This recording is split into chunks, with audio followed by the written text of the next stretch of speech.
Price will be the starting pitcher, of course. Evan Longoria at third. But Carl Crawford today is going to be the designated hitter. Joe Madden said before the game, he just wanted to give that shoulder a little extra time off. It's been a little tender since prior to that All-Star break where CC missed a couple of games. But he'll be batting second as a designated hitter today. Time for baseball. Back upstairs we go to Dwayne and Brian. Guys. All right, there you see Carl Crawford. As usual, he'll hit second in the lineup. B.J. Upton will lead off against the lefty, then Crawford and Evan Longoria.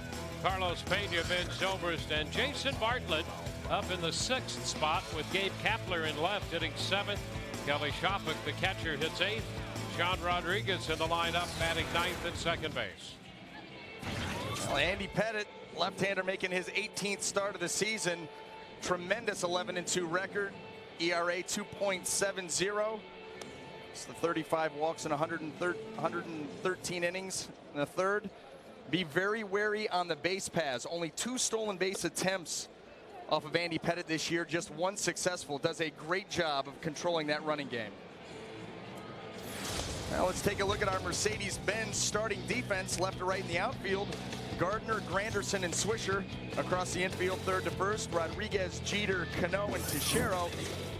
Jorge Posada behind the plate.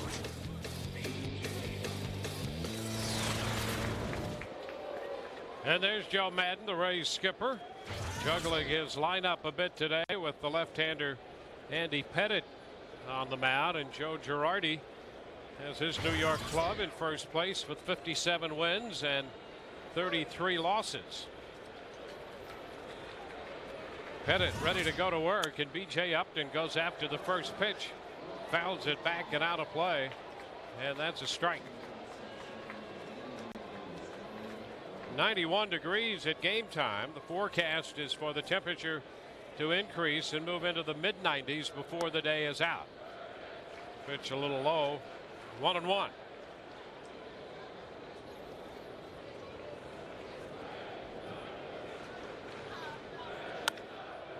High fly ball back into center field. Granderson drifting on it. That's going to be over his head.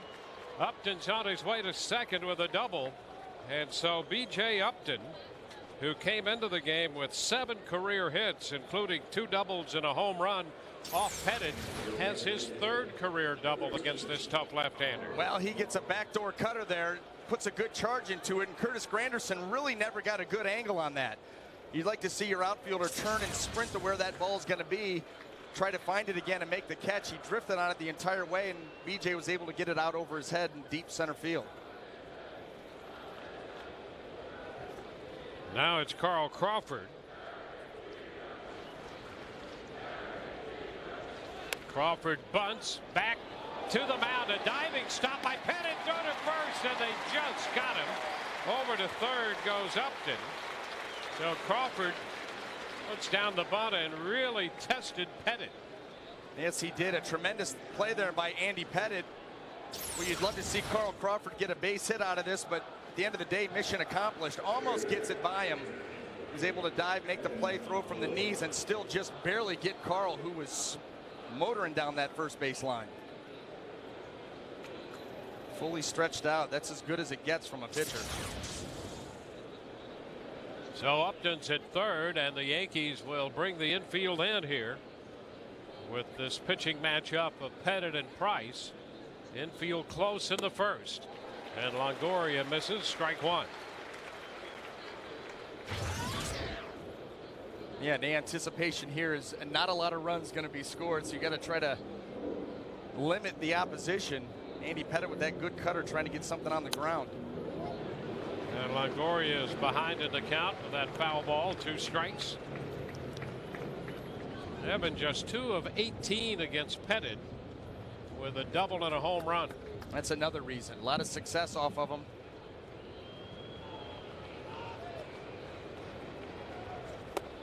And this one hits Longoria.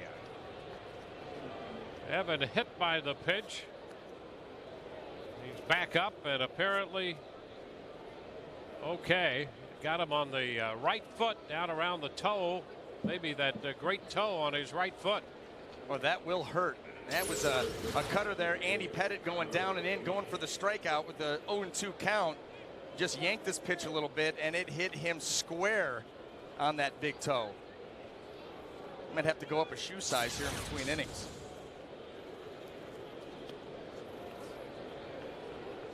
So it's first and third for the Rays with one away. And Carlos Pena coming off his 4-hit game yesterday, including a home run.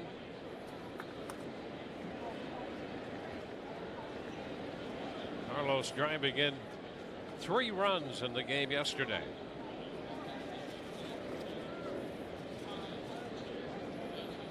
Over to first, look out. Every move over there by Pettit is a threat to any base runner. And you would think at this point that they would just harken back to Little League days and just keep 1 foot on the base on Andy Pettit, because any further than that, you're almost too far. Such a tremendous pickoff move. Now Pena, coming off yesterday's good day, is a .316 lifetime hitter against Pettit, and that includes a number of extra base hits, 5 home runs and a couple of doubles, 12 of 38.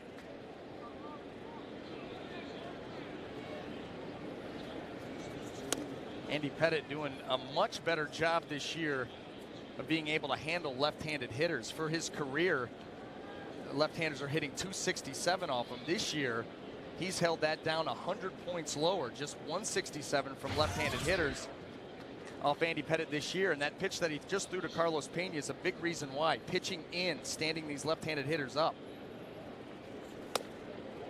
And he misses in again. 2 balls, no strikes. We talked about that a little bit with CC Sabathia in game 1. We talk about a lot of left-handers against lefties want to stay to the outer half of the plate with their fastballs and breaking pitches, but when you open up that whole plate and make these left-handed hitters respect the ball inside, it makes those sweeping breaking balls and cutters better. You have more success. There's a high fly ball back into deep right. Switcher all the way back. Gone. Home run for Carlos Pena. And the Rays take a 3-0 lead. Pena strikes early. He hits a 2-0 pitch out of here. His 20th home run of the year. Well, Carlos Pena continuing that power stroke against Andy Pettit. He had 5 home runs out of the 12 hits coming into this game. Well, make it 6 out of 13. Another cutter that stays elevated about thigh high out over the plate, allows Carlos to get extension on it. He puts the backspin, and on a hot day like today, the ball is going to carry, and you see that getting into the second deck easily. So the Rays jump to this quick lead. You were going to want to keep the ball down today, because we saw in batting practice a couple of days ago the way the ball jumped, and on this hot muggy day playing right in the middle of it, the ball's going to carry nicely. Ben Zobrist takes this pitch for a strike, and that puts him down on the count, 0-2.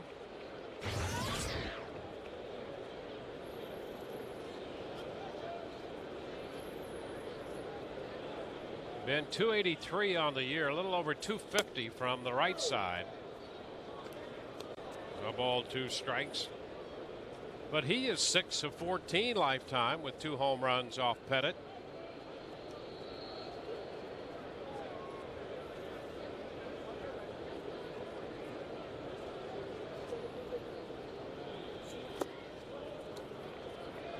Two and two.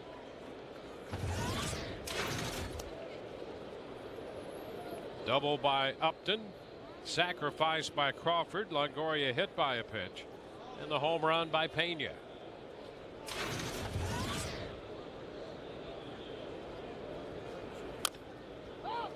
Count holds at 2-2 to Zobrist.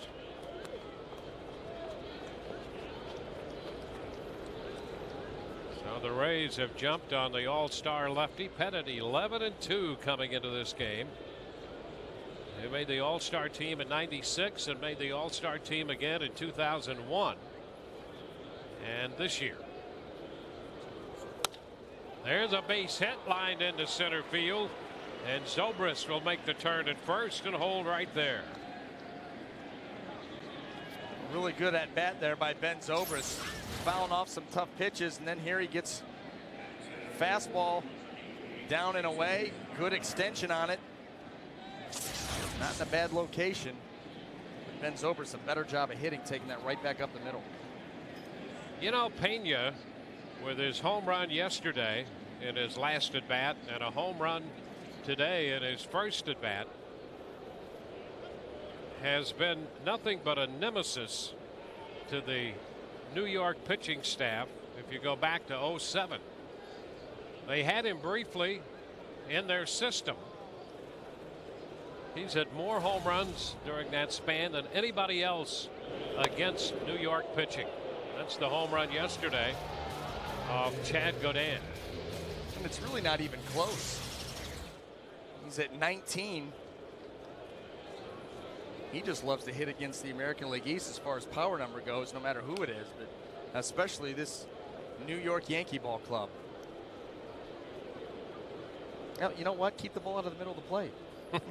You keep throwing Carlos Pena the thigh high down the middle, and he's proven to you that he'll take that ball out of the yard.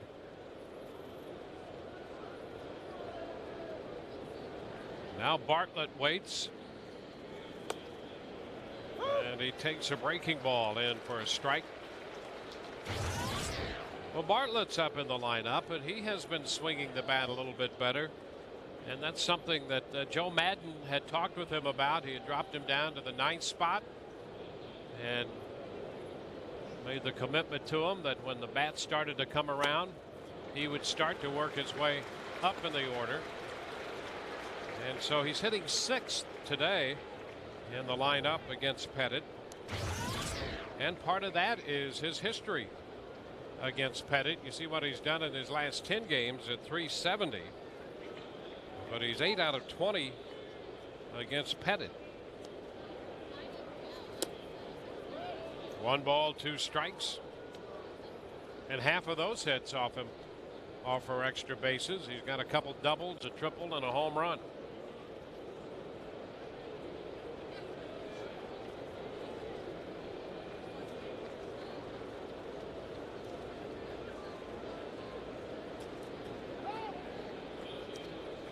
Time granted by Marvin Hudson. Hudson with 11 plus years of time in the major leagues. The plate umpire.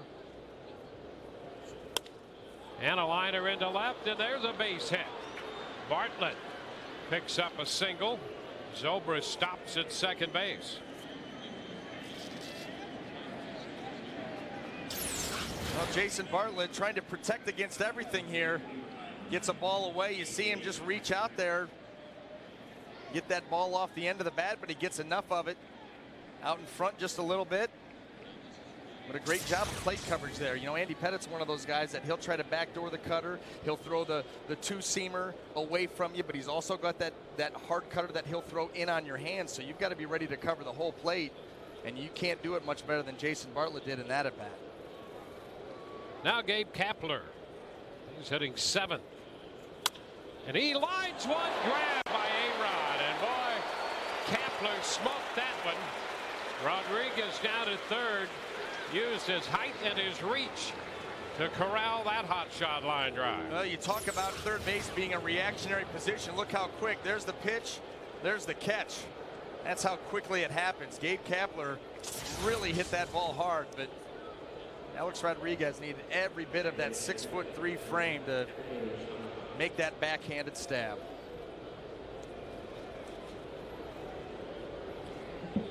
Two outs in the first. Boy, I'll tell you, if he doesn't catch that ball, a couple more runs would have scored. The Rays have 3 already, almost had 5. Here's Kelly Shopping.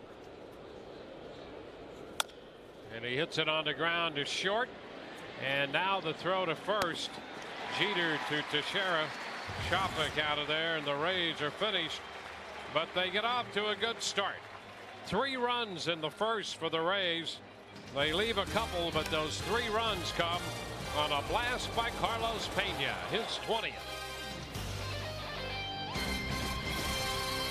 I was in my daughter's kitchen and I saw a new tile. And she didn't believe me that it came from Lowe's. Get out of here. Unbelievable. No way. So we went to see Jane. The tile queen. I just showed Allison our all-new tile department with everything from natural stones and decorative accents to glass mosaics. I thought I had to go to some fancy schmancy store to see tile like this. I also told her our everyday low prices are guaranteed. Ta-da! Who knew? I knew. I do. Yeah, I know now. Experience Lowe's. Let's build something together.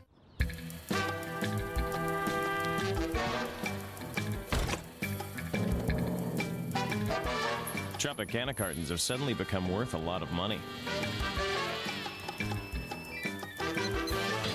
With Juicy Rewards, there are 20,000 ways to get big savings on fantastic healthy pursuits. Each carton is worth up to $15 in savings. Make sure you take care of yours. The best juice just got juicier. Go to Tropicana.com. Start your weekend at Friday Fest, presented by Captain Morgan, when the Rays battle the Yankees July 30th. The first 10,000 fans get a Los Rays t-shirt, presented by the St. Petersburg Times. Then after the game, catch a special performance by Los Lobos, featuring hits like La Bamba and Guantanamera. It's sure to be a night you don't want to miss. Call 888-FAN-RAYS or visit RaysBaseball.com. Rays baseball today brought to you by Amscott, the Money Superstore, and by Toyota, moving forward.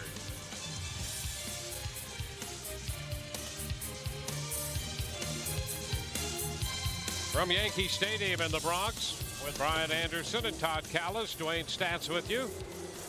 The Rays with a 3-run first. And New York will lead off with Derek Jeter today, followed by Nick Swisher and Mark Teixeira, Alex Rodriguez, Robinson Cano, and Jorge Posada down the middle. Marcus Thames, the DH, with Curtis Granderson hitting 8th and Brett Gardner in the 9th spot. Now left-hander David Price making his 18th start of the season. He's got the 2 complete games. What can you say about the year he had? All-star starter, 12 wins, tied for the American League lead. ERA, lowest in the American League. It's a tremendous first half, looking to pick it up here in the Bronx. Derek Jeter goes after the first pitch, hits it on the ground, and it's grabbed by Rodriguez at second. So Jeter, not wasting any time, goes after the first pitch and is out number 1. Well, let's take a look at our Rays Mercedes-Benz starting defense. Left to right in the outfield, Kepler, Upton, and Zobrist. Across the infield, third to first, Longoria, Bartlett, Rodriguez, and Pena. Kelly Shopik once again gets the call behind the plate.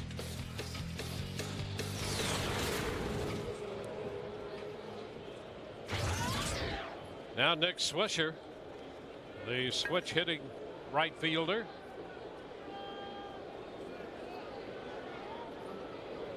He's batting .299 for the year and a little over .300 against left-handed pitching. So he's been pretty even from the left side and the right side. He's been good either way.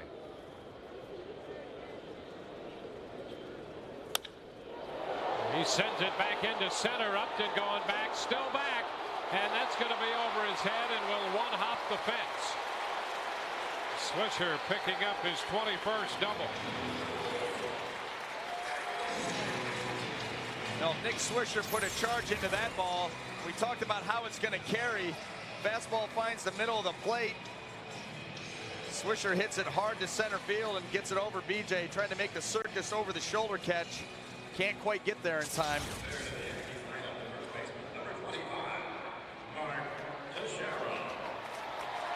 So the Yankees back with a scoring threat. Swisher on second and Mark Teixeira stepping in. Back-to-back switch hitters in the New York lineup. The pitch is a strike. You might want the outfielders today maybe a step or two back from where they normally are because of the carry on the ball. Even those balls that get a little jam shot pop-ups going to hang up there a little bit longer. So you'd be able to still run in and be able to make those plays, but the balls that get centered are going to get over your head because they are just jumping off the bat here in the early going. A 1-1 count to Teixeira.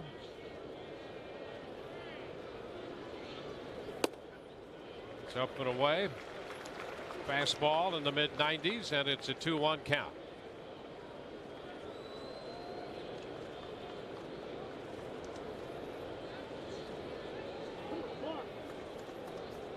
As Price starts the day, he's tied with CC Sabathia with 12 wins.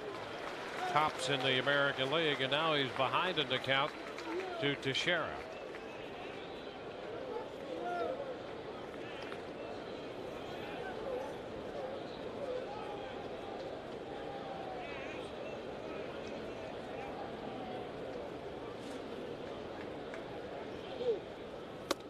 And there's ball 4. Teixeira walks. That places men at first and second with only 1 out and brings up Alex Rodriguez. Well, it was Rodriguez who caught the line shot off the bat of Kepler that prevented the Rays from getting even more runs in the top of the first when they scored 3. And now here's Rodriguez up in a key spot already in this game in the bottom of the first. 1 out with men at first and second.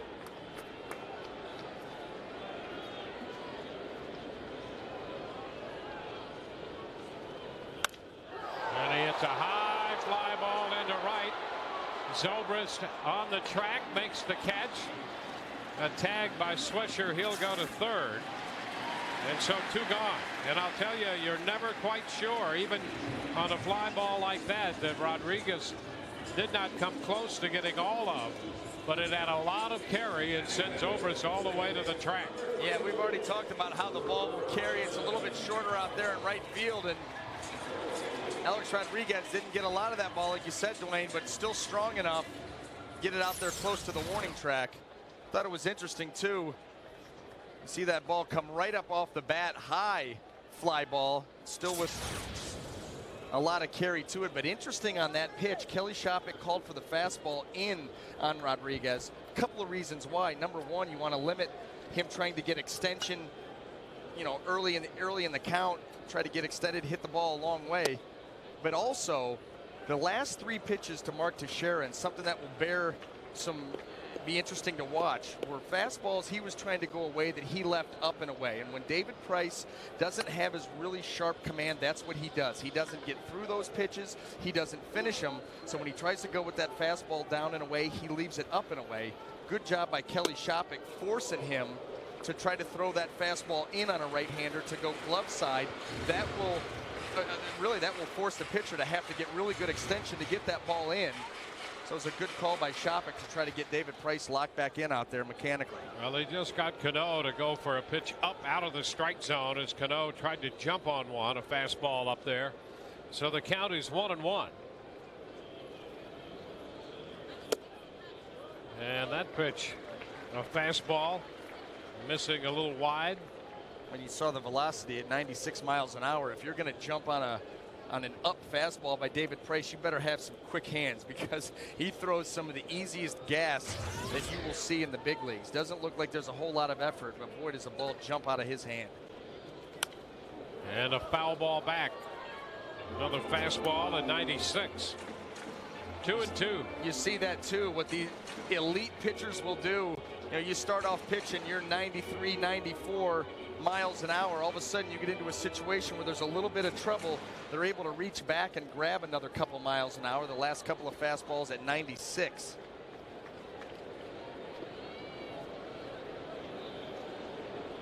A 2-2 count. And the fastball again is fouled back.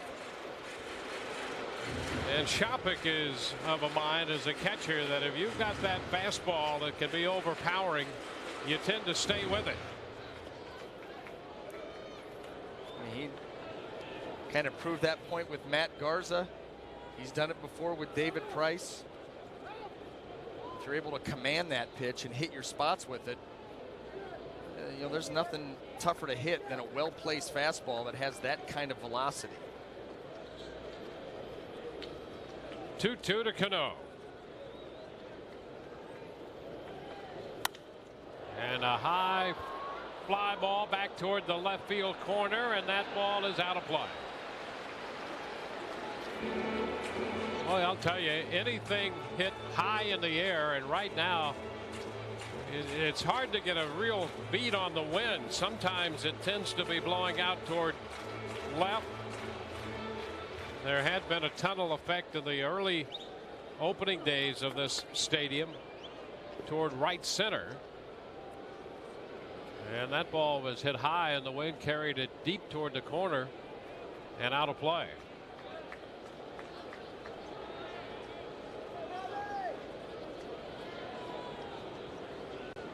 Two again, and a high fly ball back into left. Kapler's going to have to go to the wall. He leaps, and it's off the wall. One run is in. Here comes Teixeira, and Cano is safely in at third. It's a 3-2 ball game. Well, we're seeing the ball fly here in the early stages of this game. Yeah, you hate to keep beating a dead horse, but this was another ball off the bat of Cano that just keeps going and going and going. Gets a ball away from him, just reaches out. A slider that stayed flat. Gabe Kapler makes a jump, actually nowhere near that ball. That ball hit 3 or 4 feet to the left. Well, actually to Gabe Kapler's right, high off the wall. Cano gets in with a triple, and the Yankees right back in this ball game at 3-2. And now here's Jorge Posada. The pitch is a strike around the knees. Well, that's why that hot shot line drive that Kapler hit that Rodriguez caught was so important. And a pop fly, short right toward the line, troubled. Zobrist there, makes the catch, and that retires the side just inside the foul line. New York scores 2, 3-2 Rays through 1. Amscott's new walk-in bill pay service is the easiest way to pay bills. What about my electric bill? Cable? Phone? Water bill? Sure. Hand us almost any bill and payment, and we'll pay it electronically. Nothing's easier. Amscott. I'm so hard at my truck, and you can see that if you walk around it. I just think it's just the most well-built truck there is. You'd have to be crazy to buy anything but a Toyota truck. While a Toyota may last a long time, the amazing deals and great selection won't during Toyota's National Clearance Event. Now lease a new 2010 Toyota Tundra for $299 a month. That's $299 a month on a Toyota Tundra. Plus, get complimentary Toyota maintenance with your lease. Toyota, durability to move you forward. This gray blending took off about 10 years in just 10 minutes. So how do you feel? Dude. Dude. Get in, get confident. Dude. Supercuts every time. Droid. Can a smartphone reach the 4 corners of the Earth? Can it make unlimited Skype-to-Skype calls to any country without using any minutes? Hello? I am anyone on Skype. Droid can with Skype Mobile, one of thousands of apps that can run with other apps from the ever-expanding Android market. When there's no limit to what Droid gets, there's no limit to what Droid does. Right now, buy one Droid by Motorola and get a second one free. Only from Verizon. Sun Sports is your home for the Rays. Watch the Rays try to take out their AL East rivals. Rays Orioles. Tomorrow at 7 on Sun Sports. Catch all of the action of Rays baseball on Sun Sports. 3-2 Rays lead. We go to the second inning here in New York.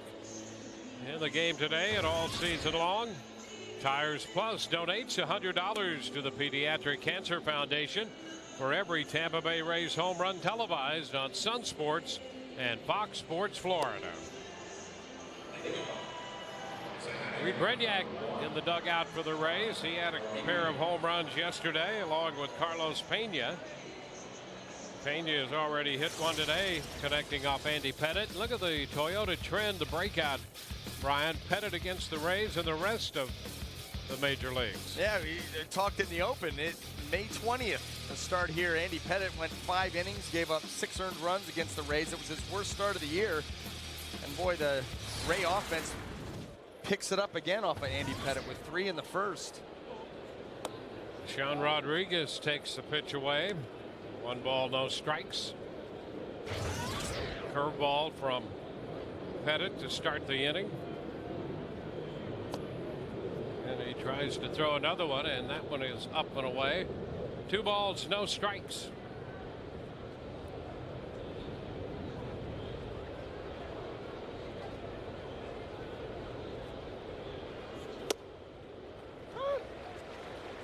Two and 1. Fastball thrown for strike.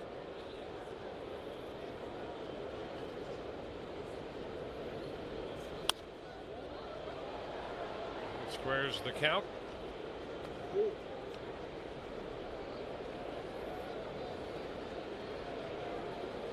Rodriguez, then Upton and Crawford.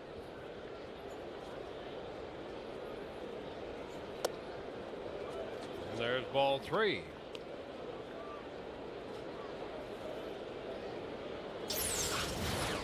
Well, Andy Pettit trying to finish him off with the cutter down and in. Right at the bottom of the strike zone. And there's ball 4 inside. So Rodriguez, who may have gotten a break there on the prior pitch, walks on that one. No, that was another situation too on the ball 3 where Jorge Posada really didn't do any favors for Andy Pettit with the way that he caught it. He caught it and got his glove out of there so quick. You don't give the umpire time to take a good look at it. You don't get the call, you miss with the next one. Now all of a sudden you got a leadoff base runner. B.J. Upton, top of the order. B.J. doubled in the first inning on a ball that Granderson had a little trouble tracking. B.J.'s 22nd double of the year.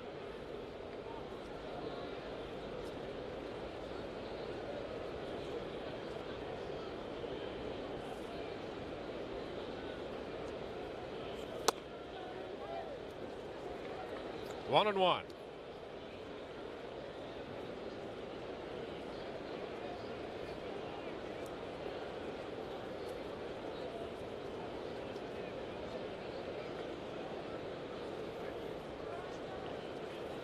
Rodriguez over at first.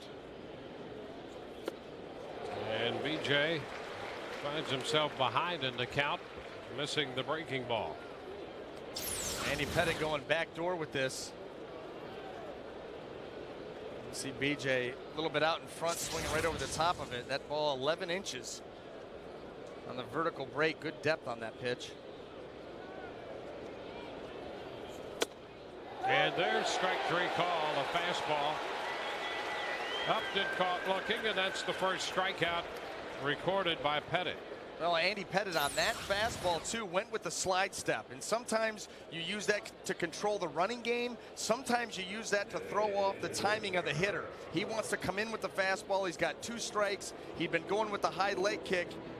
B.J. Upton with that little hitch in his swing. Andy Pettit with the quick step, slide step fastball, keeping it close to him, just not able to pull the trigger and be ready to hit right there. It's good use of that slide step by Andy Pettit.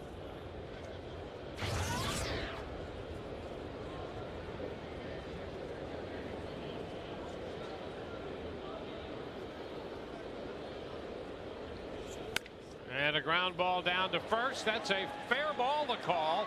And a throw down to second is not in time. Teixeira was in fair territory, and the ball was very close to being fouled. Jim Wolf calls it fair. So it's an out, 3 unassisted, and Rodriguez winds up at second.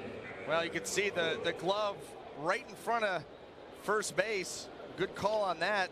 Able to get the out there at first on Crawford, but Sean Rodriguez hustling down to second base is able to easily beat that throw and get himself into scoring position here with 2 outs.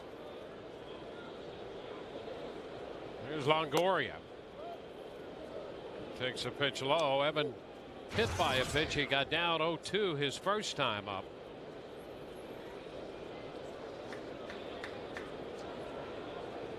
Rays trying to turn the leadoff walk into a run. They'll have to do it with 2 outs. Upstairs. 2-0.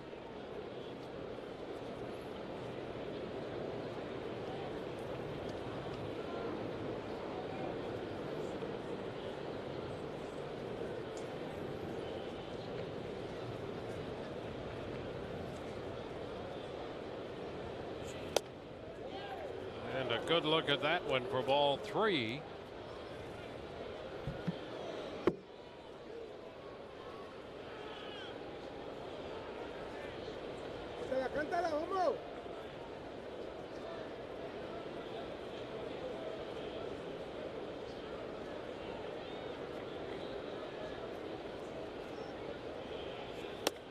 And ball 4.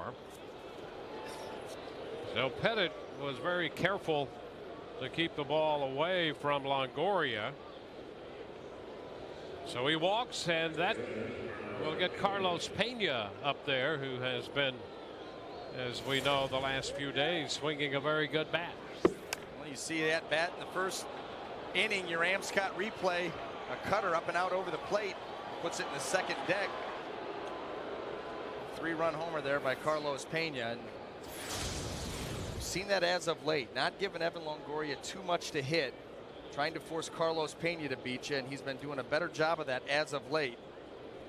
Yeah, I thought that was very interesting, and in the fact that Pena, with that home run in the first inning, 6 of his 13 hits off Pettit have gone for home runs.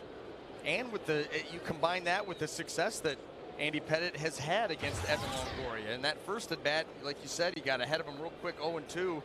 Tried to go with the punch-out cutter and hit him in the foot, but it's not like Evan Longoria has battered him. Pitch is low, and a throw back to second. Nothing doing there as Rodriguez got back in. Jeter shifted around, was back of the bag.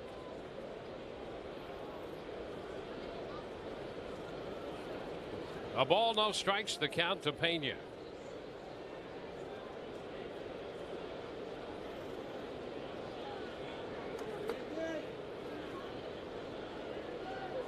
We're in the top of the second.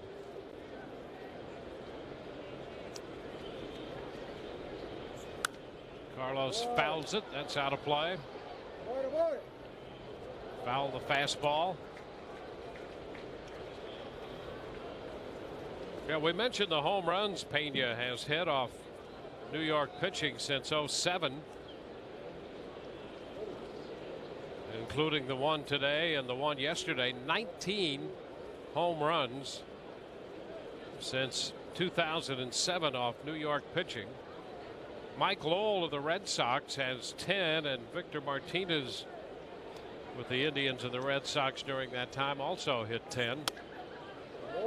They would be next on the list. Runaway winner. And you see this at bat here, Andy Pettit trying to keep that fastball, and he's just going with the four-seamer, trying to keep that pitch close to Carlos Pena. He knows that when Carlos does his damage, those arms are extended, just like they were in the first inning on that cutter. And he taps this one. A foul ball. He threw him a breaking ball right there. 2-2. 2 men on with 2 men out.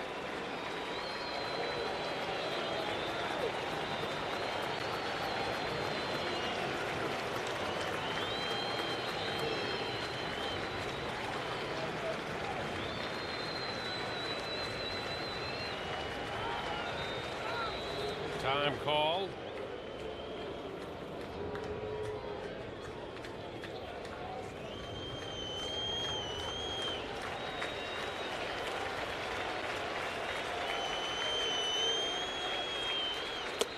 And Pena started to go. He went around. Says Rayburn, DJ Rayburn, the third base umpire. He was pretty emphatic about the call as Pena tried to check his swing. We go to the bottom of the second, 3-2 Rays. Welcome back to the hit show, Tech and Talk. Recently, I gave Chad an assignment. Test Metro PCS's nationwide coverage. Oh yes, I have a tasty travel slideshow. First, Dallas, Texas. Then, the Big Apple, San Fran, Florida. Philadelphia. Vegas, baby. South Beach, Miami. Holy shish kebab! Get unlimited talk, text, and web in over 11,000 cities and towns for just $40 a month, period. Metro PCS. Hello. Calling all bacon lovers for crispy bacon that's totally off the charts. Checkers' new Choose Your Bacon Champ. 2 big burgers for just $4. Choose peppercorn, sweet and salty maple, or spicy firecracker. The bacon flavor's dialed up, the champ is piled up. Checkers' new Choose Your Bacon Champ. It's a bacon lover's dream at a deal lover's price. 2 for $4. Checkers, little place, big taste. CC looks a bit rattled out there, and Dave Island is coming out for a visit. Dave, I think we should put an organic garden in that bullpen. I think we should organize a group hug for all of New York. Mobile classrooms, that was your idea, wasn't it? How about a pizza party for all of Pittsburgh? Yeah, that's a great idea. Senior prom for senior citizens. I don't know about that one. Pepsi's spending millions to fund refreshing ideas. Vote for ideas you care about at refresheverything.com. See that girl in the stands? She got some great ideas. 3-2 as we head to the bottom half of the second inning. David Price, just 24 years of age, has already accomplished a lot in his young career. He made his major league debut right across the street at the original Yankee Stadium. He picked up the final out in the 7th game of the AL Championship Series against Boston, and he just wrapped up starting the All-Star game. We asked David a couple of days ago what he thinks about all these accomplishments. I haven't really reflected on a whole lot of it yet. I mean, I figured that's gonna be something I do whenever I'm done. You know, I really don't feel like I have time. I really don't want to look. I don't want to look back on it right now. I mean, I just want to kind of continue what I'm doing right now and have fun with it. And whenever I'm done playing baseball, then I'll take the time to reflect on what I was able to accomplish. Price with our Geico quote of the game. He said because of all the time he had to think about it, he was actually more nervous for the All-Star start than he was finishing off that series against the Red Sox. Guys, back to you. Marcus Thames leads off the bottom of the second, fouling away the first pitch. That's a strike. Thames, Granderson, and Gardner. He swings through this one. The Rays with the shift on. Rodriguez on the shortstop side of second base. So this is one of the few times that you see the shift in this direction.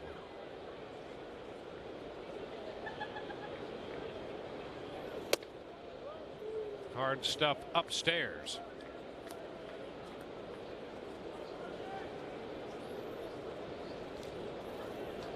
A ball, 2 strikes.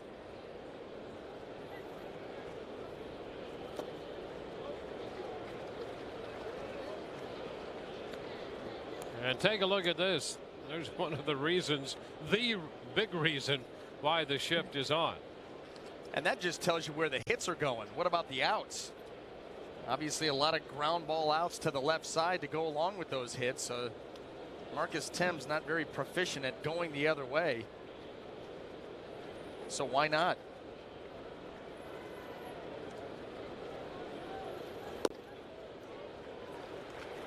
Now a full count. He laid off a fastball away. I'll tell you where you run into some danger, though, is if you're going to pitch him away with that fastball in the mid-90s, he may be late on it, not on purpose, and just accidentally hit the ball to the right side for a base hit. And ball 4. So Price, after getting the jump on Marcus Thames, walks him. Pitch up and away. Today's Rays broadcast on Sun Sports, presented in beautiful HD by H.H. Gregg.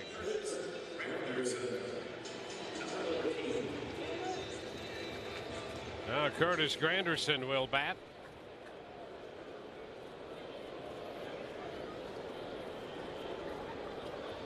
Granderson hitting .237 for the year, .216 against lefty pitching.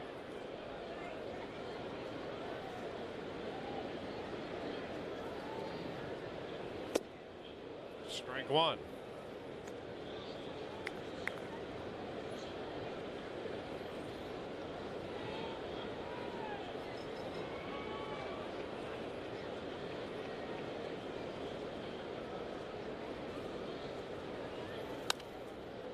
It's fouled back. That's going to be out of play.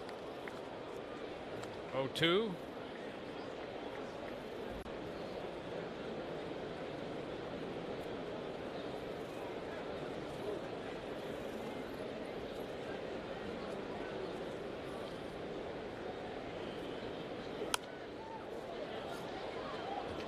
Holds the count at 2 strikes.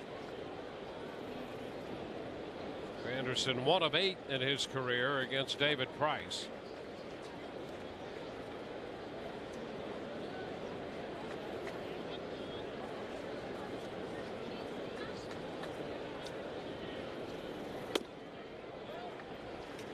One ball, 2 strikes.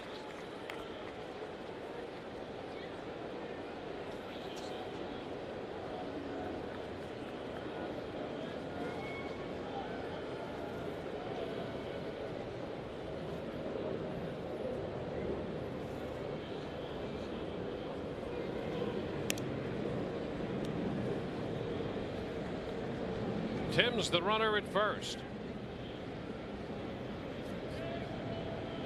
Well, when you saw this pitching matchup, you had the idea that the game might move right along and you might not have many base runners. Well, the opposite has been the case here in the first couple innings. There's a strike call. Granderson caught looking. First strikeout of the day for David Price. Well, steady diet of fastballs, and David Price just buries this one. Good down, plain down action on that fastball. See everything kind of up and away, and then he paints that pitch right down and away, the bottom of the strike zone. 96 miles an hour. There is nothing you can do as a hitter on that pitch.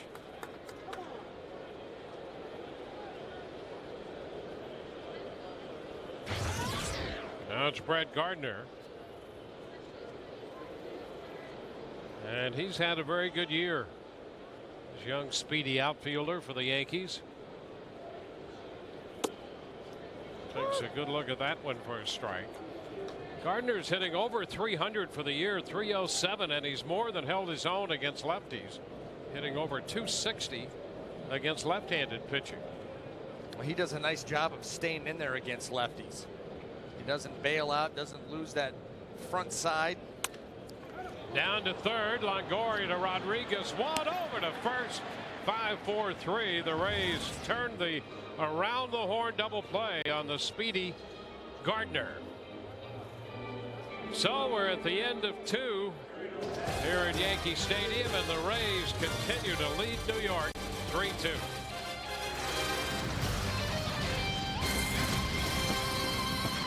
Natalie is the last one to leave home. Not a moment too soon, right? Howard and Linda were saving for Natalie's college since she was born. She's gonna need a lot of stuff. Those everyday things we didn't plan on. So we showed them how Wachovia's Way to Save program could help. Every time they swipe their check card to make a purchase, $1 is automatically transferred from their checking account to their savings account. My bedroom is going to be turned into an office for them. That's what I'm giving back to them. With you when it's time to save. Wachovia, a Wells Fargo company. If you had a choice between going bald and a fuller head of hair, which would you choose? Advances in medical science have resulted in the world's first and only permanent solution to hair loss. You wash it, you cut it. It's your own real, naturally growing hair. When it comes to hair restoration, no one in the world has more experience than Bosley. The results look completely natural and are affordable on nearly any budget. Bosley Hair Restoration is a relatively simple outpatient procedure, but the entire process can't be explained in 60 brief seconds. So to find out more about this clinically proven permanent hair loss solution, call the toll-free number below to receive your free no-obligation information kit. It'll answer all of your questions about hair loss and hair restoration. Every day you wait, you're losing more hair, so don't put it off any longer. The phone call is free. The information is free. You owe it to yourself to find out the facts. Choose hair. Choose Bosley. Call 1-800-551-6178. That's 1-800-551-6178. Get your teams on your schedule. The all-new FoxSportsFlorida.com. Your all-access pass to your favorite Florida teams. Exclusive news, game highlights, live scoring, and more. Your home for your Florida sports. FoxSportsFlorida.com. Rays lead 3-2 as we move into the third inning. Here's the poll question today, brought to you by Autoway. If you need a car, truck, or van, who are you going to call? Autoway. 1-800-SHOP-AUTO-WAY. Who has the best pickoff move in the AL? Andy Pettit, Mark Burley, Dallas Braden. Text your vote to 789-789. Standard message and data rate supply. Ben Zobrist takes a strike. How about this? Since 74, the most pickoffs, 99, and Andy Pettit leads that department. 0-2. Of course, there's always the question about that. You know, the whole deception idea.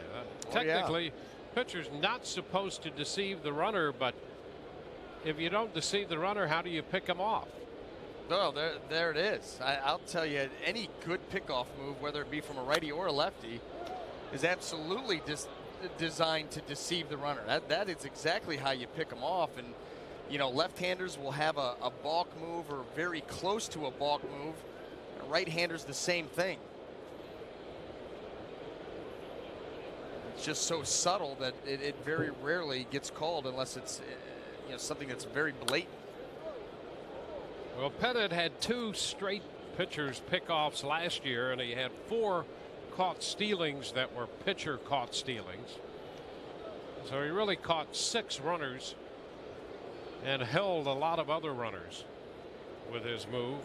No, that's what ends up happening. Is the best pickoff moves. The later that you get into your career, you won't have as many pickoffs because guys don't risk it. They stay close to the bag. They don't go anywhere. You shut the running game down before the game even starts. Not only that, when you have a left-hander like Andy Pettit with a good pickoff move like he has, you will limit the guys that do make it to first base. You will limit their secondary lead. So not only do you keep them from stealing second base, but now they're so leery of the move, they don't get good secondary leads. Yeah, you'll have guys actually leaning or in some cases heading back to the bag at first.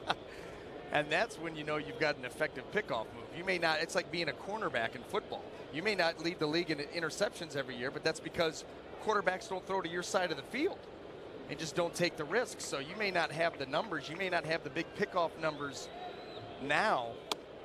Oh, there's a strike call. Second strikeout for Pettit.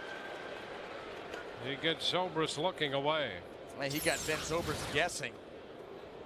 Working him back and forth, and then all of a sudden comes here with the fastball in the outside corner. The ball's actually in on the plate a little bit, and Ben Zobrist couldn't even pull the trigger. You know that's when you're fooled.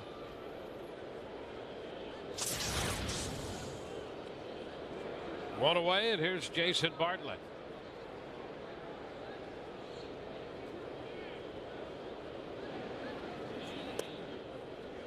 And there's a strike. Changed up on him.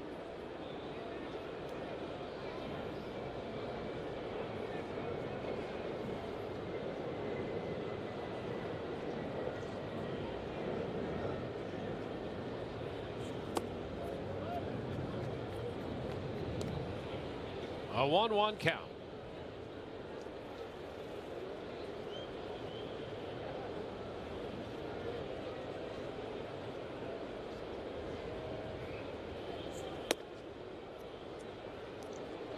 Off speed again, and this one is up. 2 balls and a strike. Trying to go with that changeup again. He dropped that elbow down a little bit. It causes that pitch to sail high. And now Bartlett is ahead, 3-1.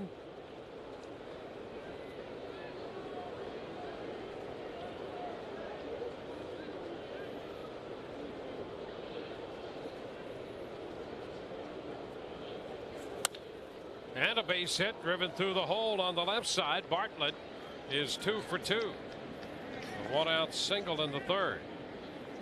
Hey, this is just a reminder to look for the Miller Lite Taste Greatness moment later in today's game.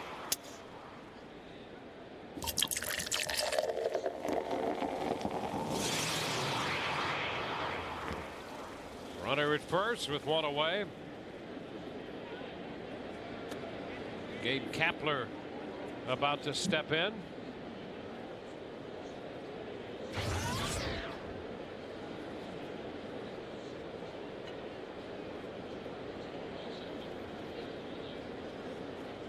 There's a move to first, and Bartlett is back in. And a lot of things to look at there with his move, and one of them is that 45-degree angle. Oh, yeah. Because he comes as close, and sometimes opposing runners and managers will argue that he doesn't come that close. He exceeds it. Oh, you'll go up over 50. You'll cross that 45-degree angle. That's why they teach you, those left-handers that have a good pickoff move, you'll come up, drop it down there very close to that 45-degree angle, and then when you let the ball go, you are taught to take that first step directly towards first base, so that by the time the umpire recognizes pickoff throw and looks up at you, you're walking directly at him. He assumes that you stepped within the confines of that 45-degree angle, and so you don't get called on that. That's why you see the lefties get off the mound as quick as they can directly towards first base. Actually, instead of sleight of hand, it's sleight of foot. That's right. For left-handers' moves over there. That's it. 2 strikes the count to Kapler.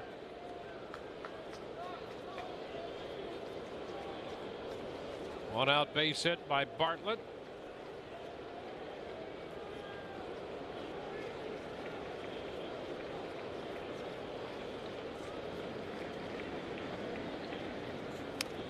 And Kapler just a piece of it to stay alive. 0-2.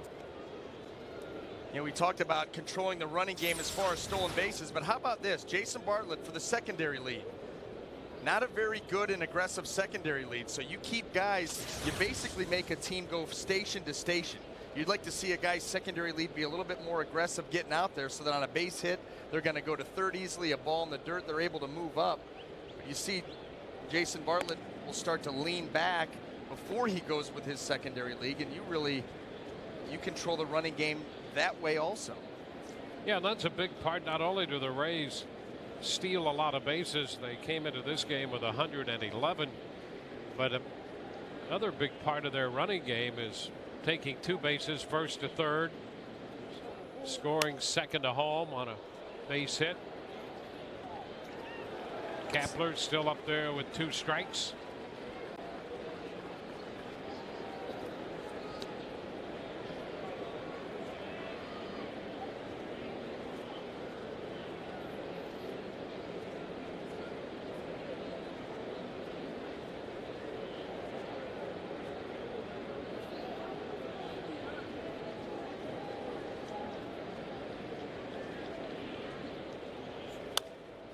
Kapler shoots this one foul the other way. Gabe came in with a home run and a double lifetime against Pettit. Making the start in left field with Carl Crawford DHing today.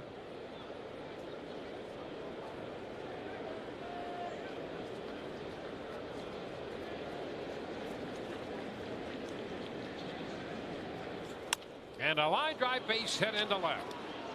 So Kapler singles. Bartlett makes a turn and hangs on at second. So the Rays, 2 men on and 1 out. Well, good at bat here by Kapler, fighting off some tough pitches and then gets a mistake. Middle of the plate up. Just lines it out into left field. Rays back-to-back hits here in the top of the third.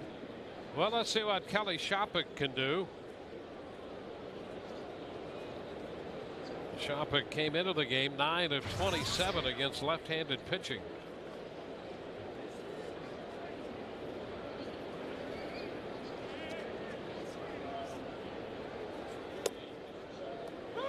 And he takes a strike.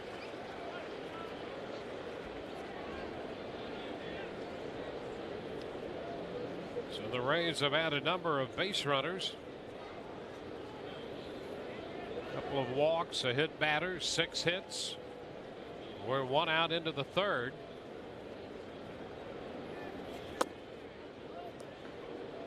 Shopik takes one down.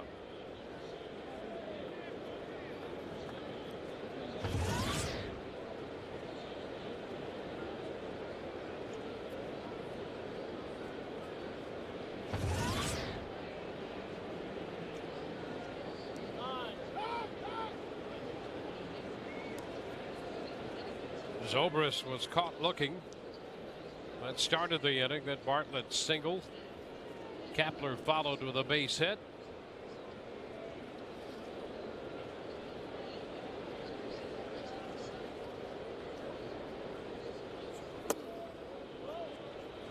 Two balls and a strike. Rays hitters so far are doing a nice job of forcing Andy Pettit to throw the ball up in the strike zone, laying off the pitches down. And they do swing at him. They're spoiling some good pitches that are down and forcing the mistake that's elevated. Very disciplined approach thus far.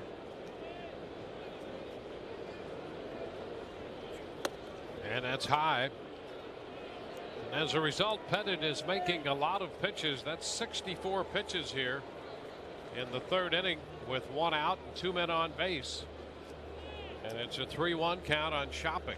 And you see Andy Pettit out there. They're calling out the trainer. Looked like something maybe with the left groin after that last pitch. He was kind of favoring it, pawing at it, moving that leg around. Well, the Yankees lost A.J. Burnett early because of the slammed door and the lacerated palm situation yesterday. He pitched 2 innings plus, and Pettit was trying to wave them off. Gene Monahan out there, their longtime head trainer here for the Yankees, and so they'll stand aside and let him toss a pitch or two. Here's his last pitch.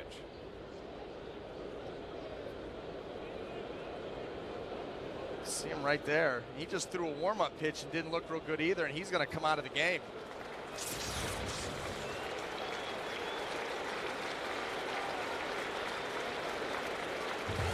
And so Pettit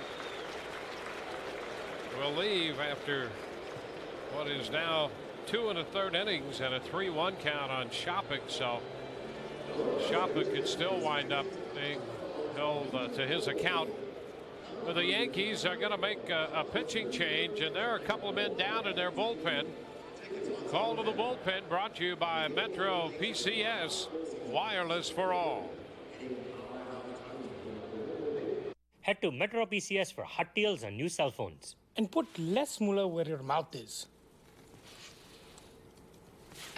Get the Samsung Freeform for only $39 after mail-in rebate. Now at Metro PCS, wireless for all.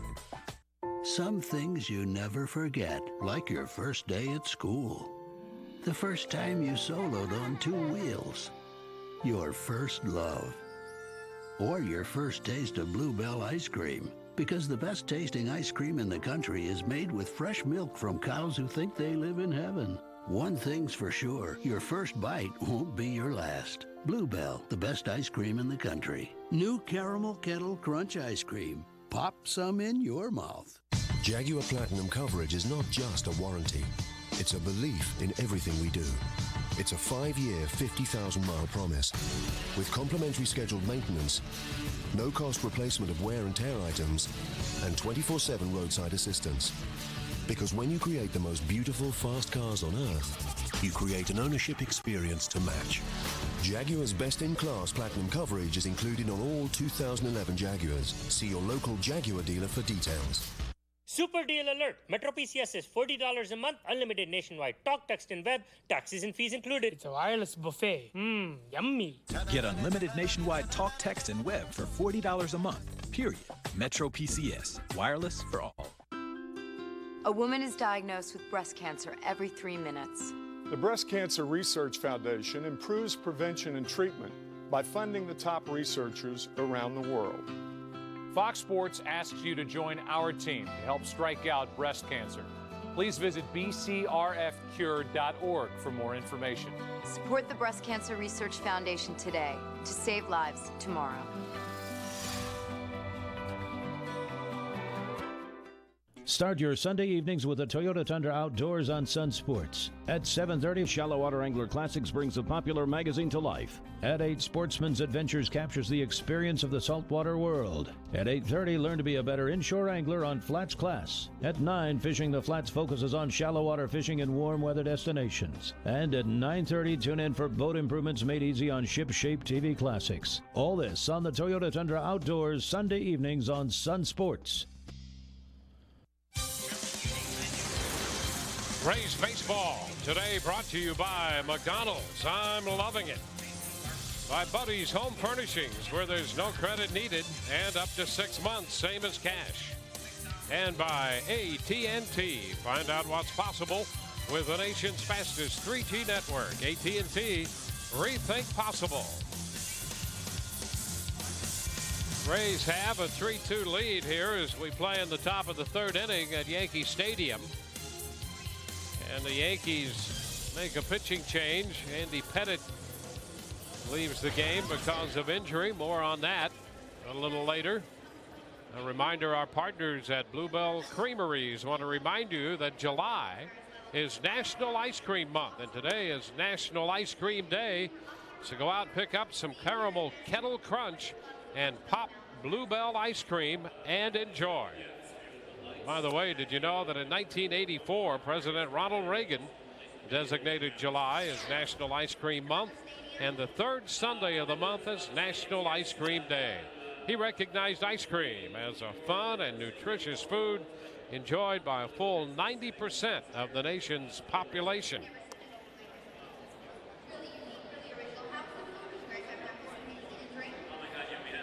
David Robertson will be the new pitcher while we take an ice cream break, and let's go to Todd Callis. Yeah, I was going to tell you about the Old Timers game, but I'm kind of hungry now. Yeah, you know what? Big event here yesterday, guys. The Old Timers game. Joe Madden was a little disappointed that Yogi Berra wasn't here. He had a little fall in his home, so he was not able to make it. Obviously, they were honoring Bob Shepard and George Steinbrenner as they have all weekend long. There's the Goose, Rich Gossage. He's got Mickey Rivers there, of course, and there's Reggie Jackson with the widow of Bob Shepard and the standing ovation from the Old Timers behind her. And earlier today, Joe was in his office and Mr. October strolled in. He wanted to talk to the Rays manager a little bit. Reggie Jackson was a member of the Angels when Joe was a coach and a minor league coach at that point. So in spring training, he was the batting practice pitcher for the A group. The Reggie Jacksons, the Rod Carews, and whoever else was in that group. At times it was Cuz George Hendrick. So Madden got to know Reggie pretty well, and he stopped down today to say hello to Joe and his thoughts about the weekend. The one thing Joe did say about George Hendrick taking batting practice, he said, Cuz said, just give me about 15. And he would dig in, had that helmet adjusted, and after about 7 swings, Cuz is like, I'm good. So Joe didn't have to work too hard throwing BP to George Hendrick, who is always cool and in control. Guys, back to you. All right. Joe said he was as thrilled at that Old Timers game that Charlie Silvera, who was a backup catcher in the major leagues for a decade or more, and spent some time with the Yankees in the late 40s and through the mid 50s as a catcher. Silvera sought Joe Madden out.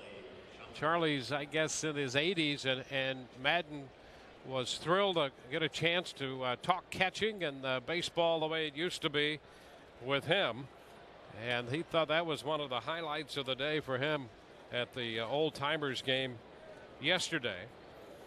And he saw the former infielder Pat Kelly, who he says was as good with that backhanded glove flip as any second baseman he's ever seen. And he thinks Sean Rodriguez is next on his list with that.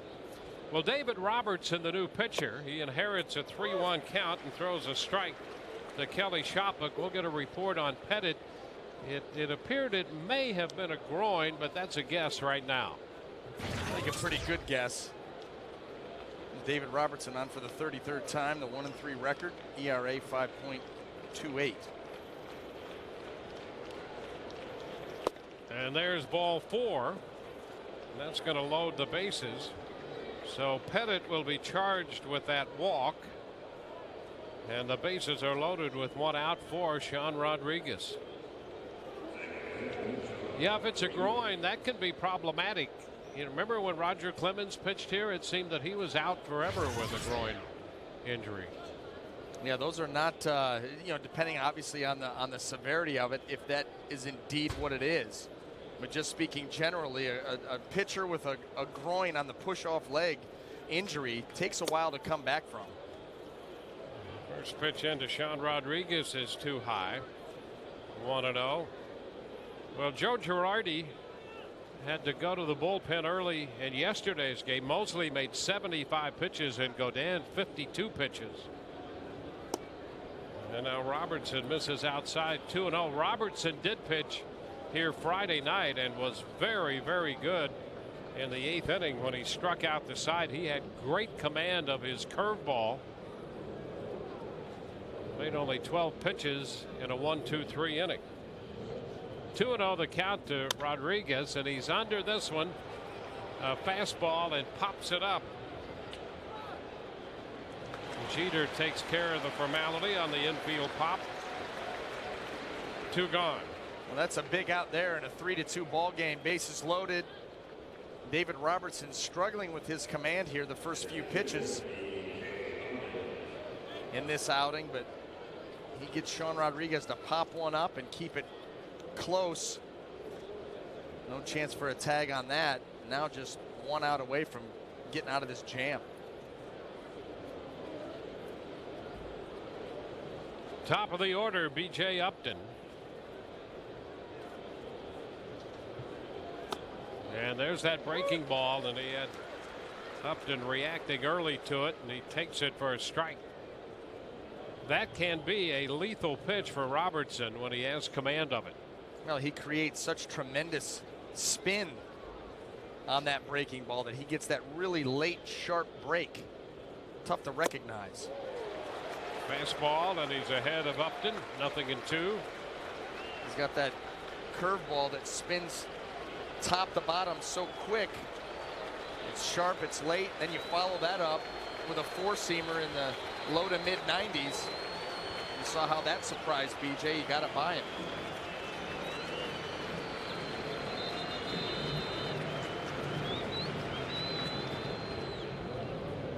One ball, 2 strikes.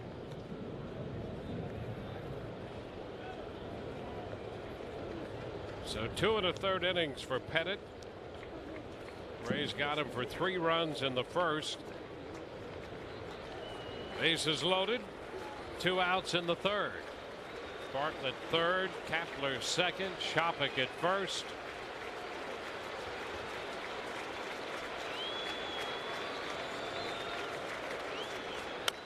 BJ pops it back into right field.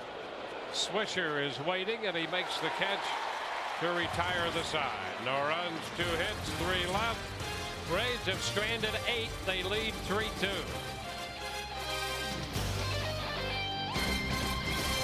There's never been a better time to trade in your gold. Gold prices just soar to their highest level ever. When gold prices get higher, we pay more. By paying 3 to 5 times more than the national gold buying companies, it means what they'd offer you $218 for, we'd pay you $832. If you've been waiting, now is the time to get more money than ever before. Log on to goldendiamondsource.com and receive our free gold buying kit. Or get cash today at 3800 Alberton Road in Clearwater. Jack Link's Beef Jerky presents Messin' with Sasquatch.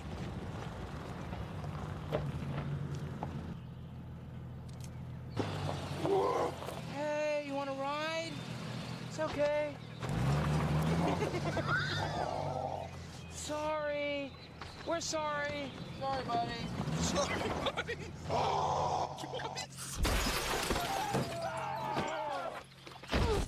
Jack Link's Jerky. Feed your wild side. Who's your cable provider?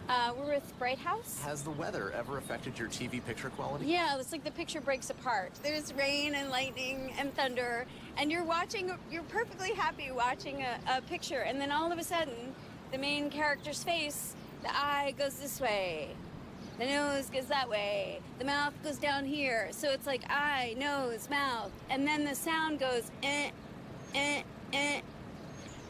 It's not good. 3-2, the Rays lead, and we move into the bottom of the third. For a limited time, take advantage of the Autoway Buy 3, Get 1 free tire special at all Autoway dealerships.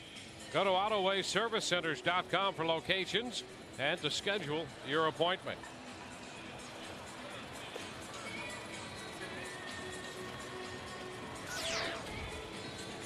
David Price ready to work the bottom of the third after a long layoff in the top of the third when the Rays did not score. Guarantee yourself postseason ticket opportunities and other great benefits with Rays season tickets. Visit RaysBaseball.com or call 888-FAN-RAYS right now. Rays have had some opportunities to add to their 3-run lead, leaving 2 on in the first, 2 on in the second inning, and the bases loaded in the third. Derek Jeter will open the bottom of the third for New York. First pitch is a strike. All of the scoring today taking place in the first inning.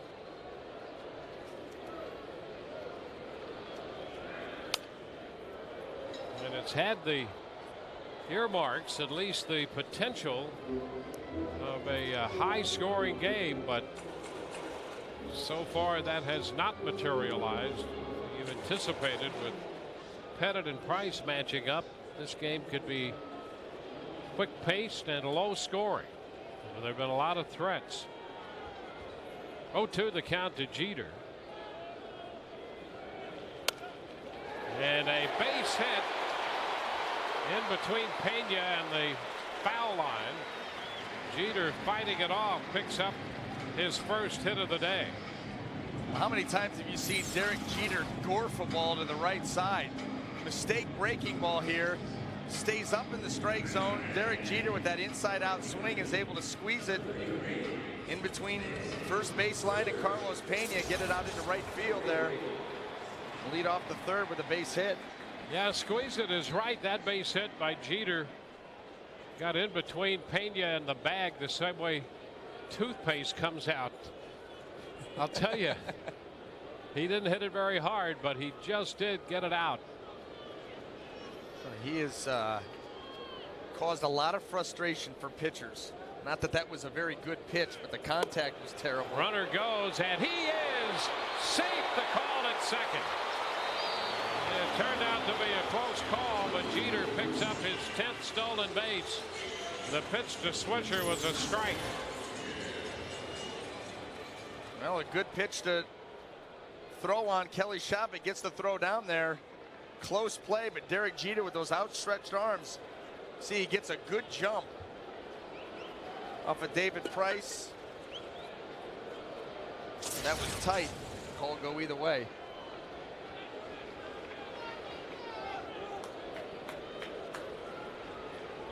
So now the potential tying run is in scoring position with nobody out in the bottom of the third.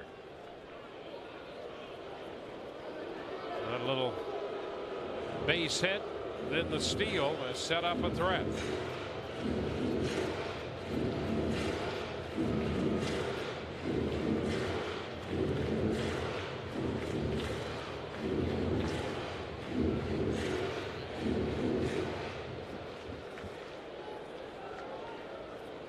Swisher has been very good this year with men in scoring position.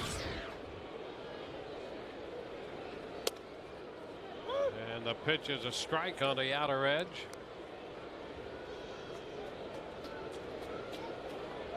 Rays had a similar game against the Yankees here last year with Pettit on the mound when you anticipated a low scoring game, and the Rays wound up hitting 4 home runs off Pettit and 6 home runs in the game, and eventually won it 8-6. It's 3-2 right now.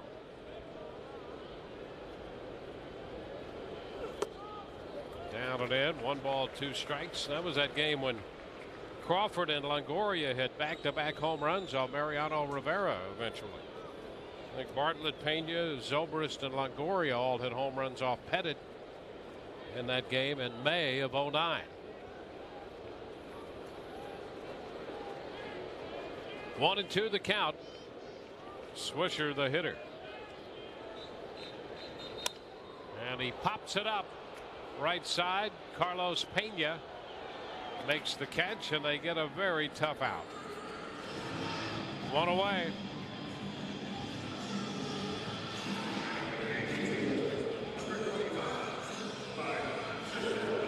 Now Well, very productive out there. David Price not only getting the out, but keeping Derek Jeter out there at second base. Not able to move up on the infield pop-up. Now it's Mark Teixeira. Yankees have Teixeira and Alex Rodriguez do. And Teixeira takes it up the right side, and that's just fair. Kicks back to Zobrist. They're going to hold Teixeira to a base hit, but Jeter scores, and the game is tied 3-3. Well, these base hits by Jeter and Teixeira, nothing really to write home about except that they have produced the tying run. Well, that short little wall out there in right field that comes so close to the foul line really saved Mark Teixeira from getting a double. A ball that was middle of the plate down, he just shoots it down to right field, and you see it hits the part that juts out, bounces right over to Ben Zobrist. Derek Jeter, very good base runner, was going to score regardless, but that ball hitting the wall out there and bouncing to Zobrist keeps Teixeira at first base. Strike the count to Alex Rodriguez. Rodriguez had a fly ball to the warning track and right back in the first on a ball that he really didn't hit all that well, but it had great carry and a good stop by Shopik on a ball down around the feet of Rodriguez. An overthrown curveball there by David Price, and not an easy scoop there by Kelly Shopik. Keep Teixeira from moving up.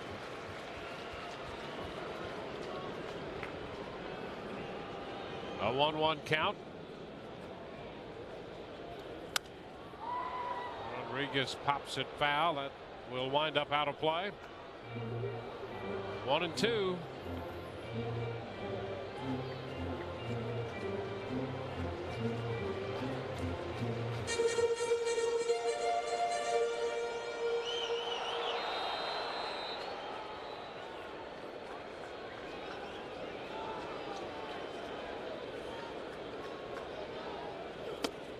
Strike three called on the inside corner.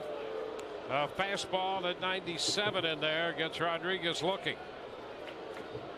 Well located with the cheese there, David Price.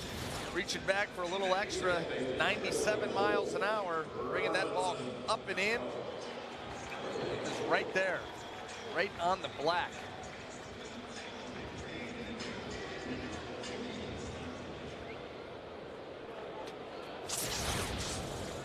Now the hitters, Robinson, Cano. Cano tripled off the wall and left his first time. And that's a strike. More hard stuff. That one at 98. David Price victimized by two balls flipped close to that first baseline. Not real happy about it. Reaching back for a little extra here. Trying to get out of this third inning. Teixeira back in. 13 out of 14 first pitch strikes for Price now. How about that? Well, that's what you want. Constantly put that count in your favor. It's not been that easy for David Price in the early going. Breaking ball misses away, 1-1. He's had that tendency of the first pitch strike, but very quickly it becoming a 2-1 count as opposed to the other way around, and has been hurt when he has gotten ahead in the count, 0-2-1-2. Bottom of the third.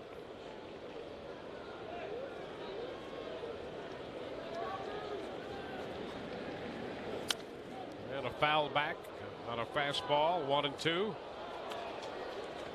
Well, of the last 4 pitches he's made, 3 have been fastballs, 97, 98, and 97. He missed with a breaking ball, and the count is 1-2 on Cano.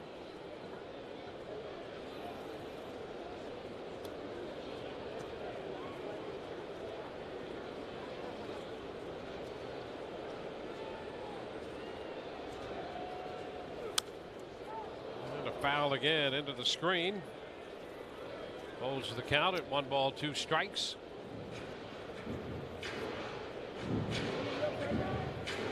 Warm afternoon in the Bronx. The temperature well into the 90s.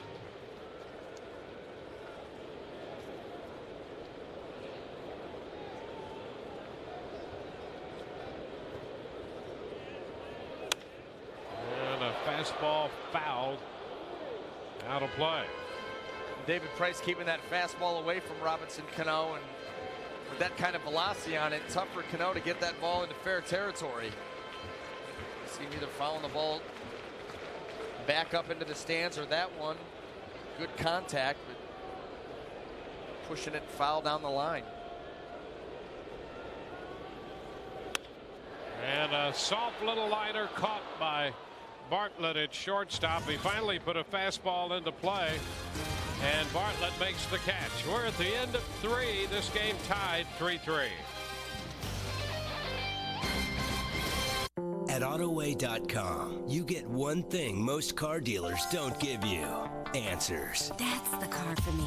Can you help me estimate my monthly payment? At AutoWay.com, our payment calculator shows you your payment options on every vehicle we sell. Can I get a car or truck for $199 a month? Yes. At AutoWay.com, you can adjust your terms and down payment to find the car and payment that fits your budget. Questions? Answers. AutoWay.com. Calling all bacon lovers for crispy bacon that's totally off the charts.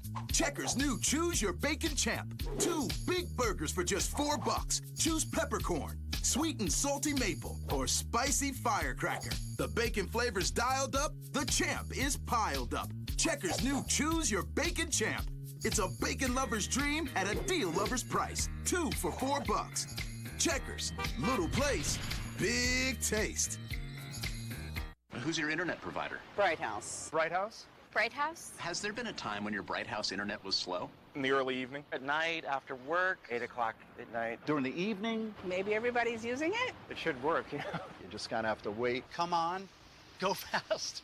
Waiting. Spinny wheel, Mommy. I'm getting the spinny wheel. Walk away. Hopefully when I come back, it's better. Drives you crazy. Buffering, trying to send out emails. And it just boom. I thought they would have had all these kinks worked out by now. I'd like answers. Sun Sports is your home for the Rays. Watch the Rays try to take out their AL East rivals. Rays Orioles. Tomorrow at 7 on Sun Sports. We are Blackmore. We are Sun Sports. On to the 4th. It's a tie game, 3-3. Be sure and take advantage of all the summer fun with the Rays Summer Select 6-packs. That means you can pick any 6 games in July or August, and packs start at just $50. Call 888-FAN-RAYS or visit RaysBaseball.com today.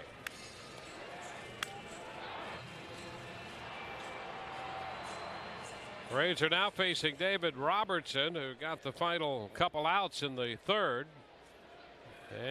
Andy Pettit left with an injury. So now Robertson is in here.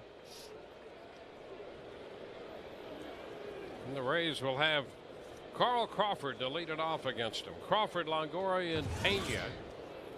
So after leading 3-0, the Rays have seen the Yankees come back with 3 runs of their own. The pitch is a strike.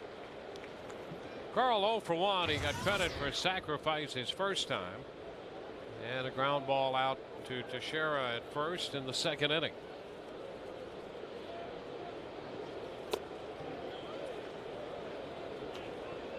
One and one.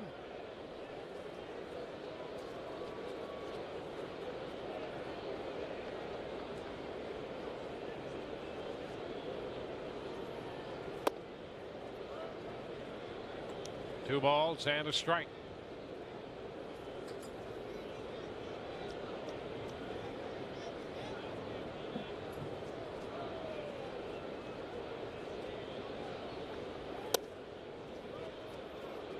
Carl ahead in the count.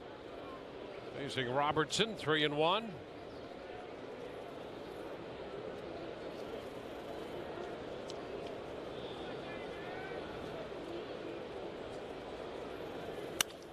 And a base hit into right center field.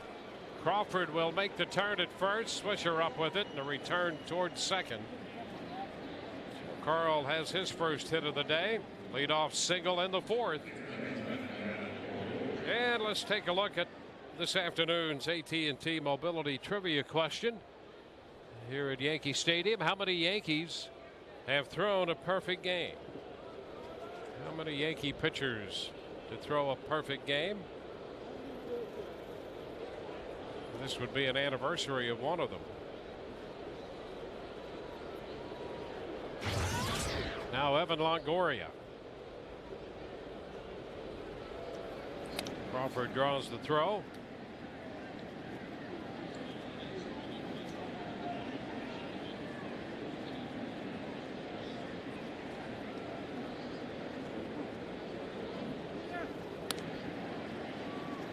Robertson keeping an eye on Carl.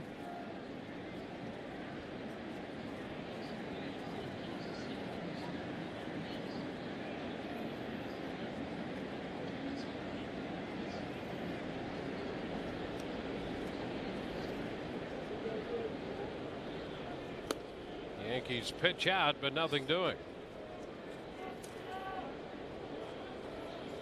Not a lot of at-bats for the Rays against Robertson. He got Ibar, Kapler, and Bartlett all on swinging strikes here the other night when he faced just 3 men and struck out the side. Now Crawford's on the move. The pitch is high and the throw is late. A stolen base. Carl Crawford with number 32. No, it wasn't a question of if, it was more like when.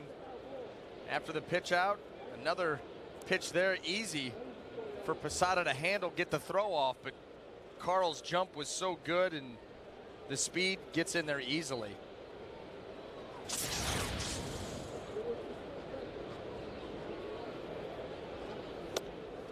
Zobrist swings through it, a fastball. It's 2-1.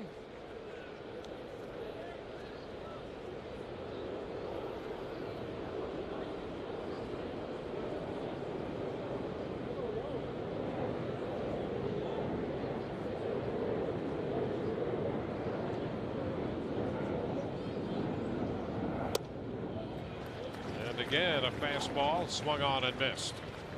2-2. Well, David Robertson putting that fastball good spot here against Evan Longoria, down and away with good velocity on it.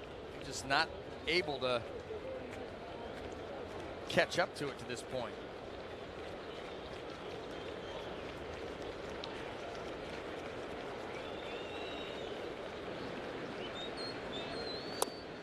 Evan takes a close look at that one for ball 3. Didn't miss by much and a full count. Not at all. That looked like a good pitch. 2-2 going right down and away. You get a good angle of it right here. Boy, that ball is over the plate. That's a perfect pitch. Doesn't get the call.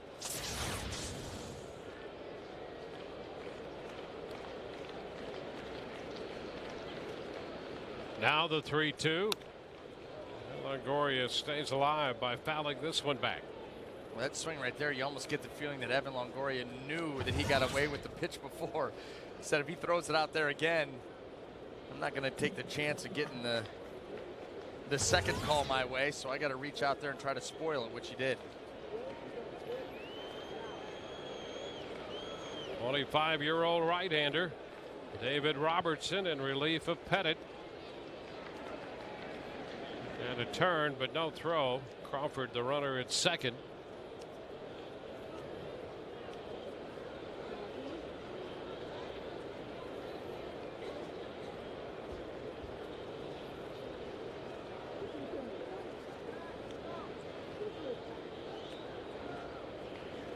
(3-2) and a high fly ball back towards center. Granderson has room. He makes the catch. The tag, and Crawford will advance to third. So a base hit, a steal, and a fly ball, and the Rays have a man at third with 1 out. Able to get that fly ball deep enough that Curtis Granderson having to move towards right field to make the catch, and as deep as he was, Carl Crawford is going to walk to third base. And you get that runner over there with less than 2 outs. And the Yankees will once again bring in the infield. Well, Carlos Pena, who hit the 3-run home run in the first inning, is up here. Carlos is 1 for 2. Struck out trying to check his swing in the second inning.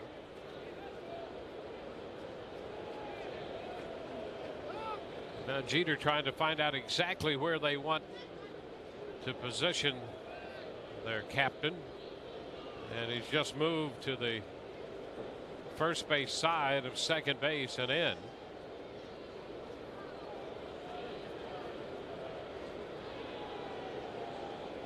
So it's Jeter, Cano, and Teixeira on the right side of the infield. Where Jeter is, it's almost as if he's backing up the pitcher drawn in.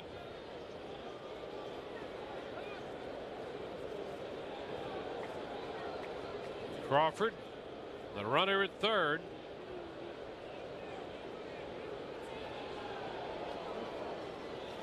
And down and in goes the pitch. 1 ball, no strikes.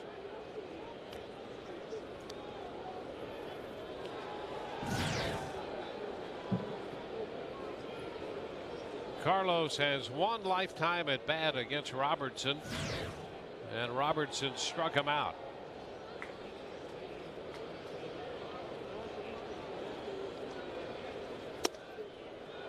And he throws him a fastball for a strike. It's 1-1.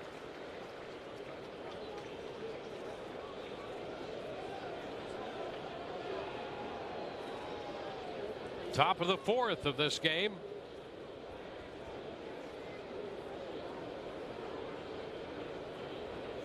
We're tied 3-3. And Pena starts to go after a pitch up, but held up this time. And it's 2-1.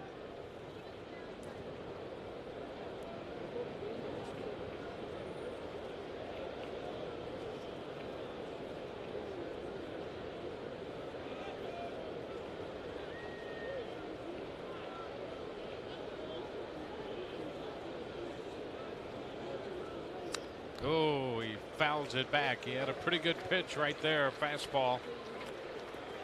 2-2. David Robertson trying to keep that fastball in, much like Andy Pettitte was trying to do, keeping it close to Carlos Pena. This one leaks out over the plate a little bit. Carlos Pena with the big rip right there on the 2-1 count. Just not able to get on top of it.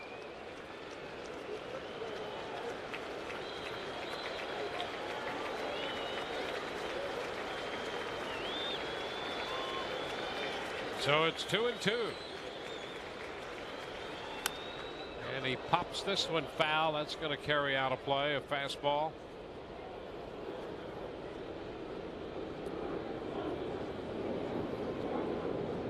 Carl Crawford single, picked up his 32nd steal, moved to third on Longoria's fly ball. Pena, who's driven in 3 runs, trying to pick up his 4th run batted in.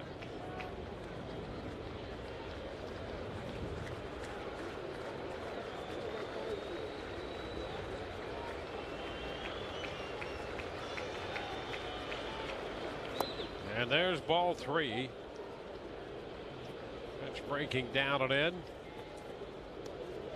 The count is full. David Robertson has not shown that same command with the breaking ball that he did the other night. He wants the strikeout here on Carlos Pena. Once you get to 2 strikes, that runner on third, less than 2 outs, you are going to go for that strikeout. That curveball nowhere near.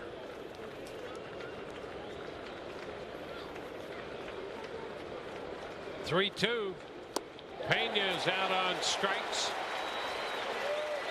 Big strikeout for Robertson. 2 gone, and the infield can drop back. Well, he didn't try to overthrow this one. He just let this go right down the middle and let that good break take care of everything else instead of trying to bury it down and in. He just tries to throw a strike breaking ball here, drops it right to the bottom of the zone, and that good spin causes Carlos to swing over the top of it. Well, here is Ben Zobrist. And he takes a pitch upstairs. Fastball to start this sequence of pitches. 1-0. Ben does have a base hit off this guy. He is 1 for 2 and 1 for 2 today. In fact, the hit Ben has is a double off Robertson. 1-1.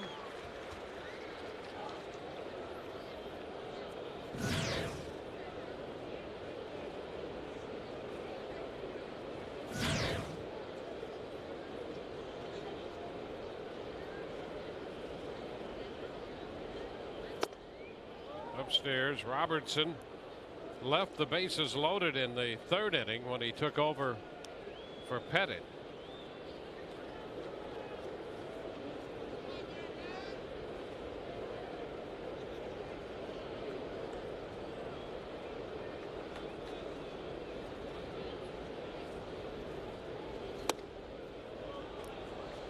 Now it's 3-1. When Robertson got Sean Rodriguez on the pop to short on the 2-0 pitch with the bases loaded and 1 out in the 3rd, that was a very big pitch in that inning. Popped him up on a 2-0 fastball. And now he throws a breaking ball 3-1 to Zobrist for a strike. Full count. You know, what's that tell you what they think about Ben Zobrist from the left side swinging at the fastball? 3-1 hook. That's a good one. Middle of the plate down.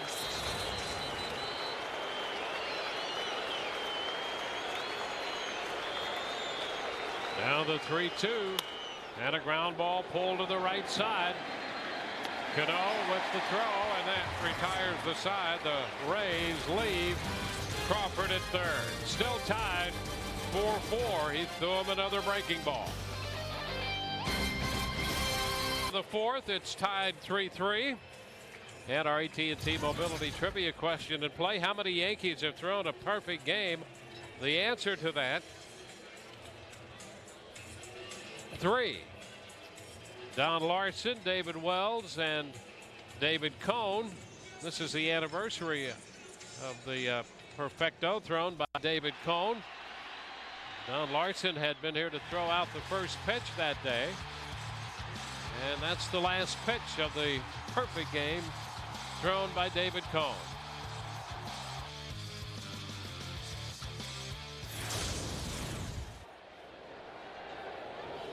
The other tidbit on that is that Joe Girardi was the catcher of the perfect game thrown by David Cone. Jorge Posada. The pitch is a strike. Posada, Timms, and then Granderson due up.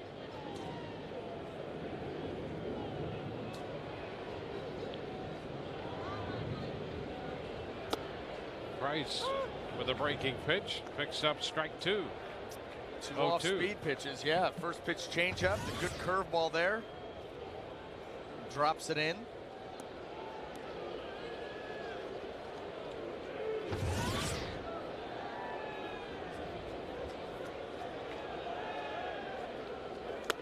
Upstairs, 1-2. Well, with the heat on the field, it can be exhausting.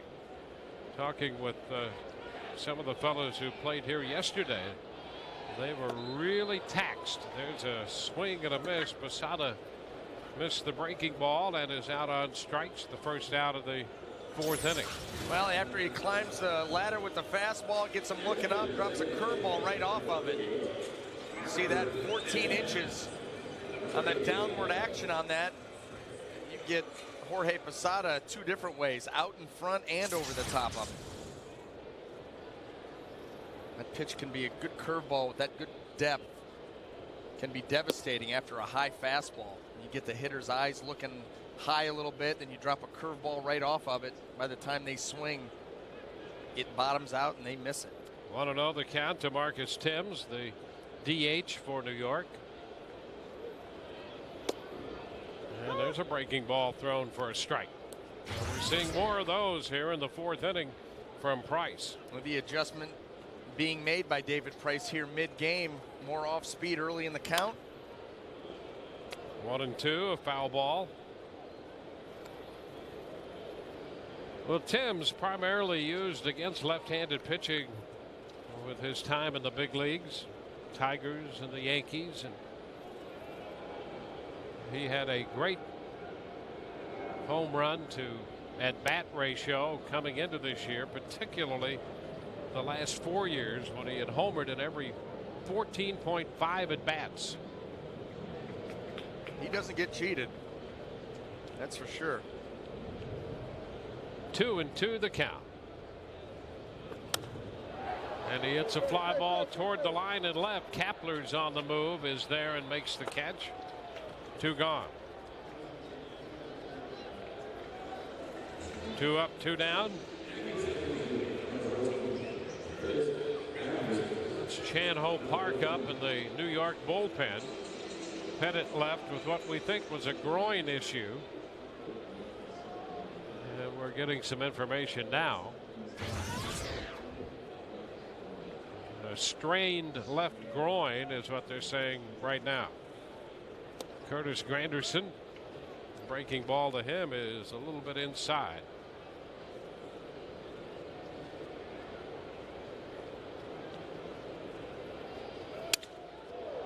Broken bat, the ground ball for Sean Rodriguez, who throws to first. Granderson's out of there. We are through 4, on to the 5th, tied 3-3.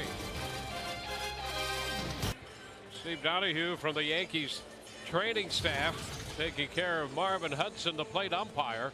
That gives you an idea of just how hot it is, and the thermometer on the field says it is 100 degrees.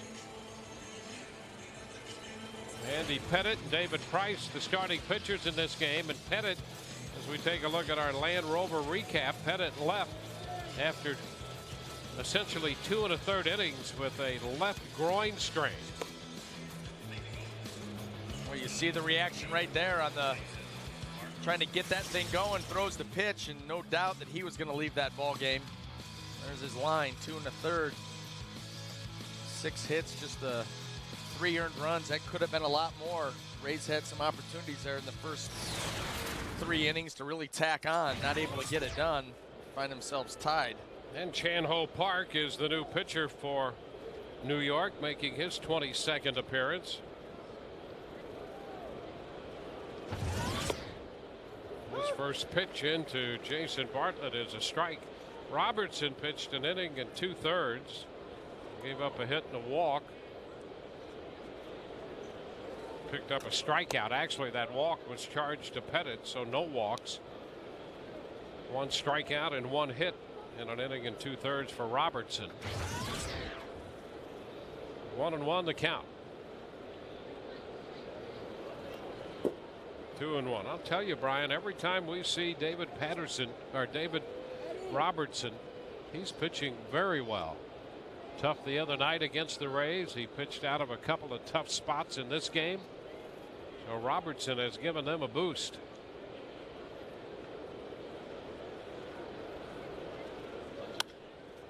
Now Bartlett lifts it into right, and Swisher comes in to make the catch. Rays fans, log on to foxsportsflorida.com, click on the Rays link, and submit your questions for the announcers. Then tune in Wednesday at 12:30 as the Rays face the Orioles to see if Dwayne, myself, or Todd answer your questions on the air. So submit your questions today at foxsportsflorida.com.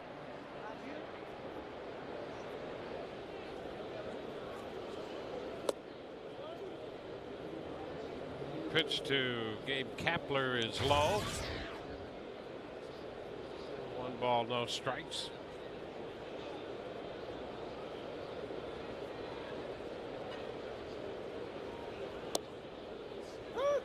Another strike. It's 1-1.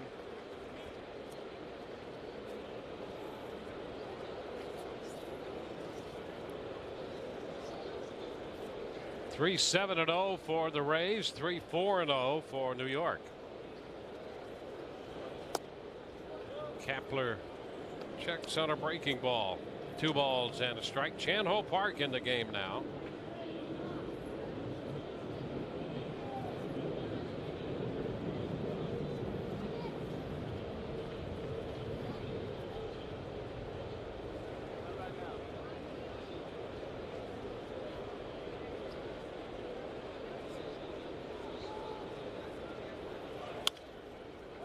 Kepler fouls one away. That squares the count at 2-2.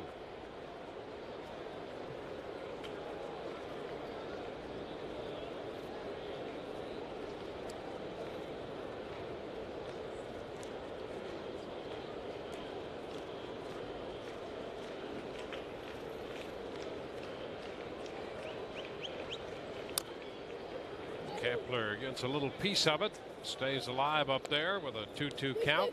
It was very similar to Gabe Kapler's last at bat, fouling off some tough pitches before getting a mistake, lining a base hit to left field.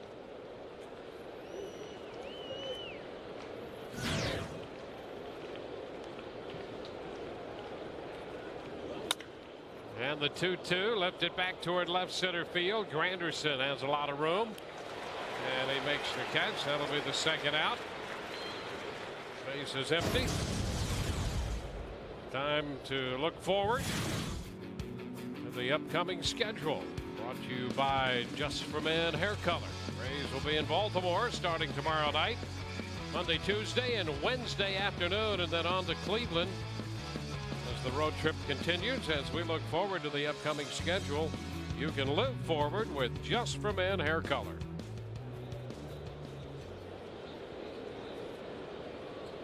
Kelly Shopik fouls it back, strike one.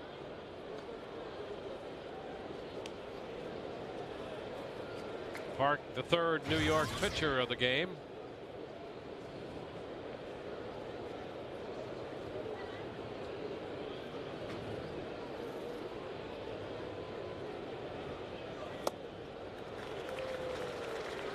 Shopik behind in the count.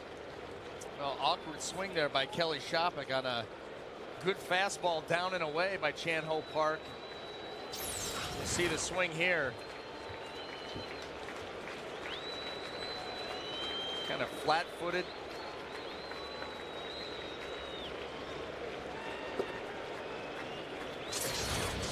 I'm not going to put that on an instructional video. A 2-strike count. Shopik swings and misses. Posada with a wide throw, and boy, I'm surprised at Posada. He had Shopik, who was a sure out at first. He had all kinds of time, and he made the off-balance throw, and the Rays get a base runner. Well, tried to get fancy there. Kelly Shopik, another tough swing there on a ball way down in the dirt, bounces away from Posada. It was obvious Kelly Shopik not getting down the line, and right here he just tries to get fancy. I guess that's what you get. So the Rays get a base runner. Plenty of time to set your feet, make a throw. You could see Kelly nowhere near first base.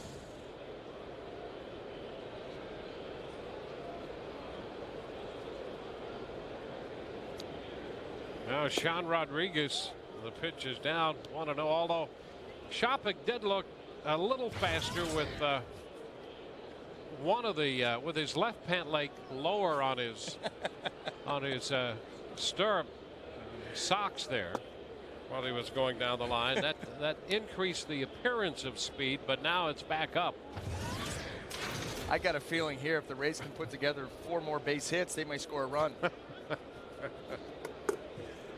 2-0 the count. You had close relationships with all your catchers, didn't you? Love them. Hey, you know what? I could care less about your speed. You put down the right fingers, we're fine. There you go.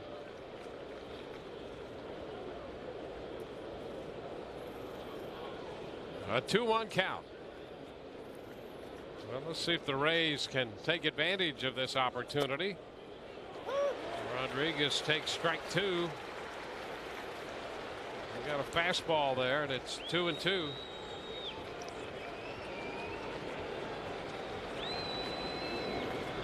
Rodriguez was a big out for David Robertson back in the third. Now he's facing Park, and the count goes full.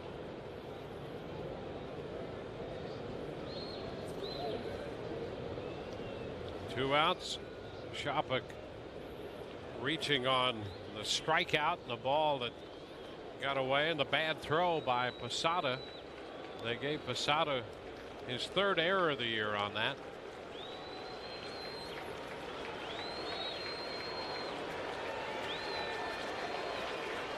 (3-2) and a fly ball back toward the right field corner with some carry, but Swisher has room and makes the catch to retire the side. No runs in error and a man left. Bottom of the fifth coming. 3-3 ball game.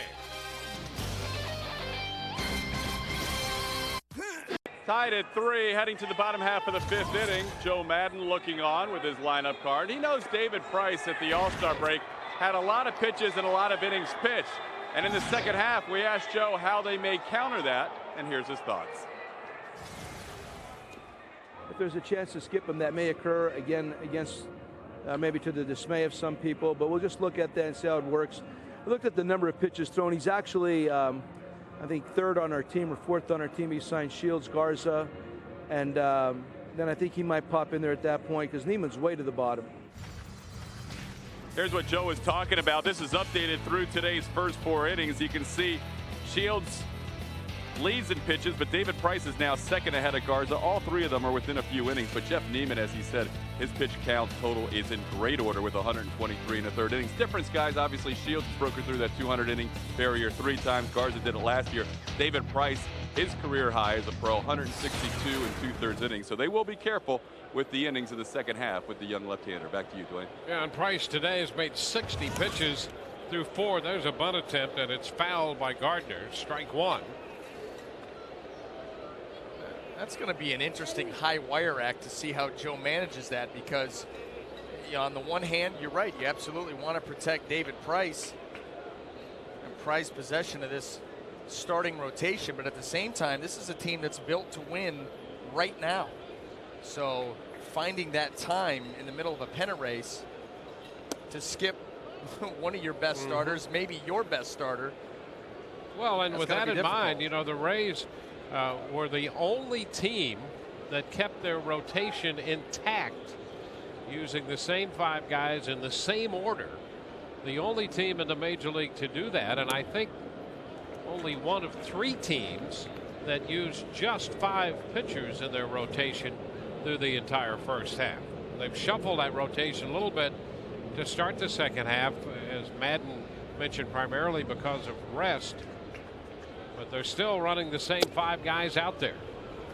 Yeah, that is pretty amazing, because you usually don't go through obviously a whole season with just 5 guys, but even a first half. Boy, so consistent every 5 days. That same rotation, nobody getting skipped, and everybody's made all their starts. And there's ball 4. The ball rolls to the backstop as Shopik has to go back after it. And Gardner is aboard with a leadoff walk. Well, that's frustrating for David Price for a couple of reasons. Number one, you're talking about lefty on lefty. You like that matchup, you're David Price against Brett Gardner, but also you put speed out there on the base paths with nobody out. The Yankees here with an opportunity to try to create some offense here in this tie ball game. You got Derek Jeter, very adept at hitting the ball the other way. We saw that his last at bat. You got speed at first base. Yeah, this is why Gardner's hitting 9th. Yep. You know, he came in, his on-base percentage for most of the year has been right around 400. And he has great speed. And if he gets on base out of the 9th spot, you have Jeter up there who can handle the bat as well as anybody. So it's a tough combination. And Price starts with a move to first.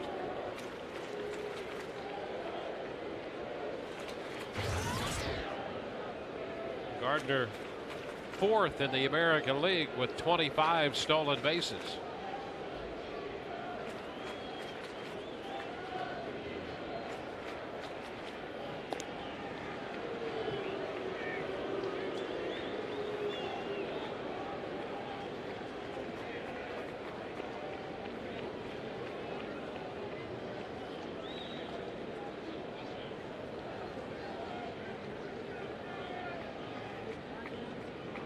Game has been tied since the 3rd. We're in the 5th.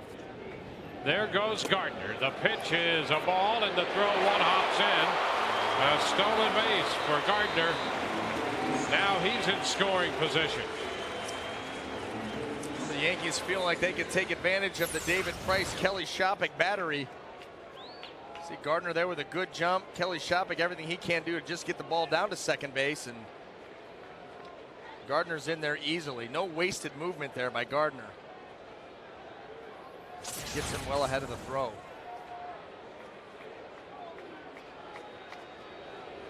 Want to know the count to Jeter.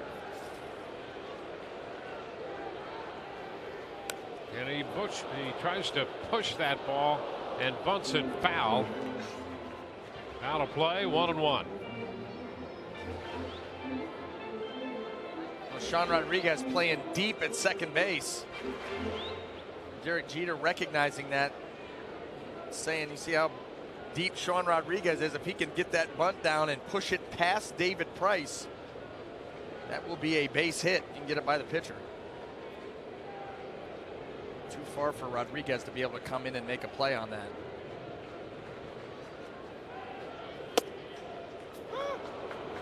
Strike at the knees, 1-2.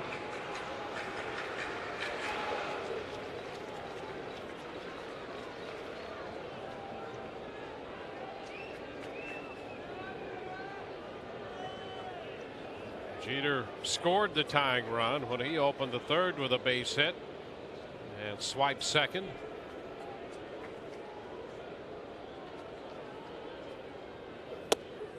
And that's close, but the fastball inside, 2-2.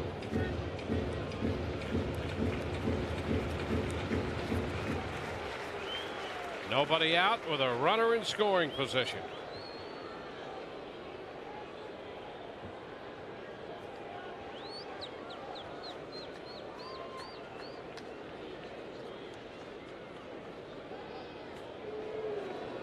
Jeter has had a difficult time recently against Price, and even that base hit in the third, as you pointed out, he just squeezed it through on the right side between the bag and that right field line and Carlos Pena.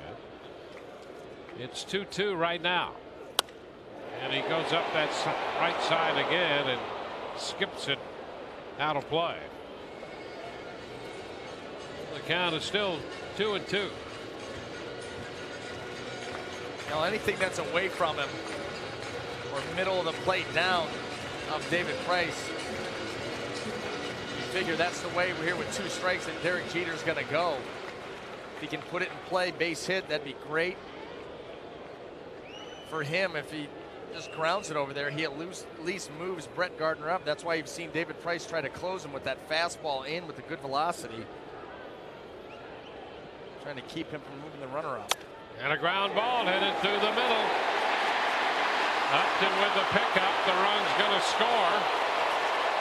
Jeter got a fastball and managed to get it through the middle. Well, I think Derek Jeter was recognizing exactly what David Price was trying to do also. That's to keep that fastball close to him, and he does a nice job here of just pulling his hands in. You see the swing right there. Not trying to do too much. Just play pepper with the middle of the field. He hits the ball on the ground. Sean Rodriguez playing deep over in the hole at second base. Not able to get over there. Gives the Yankees a 4-3 lead here over the Rays. And Brian, that approach by Jeter is one of the things that makes him such a great player. He recognizes situations and what he should be trying to do. And a good amount of the time he can execute that. That's it. That's the key. He's a baseball player, good situational. He understands the game and what is expected out of him. He'll take his shot early in the count, but once you get to 2 strikes against a tough pitcher like David Price, you got a runner on second base. He's thinking, okay, I want to hit the ball hard. Base hit would be great, but at least want to move the runner up to third base with less than 2 outs. He recognized the pattern that David Price was attacking him with and just hit that ball right back up the middle. Not trying to hit it too hard, not trying to do too much. Picks up an RBI single. Well, you think of this New York club as a power-laden, hard-hitting team, but when you look at the last 2 runs they've scored, the tying run in the third and this go-ahead run in the 5th inning, they've not hit the ball hard. In fact, they've utilized 3, you could argue, weakly hit balls in a way, and a walk to manufacture a couple of runs and take the lead. But good speed out on the base paths, a couple of stolen bases. Yeah, and even the weakly hit balls were smartly hit. At least the approach was smart. Yes, there was absolutely a reason. Guys trying to go the other way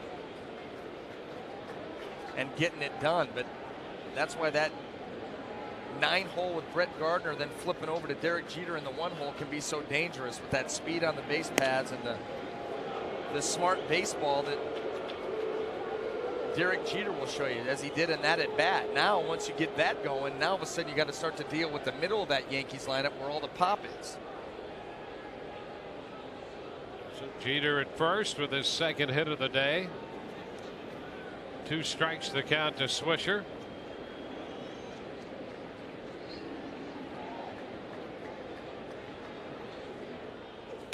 And this one up and away, and it gets by Shopik.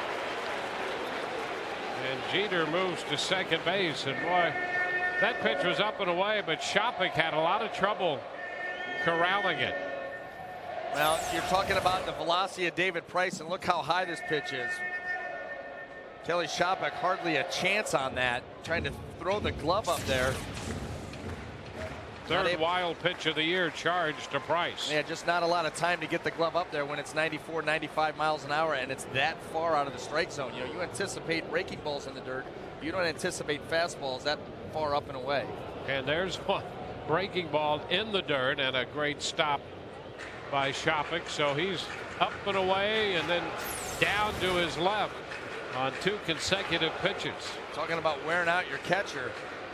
You know, the breaking ball, like I said, you anticipate that ball in the dirt. He does a nice job there of sliding over, getting in front of it.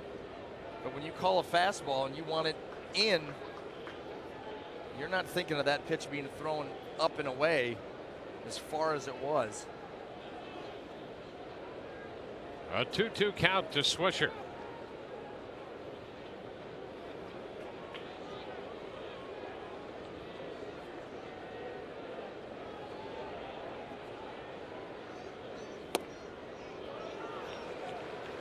Full count now. Going by his back foot.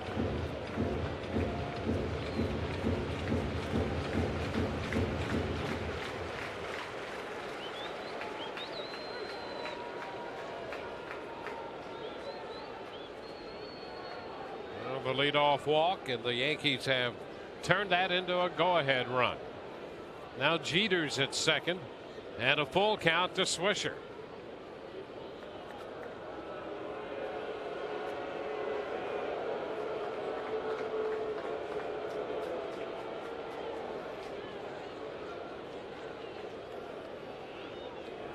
Swisher looped a base hit into center in the first and eventually scored the first New York run.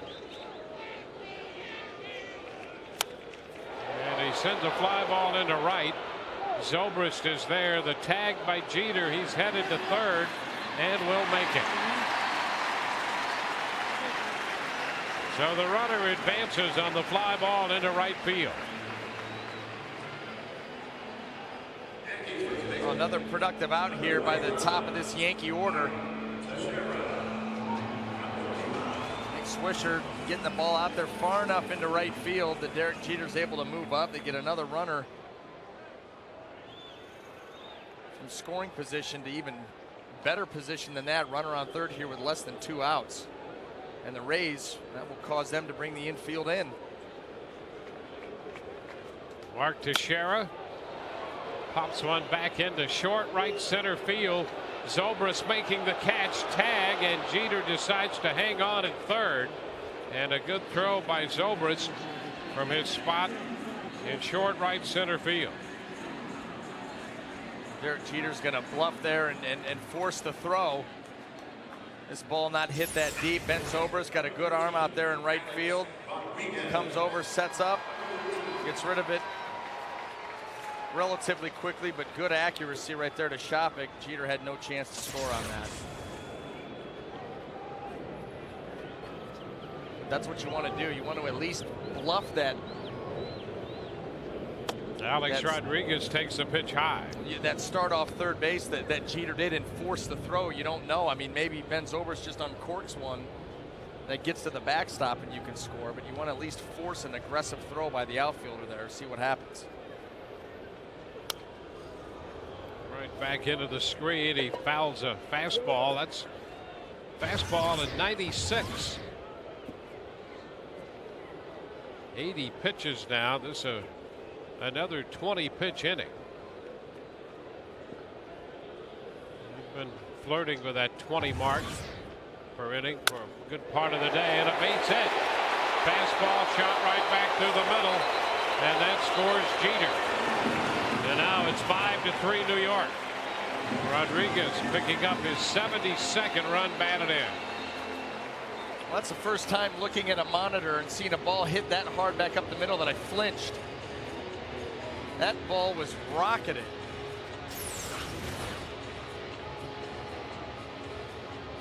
Right here, fastball up.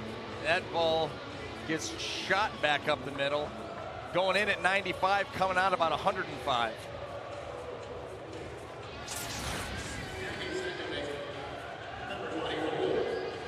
So the Yankees have scored twice in the inning.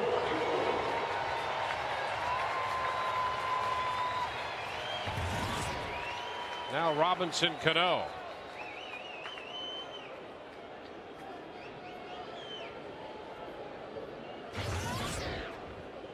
Cano drove in 2 with a triple off the left field wall in the first.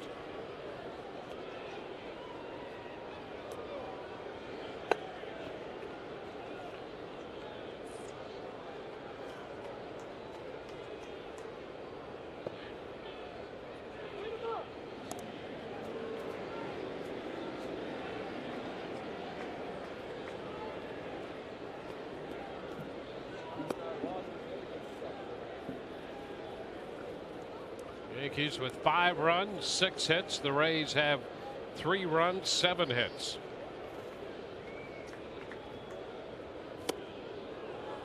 Cano swings over that pitch. Strike 1.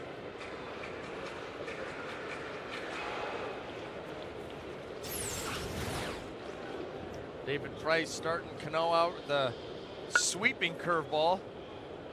A good change of pace on the speed at 77 and that good depth break on it. Over a foot.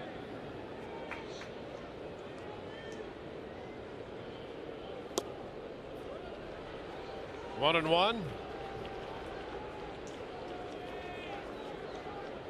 Well, these 2 runs here in the 5th make Chan-Ho Park the pitcher of record now for New York.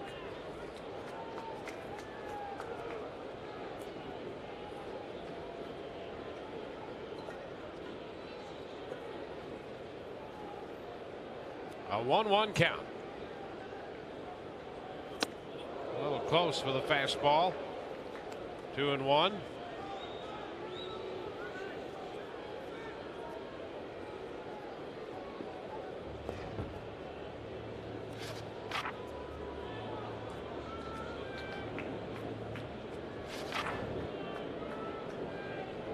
Cano, the 5th leading hitter in the American League coming into this game.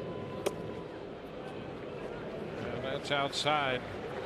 3 balls and a strike. Up to 25 pitches in this inning, and you can tell a bit by the body language here of David Price that they're starting to wear on him. That's hot weather. You're absolutely right, Dwayne. I was just thinking the same thing. You start to creep up close to 90. It's been a long day so far. Very hot. It's definitely taking its toll on David Price. The count is full.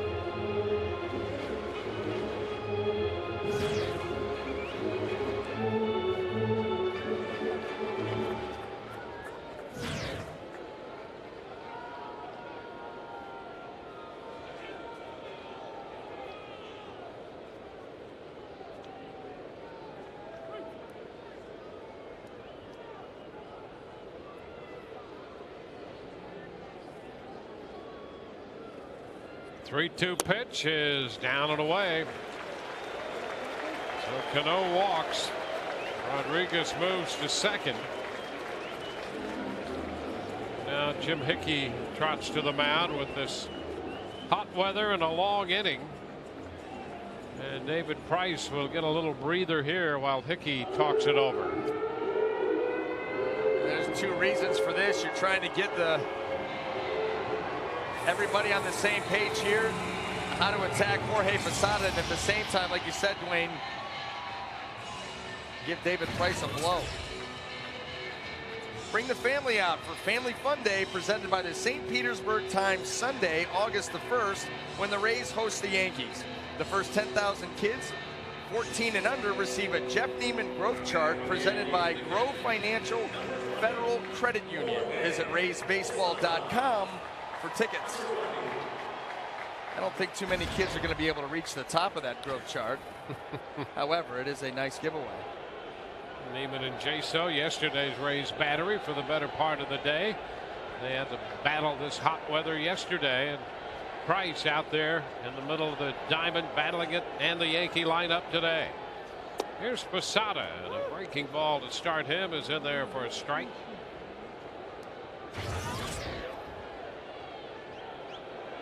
Posada struck out on a curveball in the 4th inning.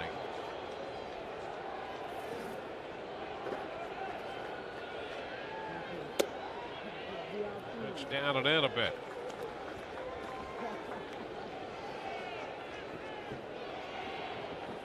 Two men on, 2 men out. 2 runs have scored, and the Rays now trail by 2.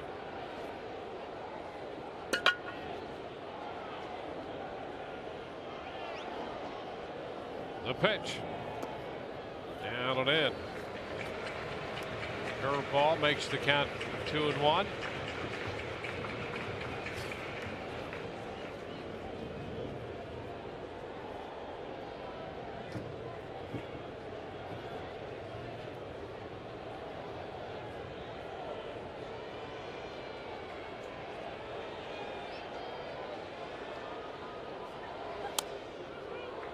Count goes to 2-2.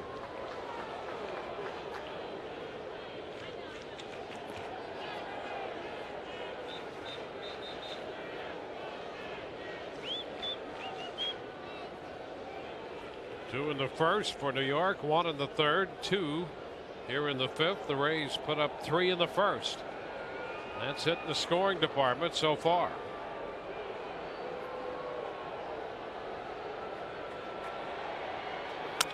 Posada hits a high fly ball deep into left center. Kepler all the way back, and it's going to be off the wall. It one-hops the wall in left center. Rodriguez scores, Cano scores, and Posada picks up his first hit ever off David Price and drives in 2 runs. And with that, the Yankees open a 7-4 lead. Posada had gone 0 for 12 against David Price before that double. Now this inning just keeps getting longer for David Price. Fastball tries to come in on Jorge Posada. A nice job of clearing the front side and getting the hands through. And he gets the ball out there into left center. The very deep out there, playing at 399. No man's land. That's going to score the runners easily. Coming in here with 2 outs, running on contact. Yankees now up by 4. Marcus Thames fouls it back into the screen. That's a strike. First pitch to Thames, a fastball at 95. Price now over 90 in the pitch department. Touch for 4 here in the 5th.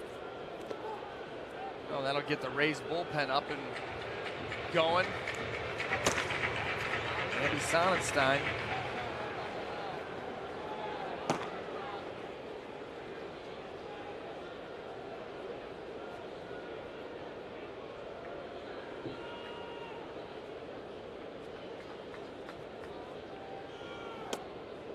There's a strike.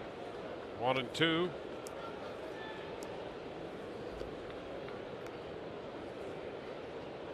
I'll tell you what you haven't seen a whole lot from David Price today is the changeup. A lot of fastballs. He's been working in the curveball a lot more, but not very many changeups. And a breaking ball is skied into left. Kapler is there and makes the catch to retire the side. 8 men come to the plate. The Yankees score 4. We are through 5, and it's now 7-3 New York. You know which sedan has 8 standard airbags, 2 more than a Volvo S40, and a higher overall safety rating than the Volvo? You do now. Back in New York, Rays and the Yankees wrapping up their current 3-game series. Joe Madden watching David Price go through a 36-pitch 5th inning, which has pushed his pitch count to 96, and so that's enough for David Price this afternoon with that long 5th inning. And the Rays now, who at one point led 3-0, now trailed by 4. And in the middle of this game, forced to play catch-up. They're facing Chan-Ho Park. And B.J. Upton, the leadoff man, will lead off the 6th. Crawford next, and then Longoria. Upton shows the bunt, missed it, strike 1. And trying to get something started here, and not a bad idea, but not a great pitch to try to get down.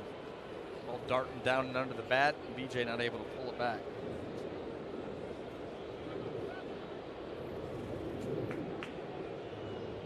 Upton doubled to start the game, 1 for 3.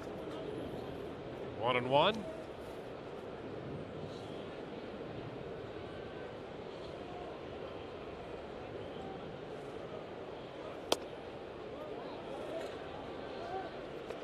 Two balls and a strike.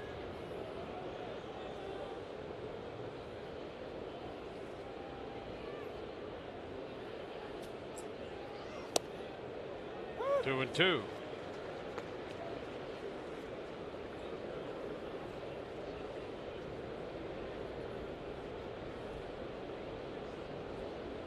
Texas has a 3-1 lead in the bottom of the 7th at Boston. And BJ is called out on strikes. Second strikeout for Chan-Ho Park. Well, he froze him with a slider, keeping that ball in the outer half. Good pitch here. Right there. And now Carl Crawford is due. And Joe Girardi comes out of the dugout for the New York Yankees. Girardi's had some action in the bullpen, and I think that's going to be it for Park. Chan-Ho Park, who works an inning and a third. He will depart. We'll see the new Yankee pitcher in a moment.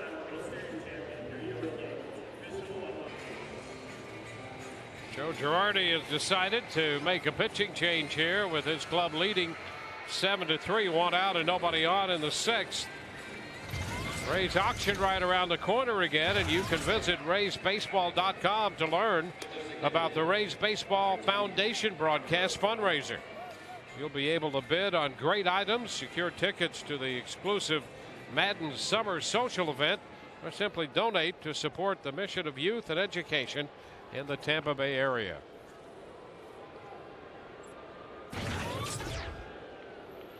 Boone Logan. Lefty is the new pitcher. He was just recalled from AAA prior to yesterday's game and is in the game today. On to face Carl Crawford.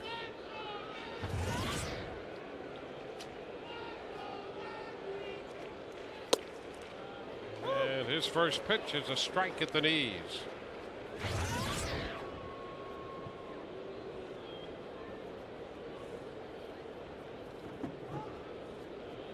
This is his third stint with the Yankees this year for Boone Logan.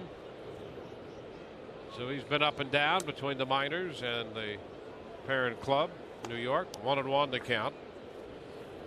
Yankees got him along with Javier Vasquez in the deal with the Atlanta Braves in December of '09, when Melky Cabrera, among others, went to Atlanta.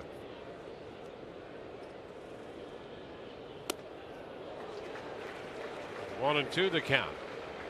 Well, you see how he had Carl Crawford's timing all messed up there and what turned out to be a hanging breaking ball.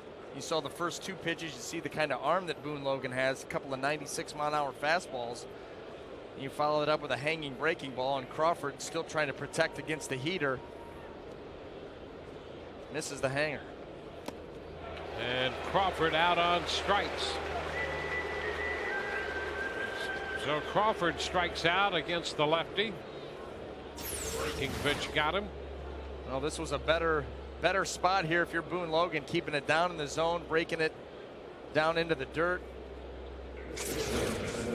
Carl Crawford chasing it. 2 outs, and here's Evan Longoria.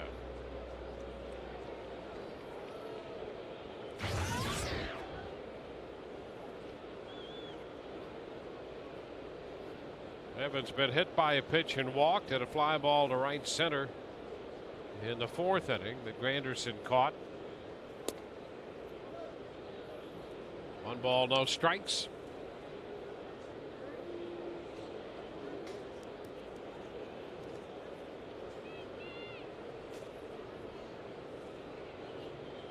Each team with 7 hits. So the Yankees have scored 7 runs with their 7 hits. The Rays 3 runs, 7 hits.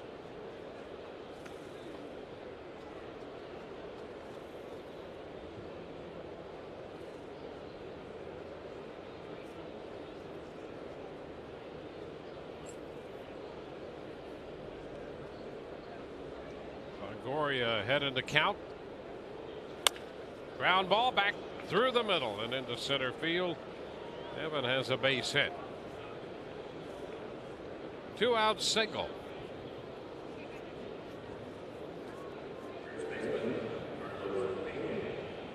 Well, Andy Sonnenstein throwing. Randy Choate had been throwing. He's looking on right now on the bullpen mound. Righty and a lefty. Carlos Pena about to step in.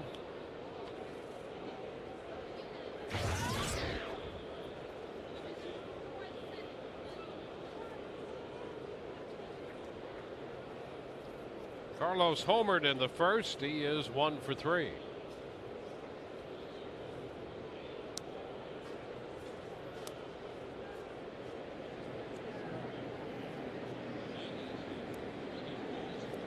So Longoria aboard over there at first base, on for the 3rd time, but picking up his first hit.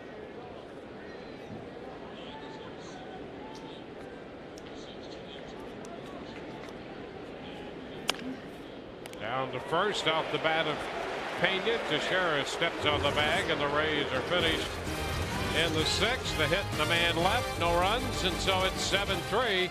New York, middle of inning number 6. The path to financial freedom needs to be clearer.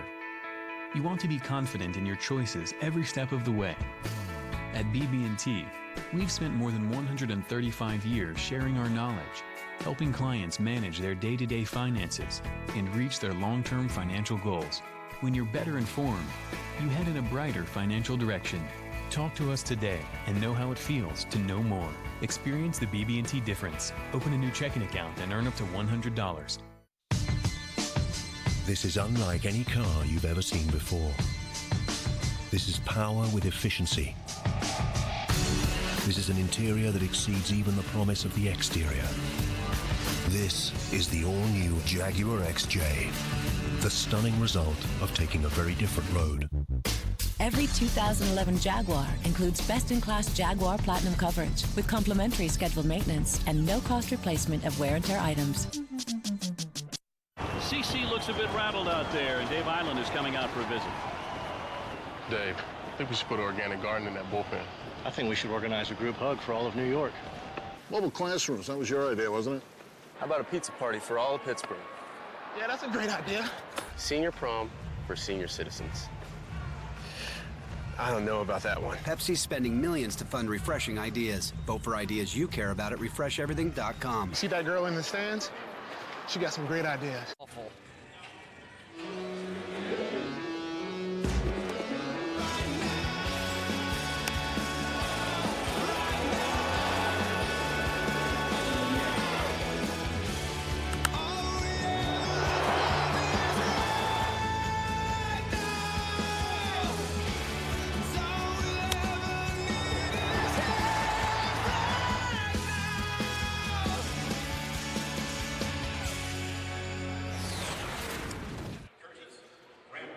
Well, the Rays are down.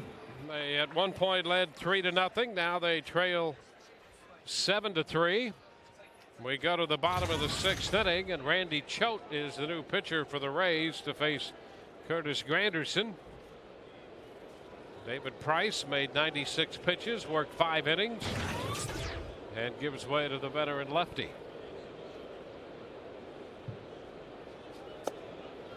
First pitch to Granderson is inside. Joe doesn't want to allow this game to get any further out of hand, playing that matchup game already here in the 6th. Little roller foul. 1-1. Well, both these managers have shown that they will play the matchup game with Logan called in the top half of this inning after Upton struck out facing Chan Ho Park, and Logan came on to face Crawford, finished the inning eventually, and now it's Choate to face Granderson and Gardner. And a line drive, base hit into right field, 1 hop. So Granderson has his first hit. He was hitting just .216 against lefties.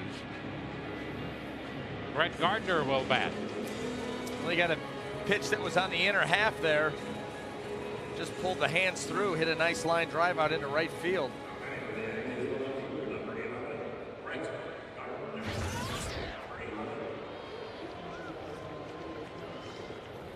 Here's Gardner, 0 for 1 with a walk and a run scored.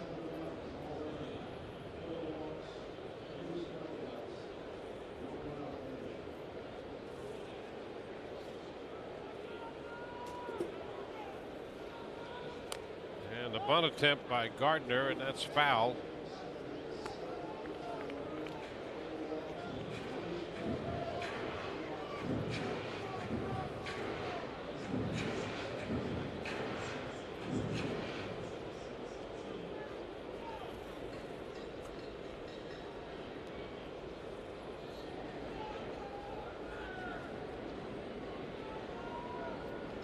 Choate took the loss here in the game Friday.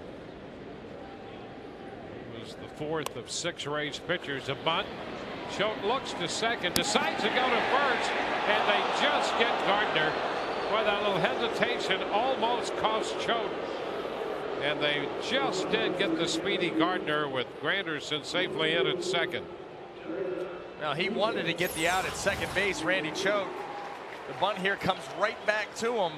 He gets to it quickly, can't get it out of his glove, and then the double clutch before he finally gets rid of it, and barely, like you said, barely gets Gardner, who can run. You see it right there, he wanted to go, couldn't get it out of the glove, and boy, oh boy, bang, bang. That'll end his day. So Choate will depart after facing 2 left-handed hitters.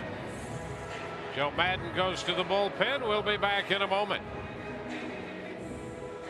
Some things you never forget, like your first day at school. The first time you soloed on 2 wheels.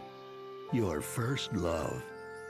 Or your first taste of Bluebell ice cream. Because the best tasting ice cream in the country is made with fresh milk from cows who think they live in heaven. One thing's for sure, your first bite won't be your last. Bluebell, the best ice cream in the country. New Caramel Kettle Crunch ice cream. Pop some in your mouth.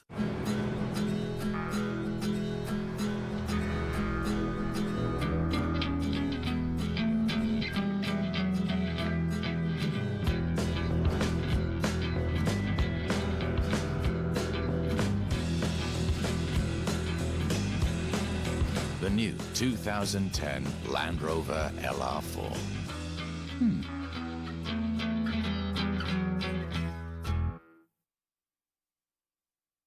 What are the odds, Mike? All 4 meals under $4 going to the same table. Yep, cooked to order food, tiny little price. I know. They must be the smartest people alive. I must shake their hands. How do I look? Hat?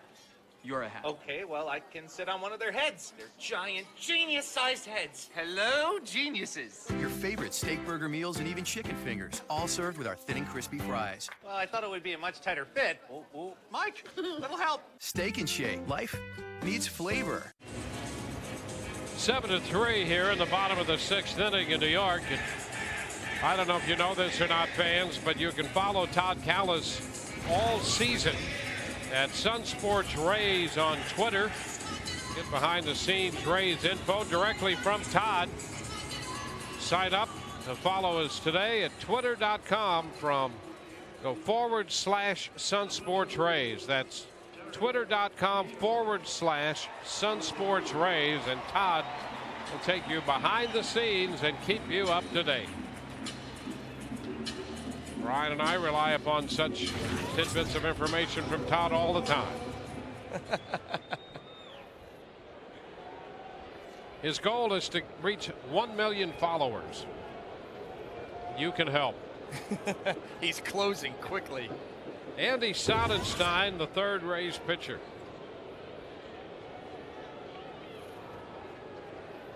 Derek Jeter with man in scoring position and 1 out. Back off Sonnenstein's glove. He's got to play it first. Over to third goes Granderson, and Jeter, who shot a base hit up the middle in the 5th to drive in a run, tried to go back through the middle that time, and Sonnenstein knocked it down. Quick enough hands there by Andy to get a glove on that ball and keep it close. So he wants that ball in. Just off the glove, but nice hop over to get it. Turn and throw. Good play.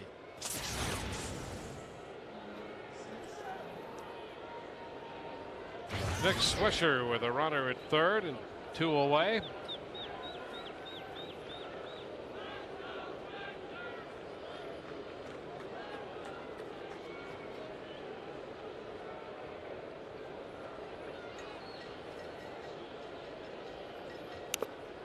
Fouls it back.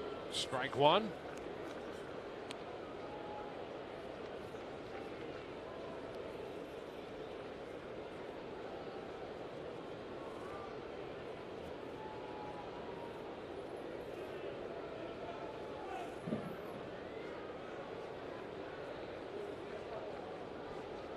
Sonnenstein delivers, and Swisher takes it down. 1 ball, 1 strike.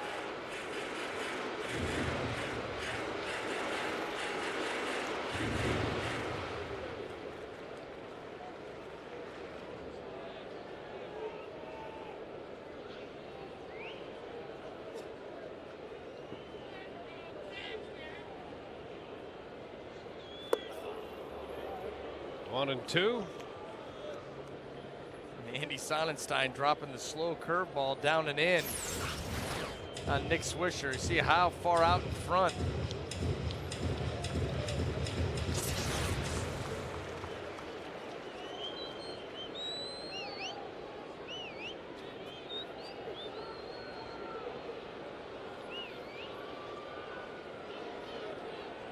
Yankees had a big inning in the 5th when they scored 4. That's the difference in the game.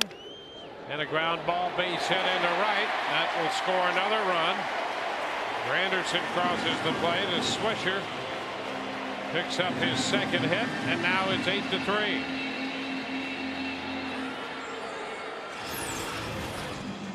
Well, after being fooled badly on the curveball, mislocation, wants that fastball down and away. That ball ends up right out over the plate. Nick Swisher just trying to put the ball in play with a little authority, gets it by Sean Rodriguez, and the Yankees extend that lead.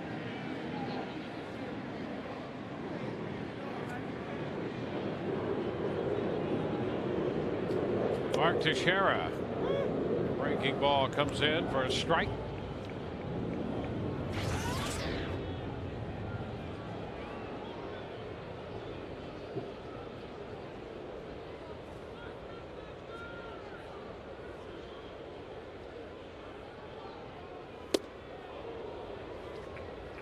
Two. Teixeira has walked and scored. He singled and drove in a run in the 3rd.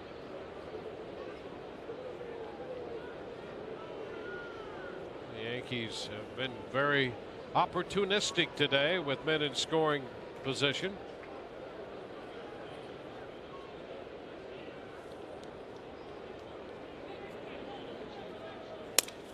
And a shot up the right side.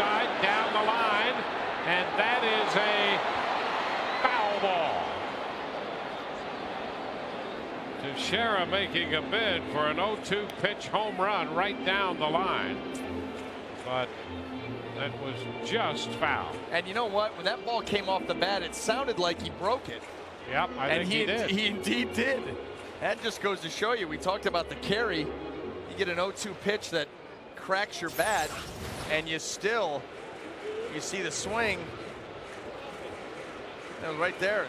Big splinter flipping off that bat. Broke the bat and still gets it out. Just foul. Yeah, that just doesn't seem as if nature should allow a home run on a broken bat. No. And that was almost what we saw right there.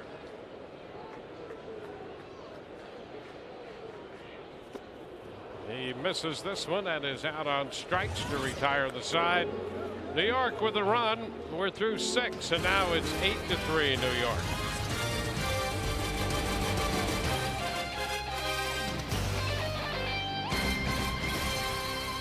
Jake here has prepped an astonishing number of cars at the Ford model year-end sales event. That's his story. Right now he's prepping the EPA estimated 35 mpg Ford Focus. And when he's done that, he's going to prep the 2010 Ford Fusion, which, by the way, is projected to hold its value better than the 2010 Toyota Camry. Prep, prep, prep all day long. Might say Jake is a prepping machine. Settle down, Jake. Now get a fuel-efficient 2010 Focus with 0% financing for 60 months or get $3,000 total cash back. Drive one at your local Southern Ford dealer. This is our beach. This is our pool. Our fireworks. And our slip and slide. You have your idea of summer fun, and we have ours. Now during the summer event, get an exceptionally engineered E-Class for 1.9% APR or lease one for $689 a month. Who's your internet provider? Bright House. Bright House? Bright House? Has there been a time when your Bright House internet was slow? In the early evening. At night, after work. 8 o'clock at night. During the evening? Maybe everybody's using it? It should work, you know. You just kind of have to wait. Come on, go faster. Waiting. Spinny wheel, Mommy. I'm getting the spinny wheel. Walk away. Hopefully when I come back, it's better. Right. Joe Madden looking on from the Rays dugout as we move into the 7th inning.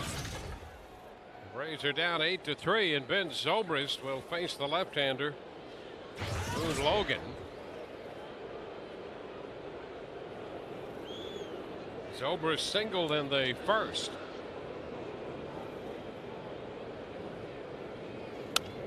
Goes after the first pitch and hits a high pop foul right side, and it will be caught by Teixeira, the first baseman. One away. I didn't think that ball was going to stay in here. Ben Zobrist getting jammed on that pop-up, and Teixeira navigating that short wall over there makes the catch.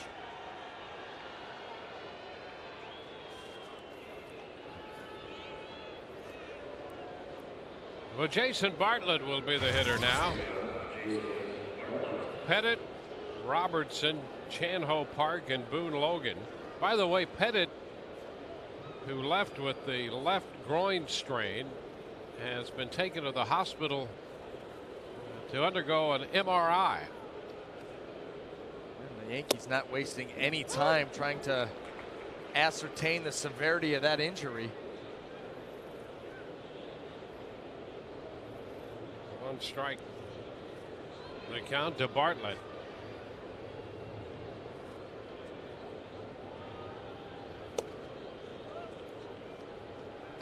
One.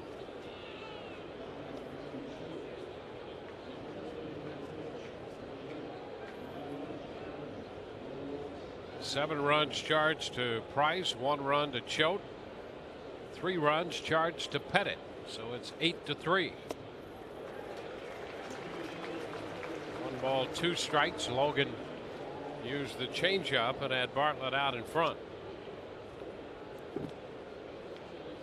The changeup is such a good pitch, and it becomes even more effective when you've got the fastball that Boone Logan has. Hitters do not want to get beat by the 95, 96 mile-an-hour fastball. They're geared up for it. You drop the changeup, you see how effective it can be. And strike 3 call. So he gets Bartlett looking. Second strikeout for Boone Logan. Well, after the changeup, follow that up here with a little slider. Keeps that ball up in the strike zone. Not the best spot for it, but he had Jason Bartlett looking for something else. Yeah, you could see how he got under the slider there and pushed it up. Almost became like a sloppy cutter.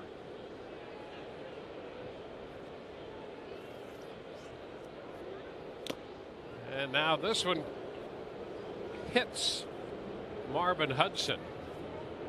Boy, that was taken by Kapler, and it went right by Posada and got the plate umpire Marvin Hudson. So Hudson is hit by a pitch. Which in no way benefits Gabe Kapler. No.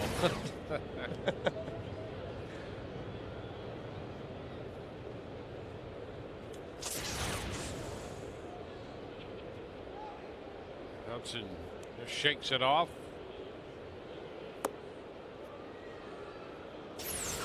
2-0. Oh, how about that? They make him tough in Georgia. Yeah. Born there, still lives there. And I'll tell you, that was a direct shot to the left knee. Jorge Posada better be ready to swing the bat the next time he comes up there. That's right. 3-0 to count to Gabe Kapler. Never seen a guy stroll into the batter's box with an 0-2 count already on him.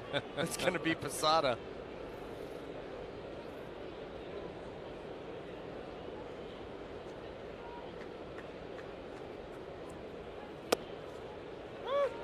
Three and one.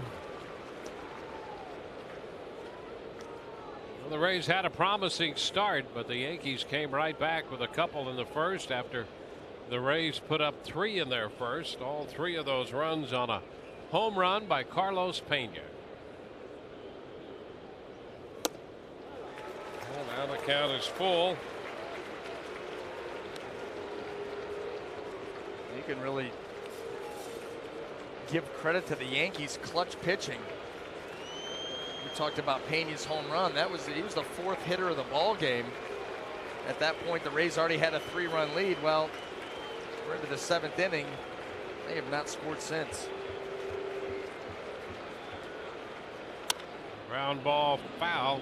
Yeah, and after the home run, Zobrist singled and Bartlett singled, and we referenced it at the time in our conversation, Brian, when Kapler hit that shot that Rodriguez made the catch on. A catch like that could completely change the outcome of a game, and you have to think that it has this one. That would have given the Rays a 5-0 lead with only 1 out in the first and a chance to get more. Now Kapler hits a high fly ball. This one is deep and gone. Home run for Gabe Kapler, and the Rays are on the board here with a solo 2-out home run in the 7th. That will make it 8-4.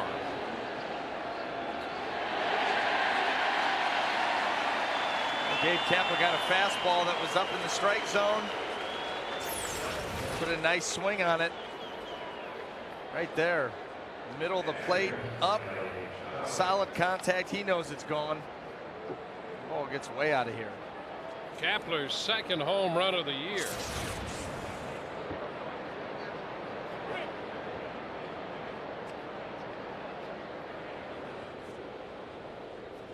Now Kelly shopping.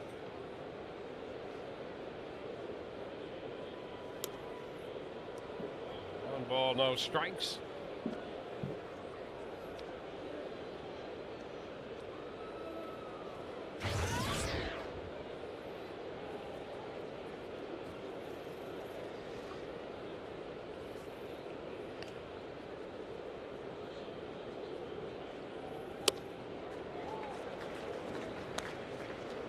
One to count.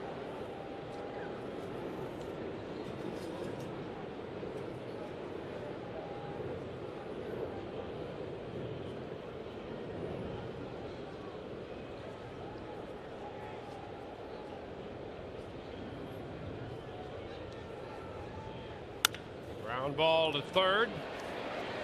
Rodriguez makes the throw to first, and it's scooped by Teixeira. Home run by Kapler, and the Rays get a run. It's 8-4 New York.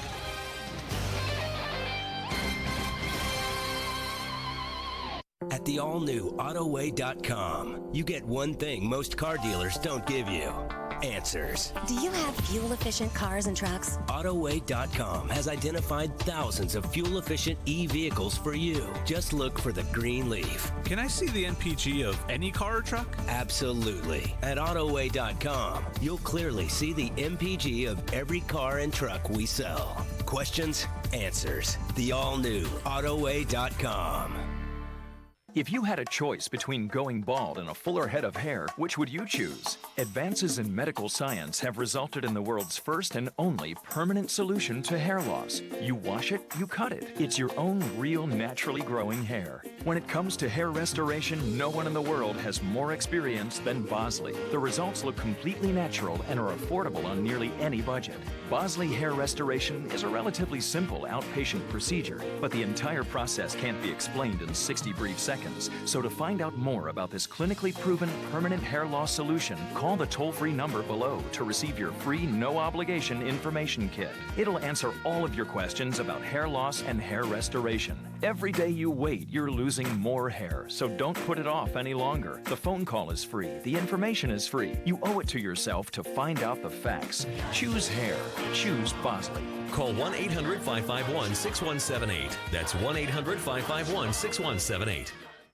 Introducing Fox Soccer Plus, the ultimate soccer network featuring HD action from Barclays Premier League, UEFA Champions League, plus the world's best rugby. Get Fox Soccer Plus today. Log on to foxsoccerplus.com or call 1-877-810-KICK.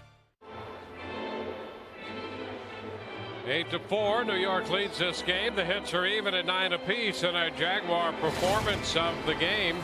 As we look at the New York lineup from top to bottom,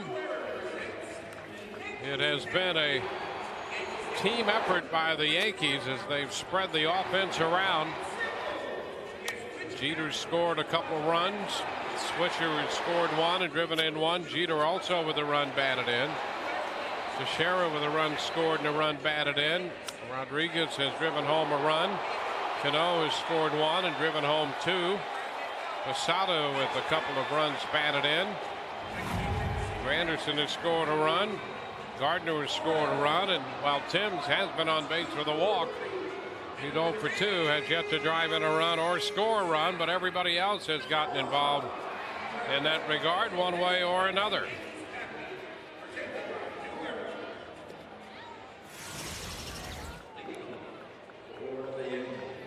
Fans have taken their 7th inning stretch.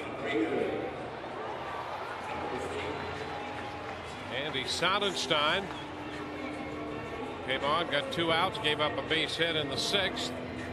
The run in the 6th was charged to Randy Choate, so 7 runs charged to Price and 1 to Choate. And here's Alex Rodriguez.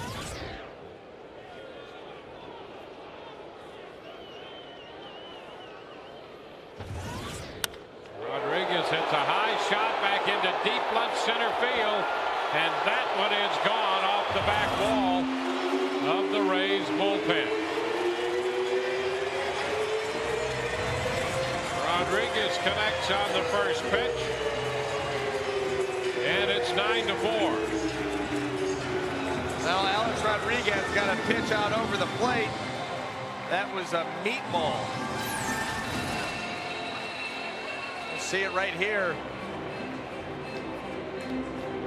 The pitch that never got to the spot that Andy Sonnenstein wanted it. That's why you saw everybody pitching Alex Rodriguez in earlier in the game, because when he gets extended on a pitch that doesn't get where it's supposed to, he can hit it a long way. Well, that didn't get to the place where Sonnenstein wanted it, but it certainly got to the place where Alex Rodriguez wanted it as he hits his 15th home run of the year. He now has 73 runs batted in. You go away from Alex Rodriguez, especially early in the count, you had better be spot on with your location. Ground ball right side, and it skips past Pena out of the reach of Rodriguez. And Cano's aboard. Let's see, 11 hits now for New York. Well, he hit that ball hard on the ground. Carlos Pena over to make a play as he slides for it, ticks off the end of his glove, redirects it. Sean Rodriguez goes down in a heap, trying to readjust himself. All around ugly play.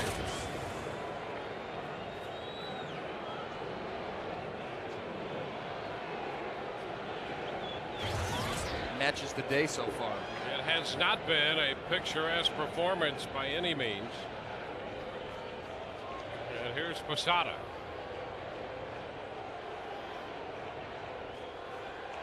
Posada with a double. His last time up, that came in the 5th, and he drove in 2. And here's a pitch that gets away, down and in, and skips by Shopping.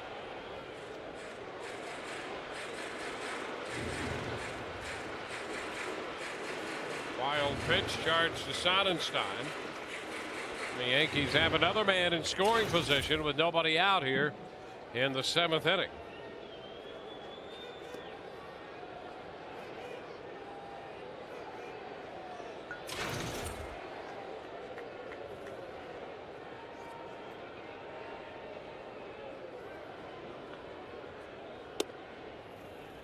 That's a strike, 1-1.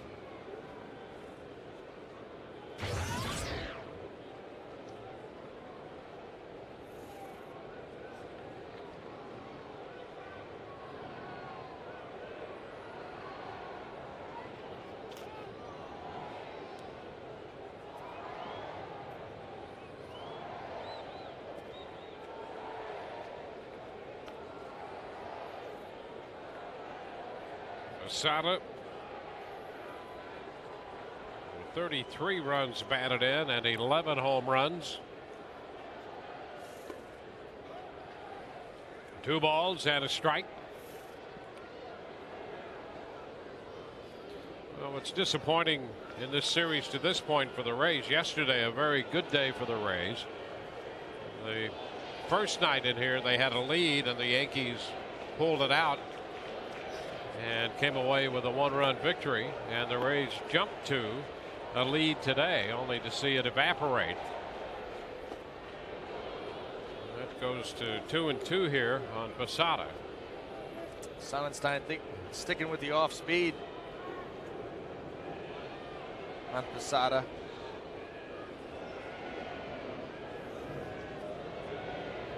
Yeah, that first game you had a feeling that they had that game, and CC Sabathia not as sharp as he's been the last month and a half, 2 months. Had a real opportunity to win that game, let it get away. And then today, taking a 3-run lead, just 4 hitters into the game with David Price on the hill. Feeling pretty good about that, but David Price not as sharp as he's been through the first half, and the Yankees doing a much better job of taking advantage of their opportunities. Much more so than the Rays, and that's why you see the score the way it is. Full count to Jorge Posada.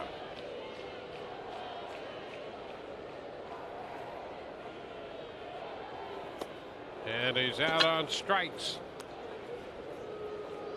Second strikeout for Sonnenstein. That'll be the first out. Got him with a 3-2 breaking ball. A steady diet of off speed. Keeping most of the pitches below the zone. There's a good curveball there, down and in, right at the bottom of the strike zone.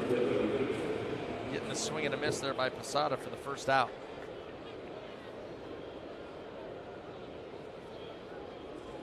Now Juan Miranda will pinch hit for Thames. Thames had gone 0 for 2 with a walk, and Miranda, big time left-handed power, bats against Sonnenstein. 1 ball, no strikes.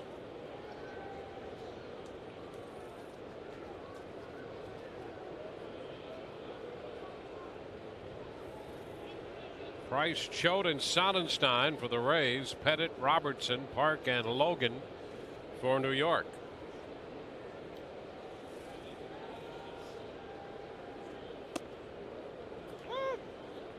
That's a strike. 1-1.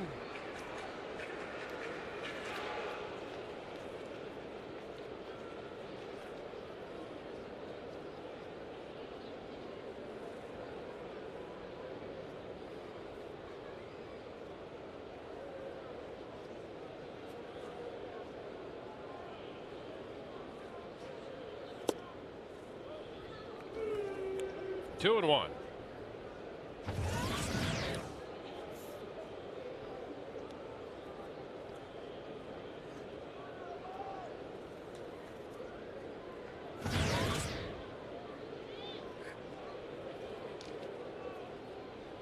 Sonnenstein worked an inning in yesterday's game and gave up a run. Picks up a strike at the knees. Right now it's 2-2.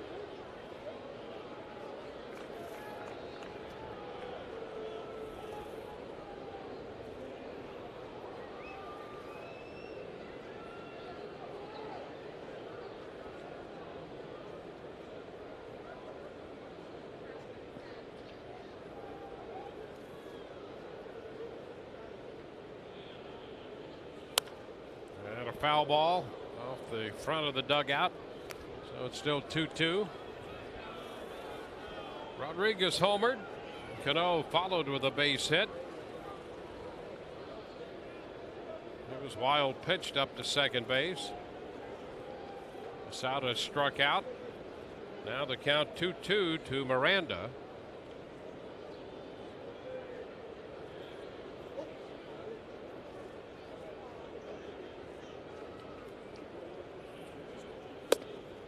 And he checked.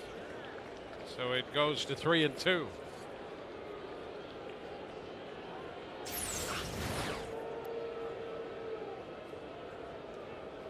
Well, he might have gotten a break right there, but the count is 3-2. You got to ring him on that. Very close, but I believe the intent was there.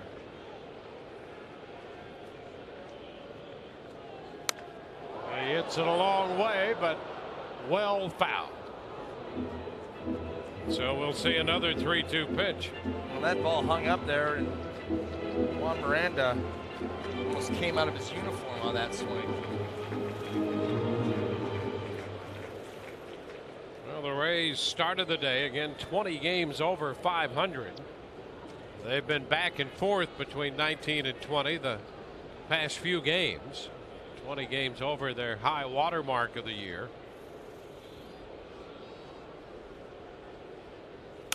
Miranda fouls it away. The Rays got to 20 games over 500 during interleague play when they won that series in Houston, and at the time opened a good sized lead in the AL East and then struggled for a time. The Rays third week of May were 32-12 and had a 6-game lead over the Yankees.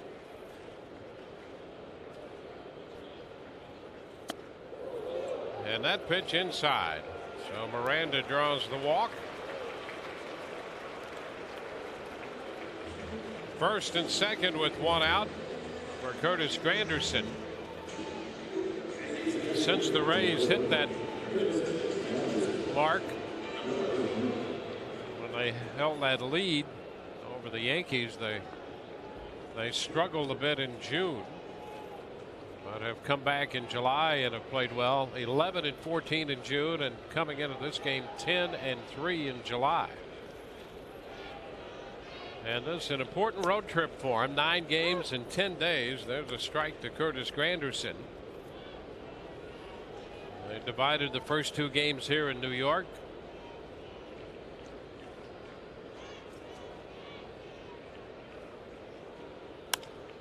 Granderson lifts the fly ball toward the line and left, not overly deep. Kapler makes the catch. 2 outs with runners still at first and second.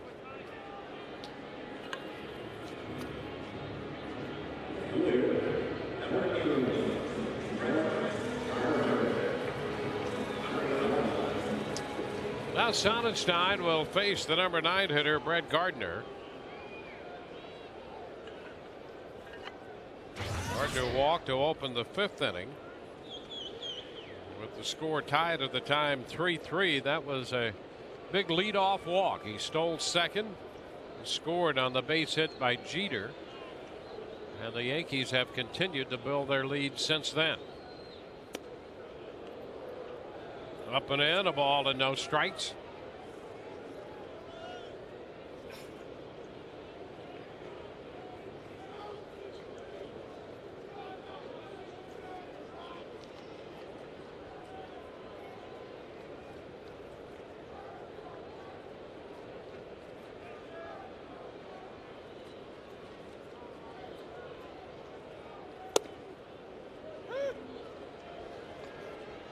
One and one.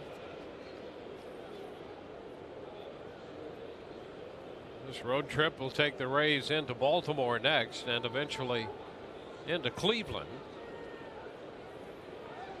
So the Rays aren't really home until the last week of July. And as well as the Rays have played on the road, you'd like to see them take advantage of a couple of teams that they should beat. Teams that as you're going through a pennant race, you've got to beat the teams that you're supposed to beat. And certainly Baltimore and Cleveland would qualify as those teams. However, Cleveland, I can't remember the last time the Rays were able to pick up a win in Cleveland. Well, there's a shot up the right side. He pulls it foul into the seats.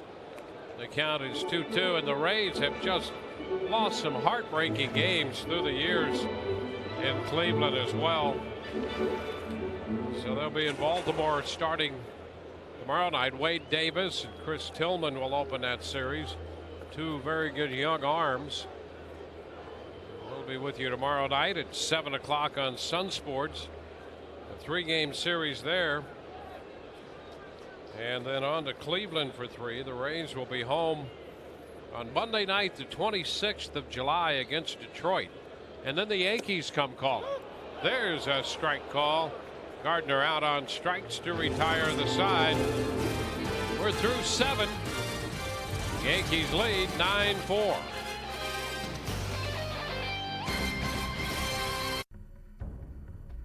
When you put everything you've got into it, have the accolades to prove it, the only thing left to do is share it. The Ram Tint Event.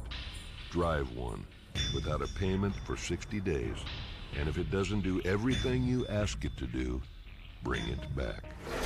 Ram. Or in lieu of 60-day offers, get 0% financing for up to $6,800 in total savings on select Ram 1500 models. Are you aware that Verizon Fios brings fiber optics to your home and Bright House doesn't? Yes. I read that. I do know that. Yes, but there's a contract. Verizon, they want you to have a 2-year contract. I got commitment issues. No one likes to be tied down. So if they didn't lock you into a term contract, you'd consider switching? Oh, absolutely. Yeah. It's a no-brainer. Because now with Verizon Fios, you don't have to sign a term contract. Really? That's terrific. Did not know that. I'm in. Tampa spoke. Verizon listened. Switch to Fios today. Now with no term contract required. It's time for Fios. Don't miss all new episodes of the World Poker Tour. The world's best players and top amateurs travel from city to city in pursuit of the WPT crown. The World Poker Tour. An all-new episode, Sunday at 9.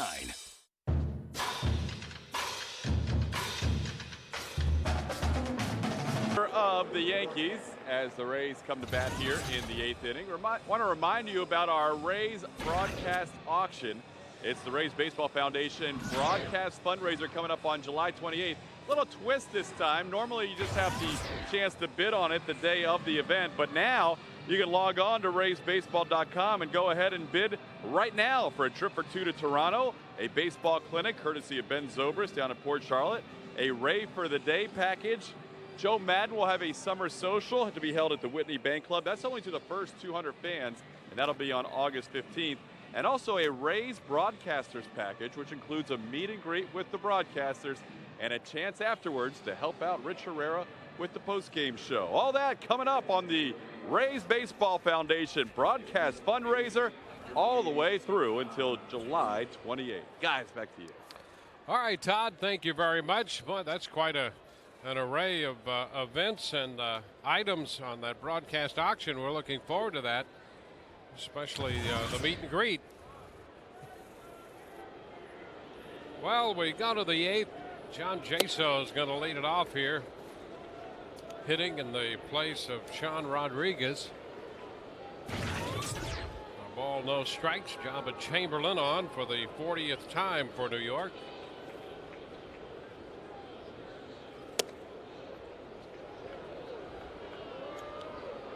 Two 2-0 now.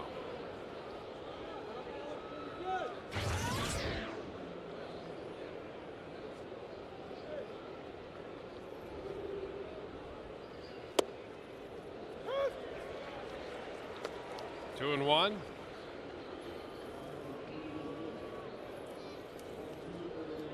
So Chamberlain, the 5th pitcher for the Yankees. 2-2, and you saw Chamberlain's numbers, and there's some concern here in New York about exactly how he fits, and the controversy, as you know, for a long time has been, well, should he start, should he be in the bullpen, and all of the attending indecision with that. Some think that that's the reason he has struggled with the numbers he's put up so far. Jaso thought he had checked. B.J. Rayburn didn't think so. Well, he went around, and so that's strikeout number 1 and out number 1 here in the 8th. Well, I'm not sure if that wasn't a strike regardless of whether he checked his swing. That was a pretty good pitch there by Chamberlain. It certainly didn't look like he went there. No, he didn't. He didn't, but let's look and see where it's at. That looks like a strike. I'm sorry. Yeah. Yeah, it's a strike, but you don't call strikes from third base. No, absolutely. He did not go. B.J. Upton looks at a strike.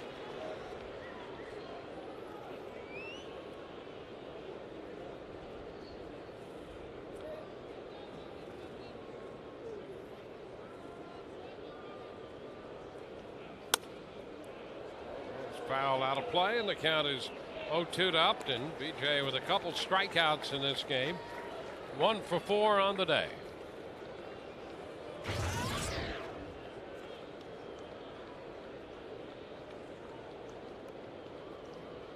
Texas trying to finish off Boston, but the Red Sox have scored a run in the bottom of the 9th, so the Texas lead is 4-2.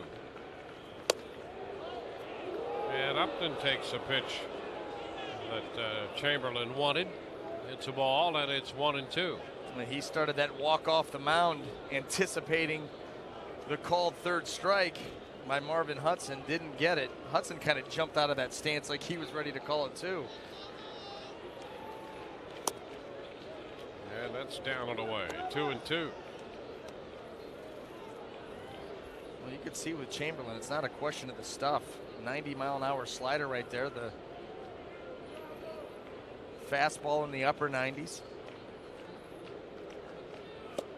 And Upton is out on strikes.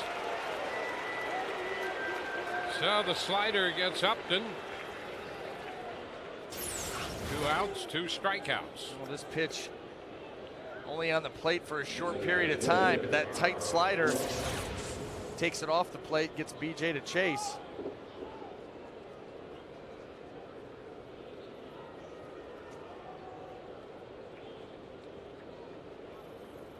Now Carl Crawford. Crawford loops one into left field, and that will fall for a base hit. So Crawford has his 2nd hit of the day. It gives him 110 hits on the year. Carl came into the game in the top 10 in total hits and leading the league in runs scored with 70. The Rays have 10 hits today. A 9-4 ball game here in the 8th. And here's Evan Longoria.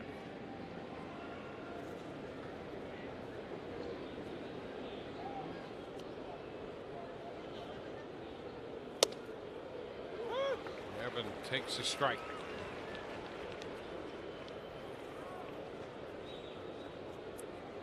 The 40 appearances for Chamberlain leads the New York staff in appearances.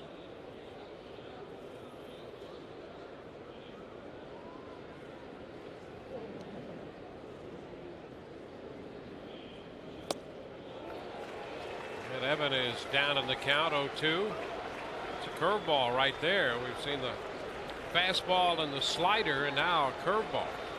Very similar break, but you can see the difference in the speed. That slider's been running in the 87 to 90 range. That one taken all the way down to 81.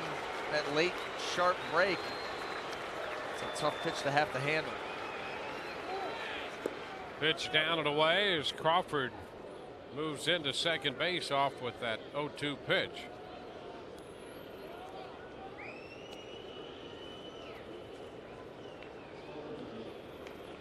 So Crawford picks up his second steal of this game.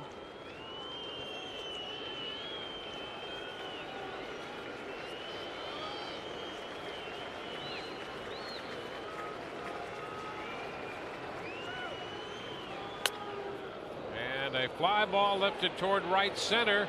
That's going to be caught by Granderson. And the Rays are out in the 8th. No runs ahead, a man left. Bottom of the 8th coming. Still 9-4.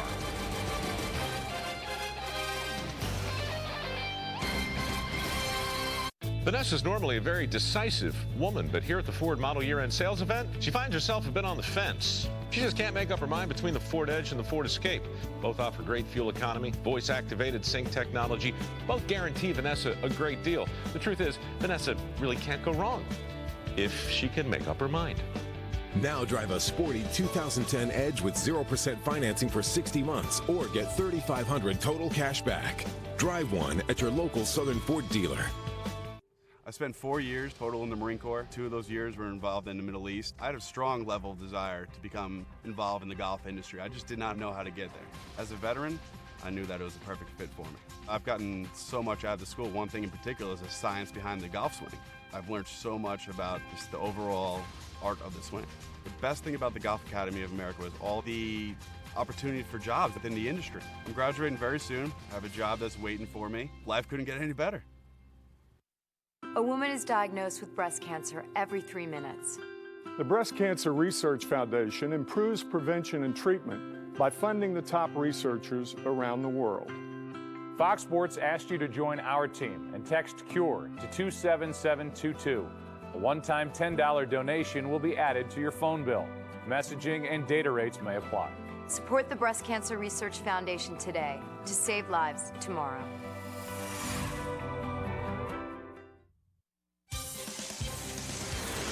Rays baseball brought to you by AutoWay. If you need a car, truck, or van, who you going to call? AutoWay. Call 1-800-SHOP-AutoWay. And by 5 Hour Energy. Hour of energy now. No 2:30 feeling later. Visit 5hourenergy.com.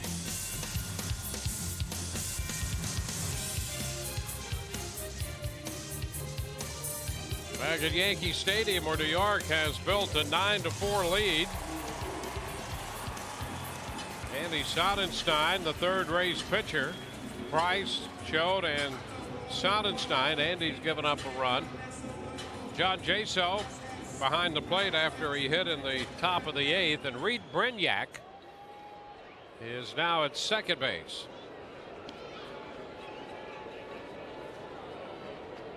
Derek Jeter to lead off the bottom of the 8th.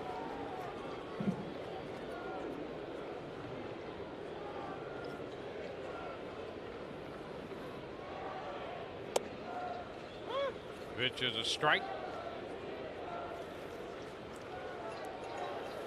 Jeter with a couple of hits, a run batted in, 2 runs scored.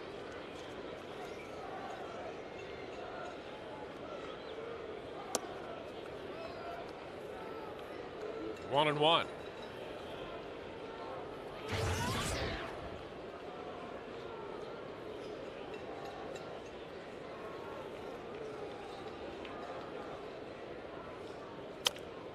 Jeter bounds it foul. 1 ball, 2 strikes. Well, it was Jeter's well thought out hit in the 5th inning that gave the Yankees the lead. He chased home Gardner with a little base hit up the middle when he battled David Price, and a Price fastball.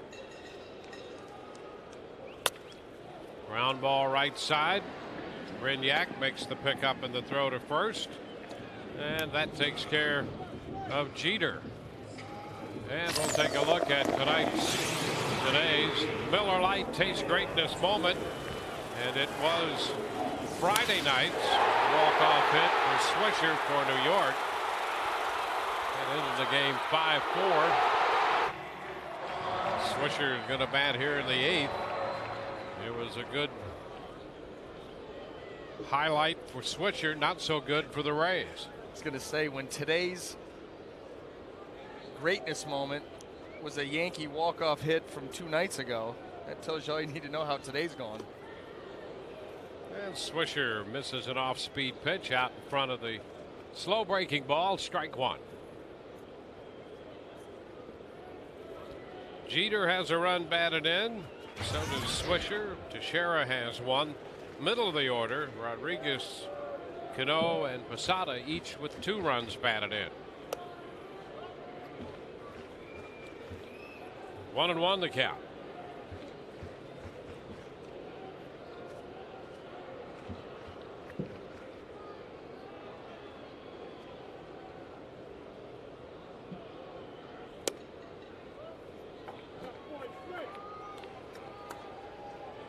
Two-one count to Swisher.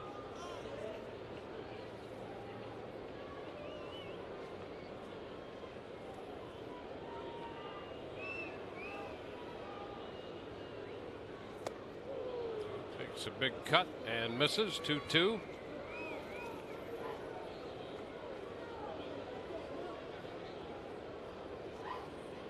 Swisher hit 29 home runs last year and hit 249. He has 16 home runs right now and came into this game hitting 299. At the moment, that average has moved over 300 to 302.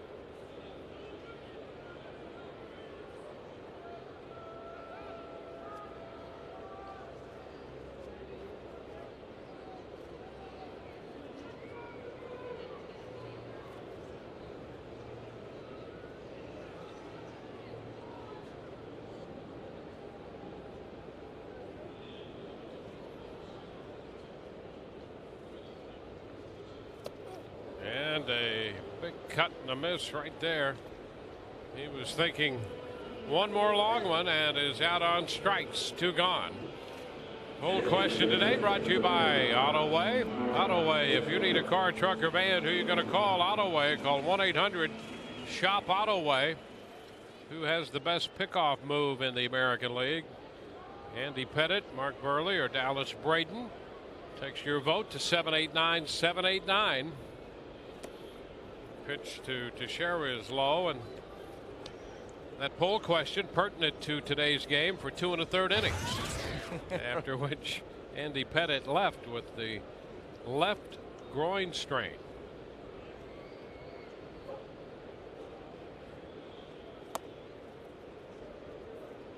Two and 0. We didn't really get a chance to see much of his move to first base. It wasn't for a lack of base runners. Roller foul, 2-1. Well, the Rays had a lot of those off him early. In fact, the Rays left 8 men on base in the first 3 innings when they had a chance to really add to their lead and never could quite pull the trigger on that.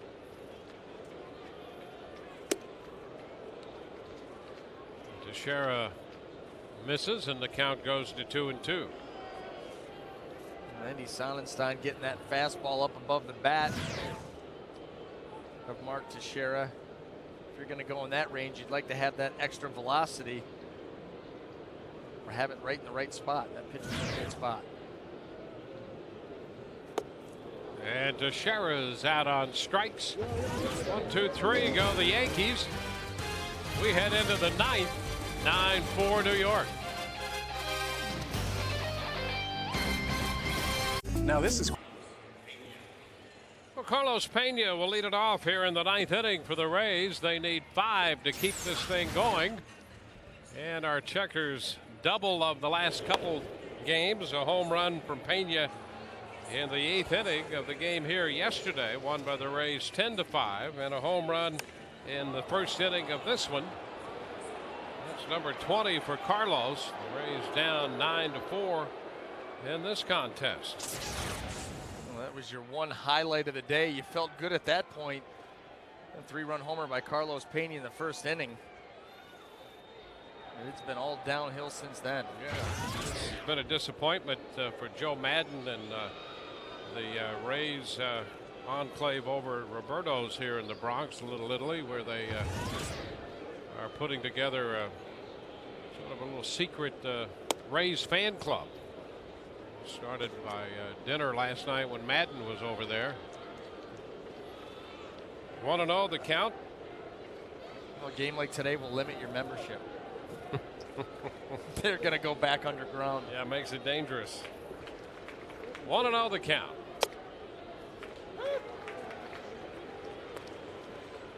1-1 the count to Pena. Carlos has homered in 4 at bats, a couple of strikeouts on the day, and he grounded out to first. Facing Jabba Chamberlain here in the 9th inning.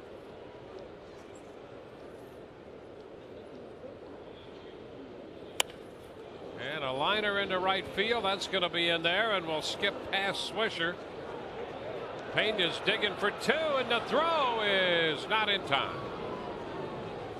So Carlos Pena with a 2-base hit to open the 9th inning. Chamberlain trying to drop a breaking ball on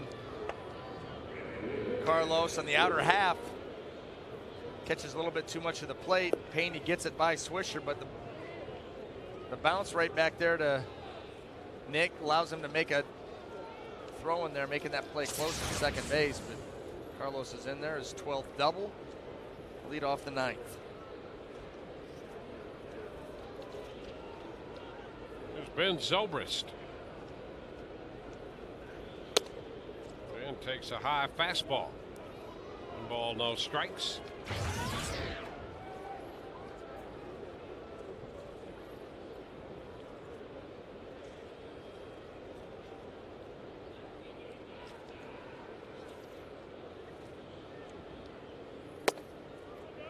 And that's wide.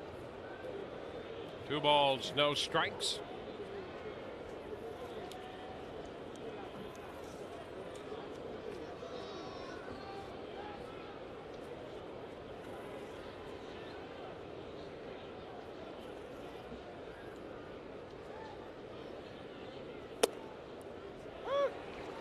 Doing 1.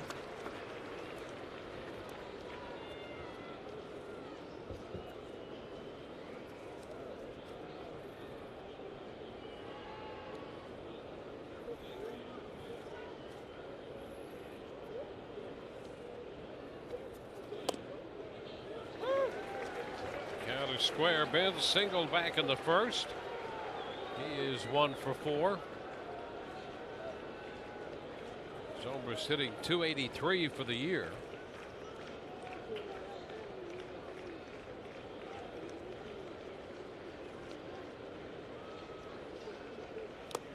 And Zobrist, that's a foul tip strikeout, says Marvin Hudson. That's the first out. Chamberlain comes with that breaking ball. 4 straight fastballs away. See where he'd gone with all the other pitches. Now he's trying to drop one down and in, and you know whether or not that ball was tipped, Zobrist committed on that swing, and he picks up a strikeout. Now Jason Bartlett. Pitch is too low.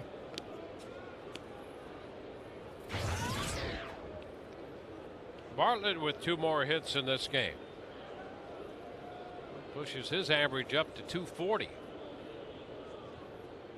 Swinging a better bat as of late. Trying to continue that climb back up to the leadoff spot. He hits a high fly ball back toward left center field. Granderson after it on the track reaches up and makes the catch. He hit that ball very deep out there, but Granderson tracked it for the out. Now there's an awful lot of room once you get to center field over to left center. 399 out in left center, 408 to dead center. A lot of room out there, and Bartlett hit that ball hard, but too much space. He got some speed out there to cover.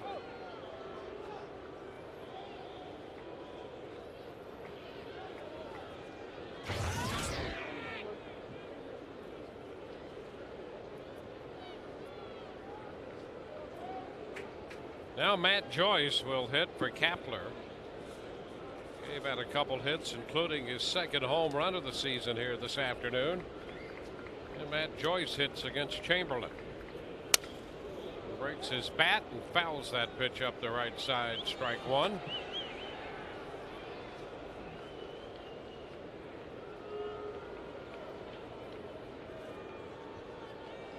The Rays with 11 hits, the Yankees 11 hits. New York with 9 of the 13 runs scored in this game.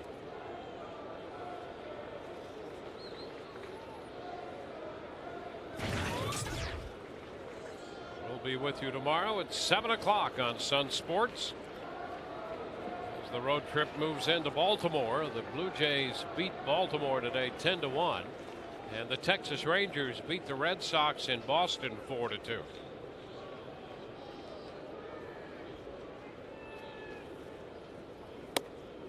It's inside to Joyce.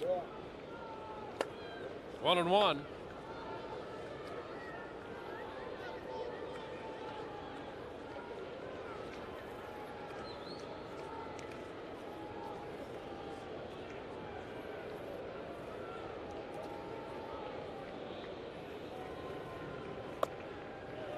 Checks on a pitch down, 2-1.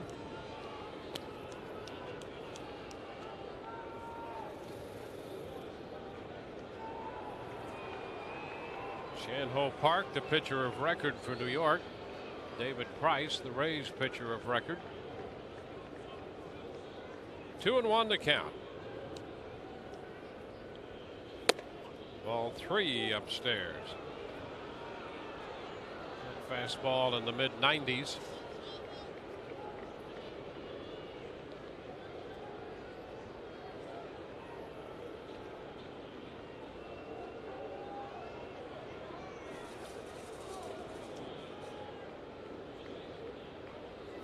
And a line drive base hit into right field. That's going to go all the way to the wall. Joyce is on his way to second as Pena scores to make it 9-5.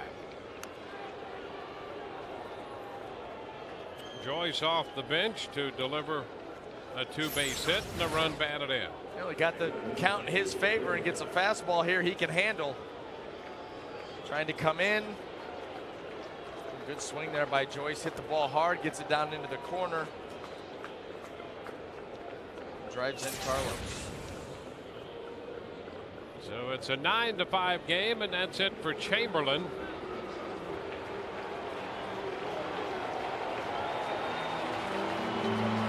So we will be back with the pitching change.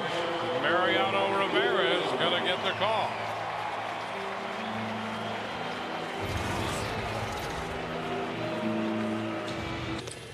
Well, it's 9-5, and the Yankees bring on their closer, Mariano Rivera. And it's amazing what a couple of home runs in one game can do for the respect you'll get around the American League. Reed Brignac is due to hit. He hit those 2 home runs yesterday, and Rivera comes on for the 36th time. Taking no chances with Brignac coming to the plate. Reed homered in the second inning, a 2-run blast.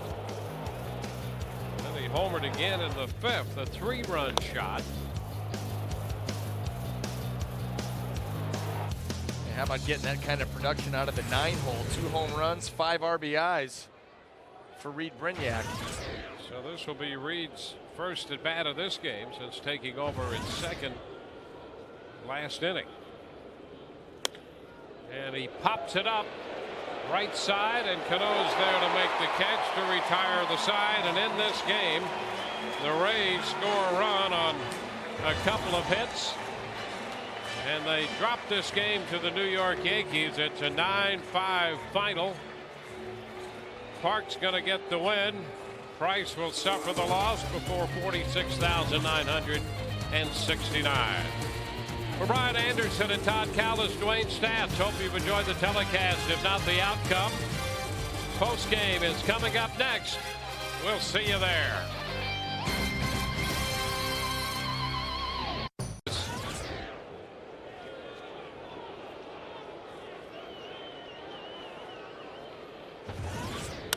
Rodriguez hits a high shot back into deep left center field, and that one is gone off the back wall of the Rays bullpen. Rodriguez connects on the first pitch, and it's 9-4. Well, Alex Rodriguez got a pitch out over the plate. That was a meatball. See it right here. The pitch that never got to the spot that Andy Sonnenstein wanted it. That's why you saw everybody pitching Alex Rodriguez in earlier in the game, because when he gets extended on the pitch. Had it go from here in terms, then where does the team go in terms of his injury? Right, Bob. A terrific win for the Yankees. A lot of things to like. The way they came back, the way the bullpen performed. But the black cloud, and maybe it's a gray cloud until we get the full news, that is hanging over the Yankees right now is the status of Andy Pettitte. He did strain his left groin, and the Yankees have to wonder if that is something that is going to land him on the DL. Those kinds of injuries aren't usually things that pitchers or players come back from very quickly. All right, Kim Jones will have the latest coming up for us in just a bit here on the post game. Meantime, let's go through Andy's short body of work today, and you wonder, we'll hopefully find out if it happened in the top of the first. Right out of the box here, Bob. He makes a nice play to smother this bunt by Carl Crawford, but the way he lunged and had to reach for that, you do wonder if that's where maybe the injury started. And then maybe it got progressively worse. Again, we're just speculating. We'll get the latest on that for you. Meantime, after he hit Evan Longoria, Pettitte gives up a 3-run knock to Carlos Pena as the Rays take advantage there and build a quick 3-0 lead. Now in the third, he allows the one-out single to Gabe Kapler, puts a couple men up, and then on the next batter, Pettitte off with the 2-1 pitch up high to Kelly Shopik. He shakes his left leg a little bit there, and then Joe Girardi, Gene Monahan came out. They take a look at him, take him out of the game again. Strained left groin. Andy checked out, getting an MRI done. We'll have the latest coming up, but that is his line today. And again, that would be a big loss because he has had a terrific first half of the season. Now, any day you can get about 3 runs off David Price, you're having a pretty good day. Meantime, the Yankees really got to him. They tied it at 3, and then fifth inning, they explode for 4 runs. Let's go through that inning because it was kind of like a good inning to dissect the way they got it. It really did. And Brett Gardner, Bob, a guy who I think needs to run more often, does it right here. He read Price's move. It's a great steal. It's an important steal. It's his 26th stolen base of the year. He gets into scoring position. Derek Jeter, who's been in a slump, is able to wrap a ball right through to center field to put the Yankees ahead 4-3. What happens after that? Alex Rodriguez comes through with a run-scoring single. That scores Jeter. We're still in the 5th here. And then Jorge Posada, he's going to cap it with a 2-run double, Bob. And we hear about Granderson, a guy who's got to get it going. I think Posada is another guy who's got to get it going for the Yankees, and recently he has been. All right, so that was a nice 5th inning when they score 4 runs. Broke it open against David Price, who surrendered 7 runs, and that was a season high, so the Yankees got to him today. All right, as promised, an update now on the condition of Andy Pettitte, who had to leave after the 2nd inning with that strained left groin. Here's the manager, Joe Girardi. We probably won't know until we get a couple days in and see how the symptoms. You can treat the patient or you can treat the MRI, and you really got to treat the patient. So we'll just have to wait and see how he bounces back the next couple of days. Do you know the grade with Granderson? 1. You did? 1. Oh. Yes. So is it best case scenario no DL? Or is that not possible? I think he'll probably end up on the DL, yeah. And, Jack, you tweeted the news that he was off to the hospital, and you kind of speculated, or at least gave some information. He's had this once before in 2001, and that was a grade 1 as well, correct? In 2001, he had the injury, and, of course, it's 9 years later, Bob, and we don't know if it's exactly the same spot, but he did go on the DL then. Even before we had Girardi on there, I expected that this would be a DL stint for Andy Pettitte. He's been so important. He's an older pitcher. You don't want to mess around with this. I mean, speculation now turns to who takes his spot in the rotation. Dustin Mosley is here. The Yankees like him. He didn't pitch that well on Saturday, but he's an option. Mitre comes back on Tuesday, Bob, but is he stretched out enough? He only had the longest outing in rehab was 3 innings. If they dip down to Scranton, a guy, Ivan Nova, is a guy that would probably turn to. All right, so we'll know more about that in the next couple days. Obviously, they have the off day Monday to kick around some ideas and see whether ultimately Andy will have to be DL'd, but it sounds like he's headed there. All right, much more on our ball game. Let's announce our Chevy Player of the Game is voted on by you, the fans, and the honor goes to Alex Rodriguez. He went 2 for 4 in the game, including a solo home run off Andy Sonnenstein in the 7th inning. His 15th of the year and career blast number 598. Hey, be sure to stay tuned to yes following today's postgame when WB Mason presents a very special all-new edition of the Joe Girardi Show. The manager reflects upon the passings of George Steinbrenner and Bob Shepard, along with his all-star experience and the Yankees' dramatic walk-off win over the Rays on Friday. But still ahead on the WB Mason postgame, a lot more coming up. We've heard a bit from Joe Girardi. We'll hear more as well. Kim is talking to the players. We'll get their reaction. And coming up next, we'll hear from Michael Kay and Ken Singleton in the booth. Don't go away. The Yankees postgame show on Yes is presented by WB Mason. For office supplies at amazingly low prices, who but WB Mason?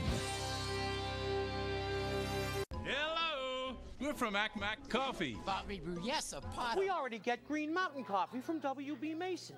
You tell him, Stanley. Yeah, but our pot's cheaper. Yeah, but half of it gets thrown away. And you don't have the flavors we want. And only deliver once a week. You tell him, honey. Definitely not a bargain.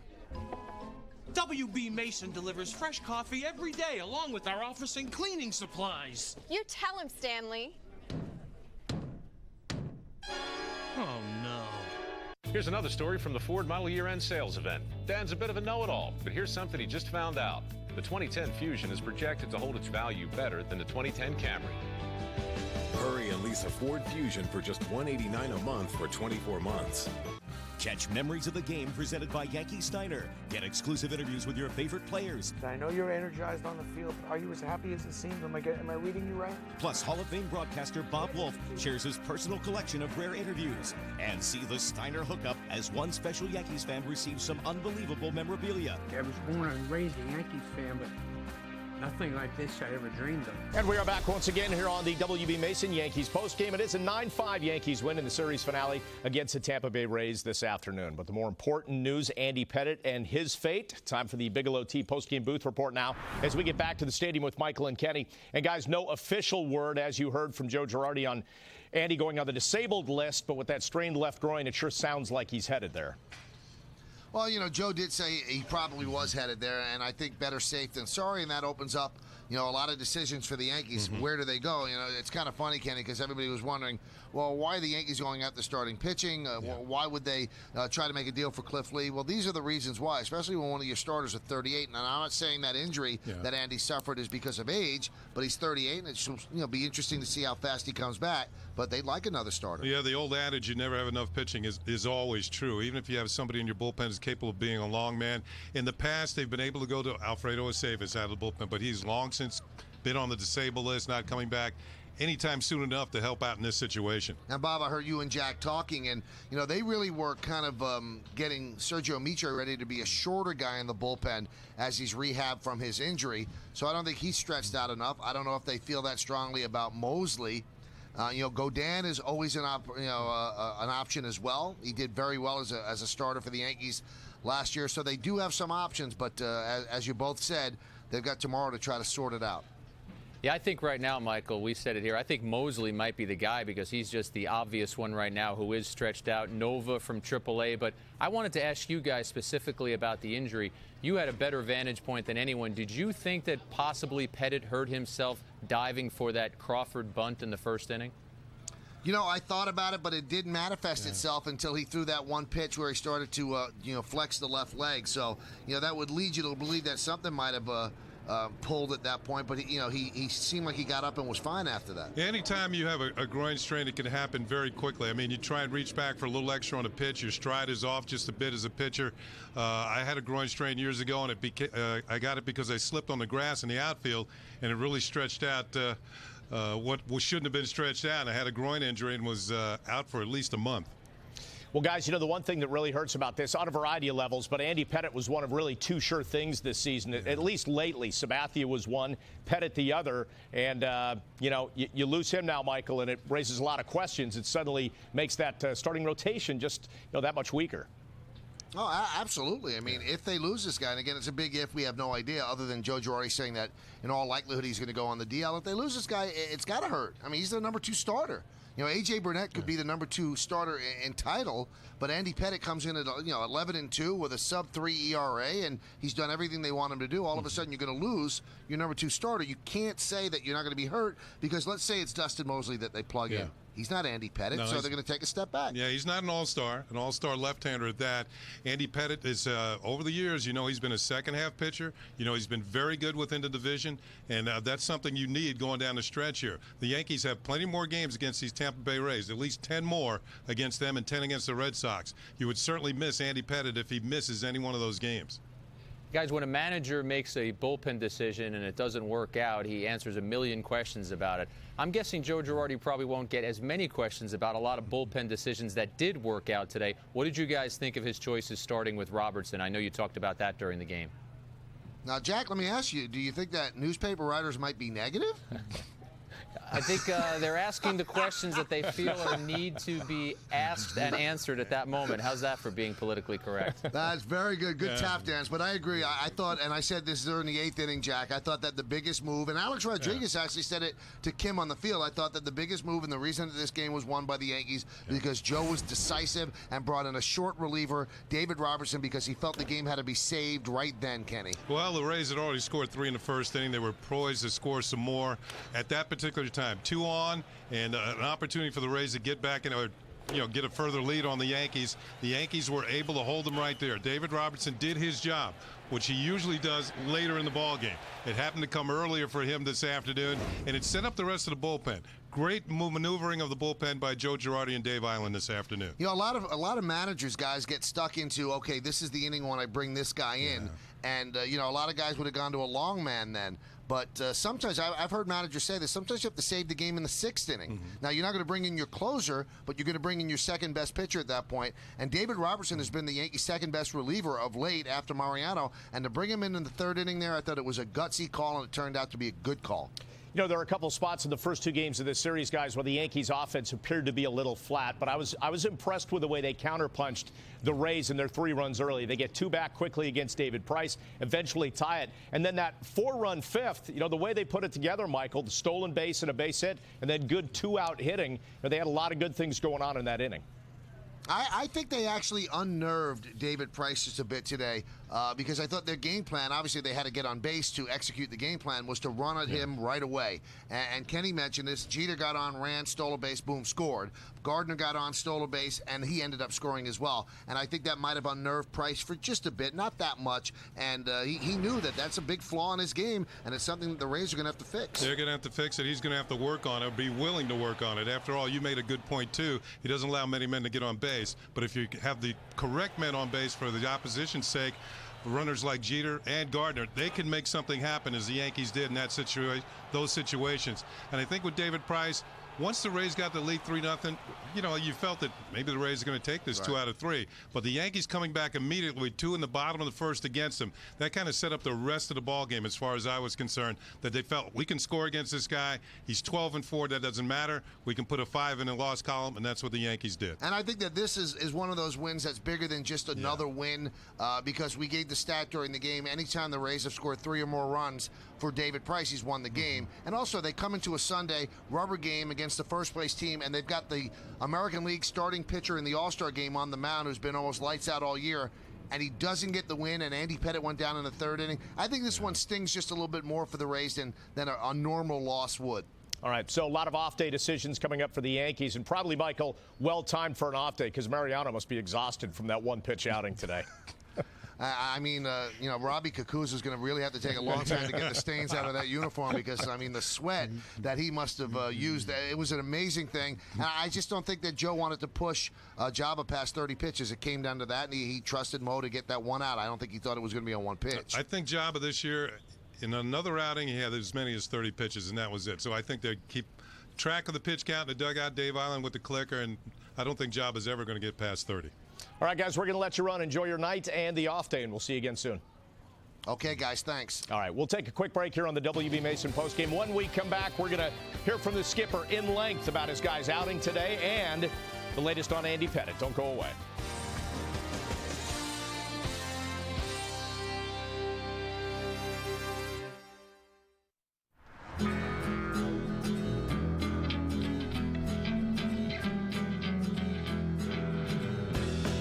the new 2010 Land Rover LR4. And now I'll turn it over to the Gecko. Ah, thank you, sir. As we all know, Geico has been saving people money on RV, camper and trailer insurance, as well as motorcycle insurance. Ah, sorry. Technical difficulties. What about this? What's this one do? Maybe that one. Okay, let's keep rolling. We run motorcycle insurance?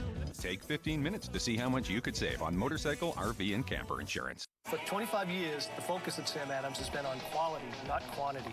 People think we're bigger than we actually are. How big do you think Sam Adams is?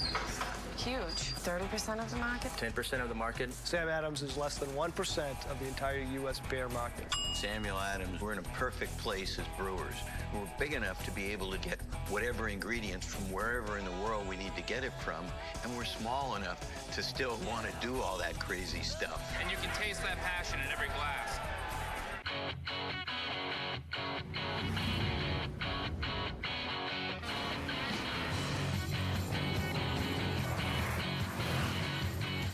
The Range Rover Sport, powered by intelligence.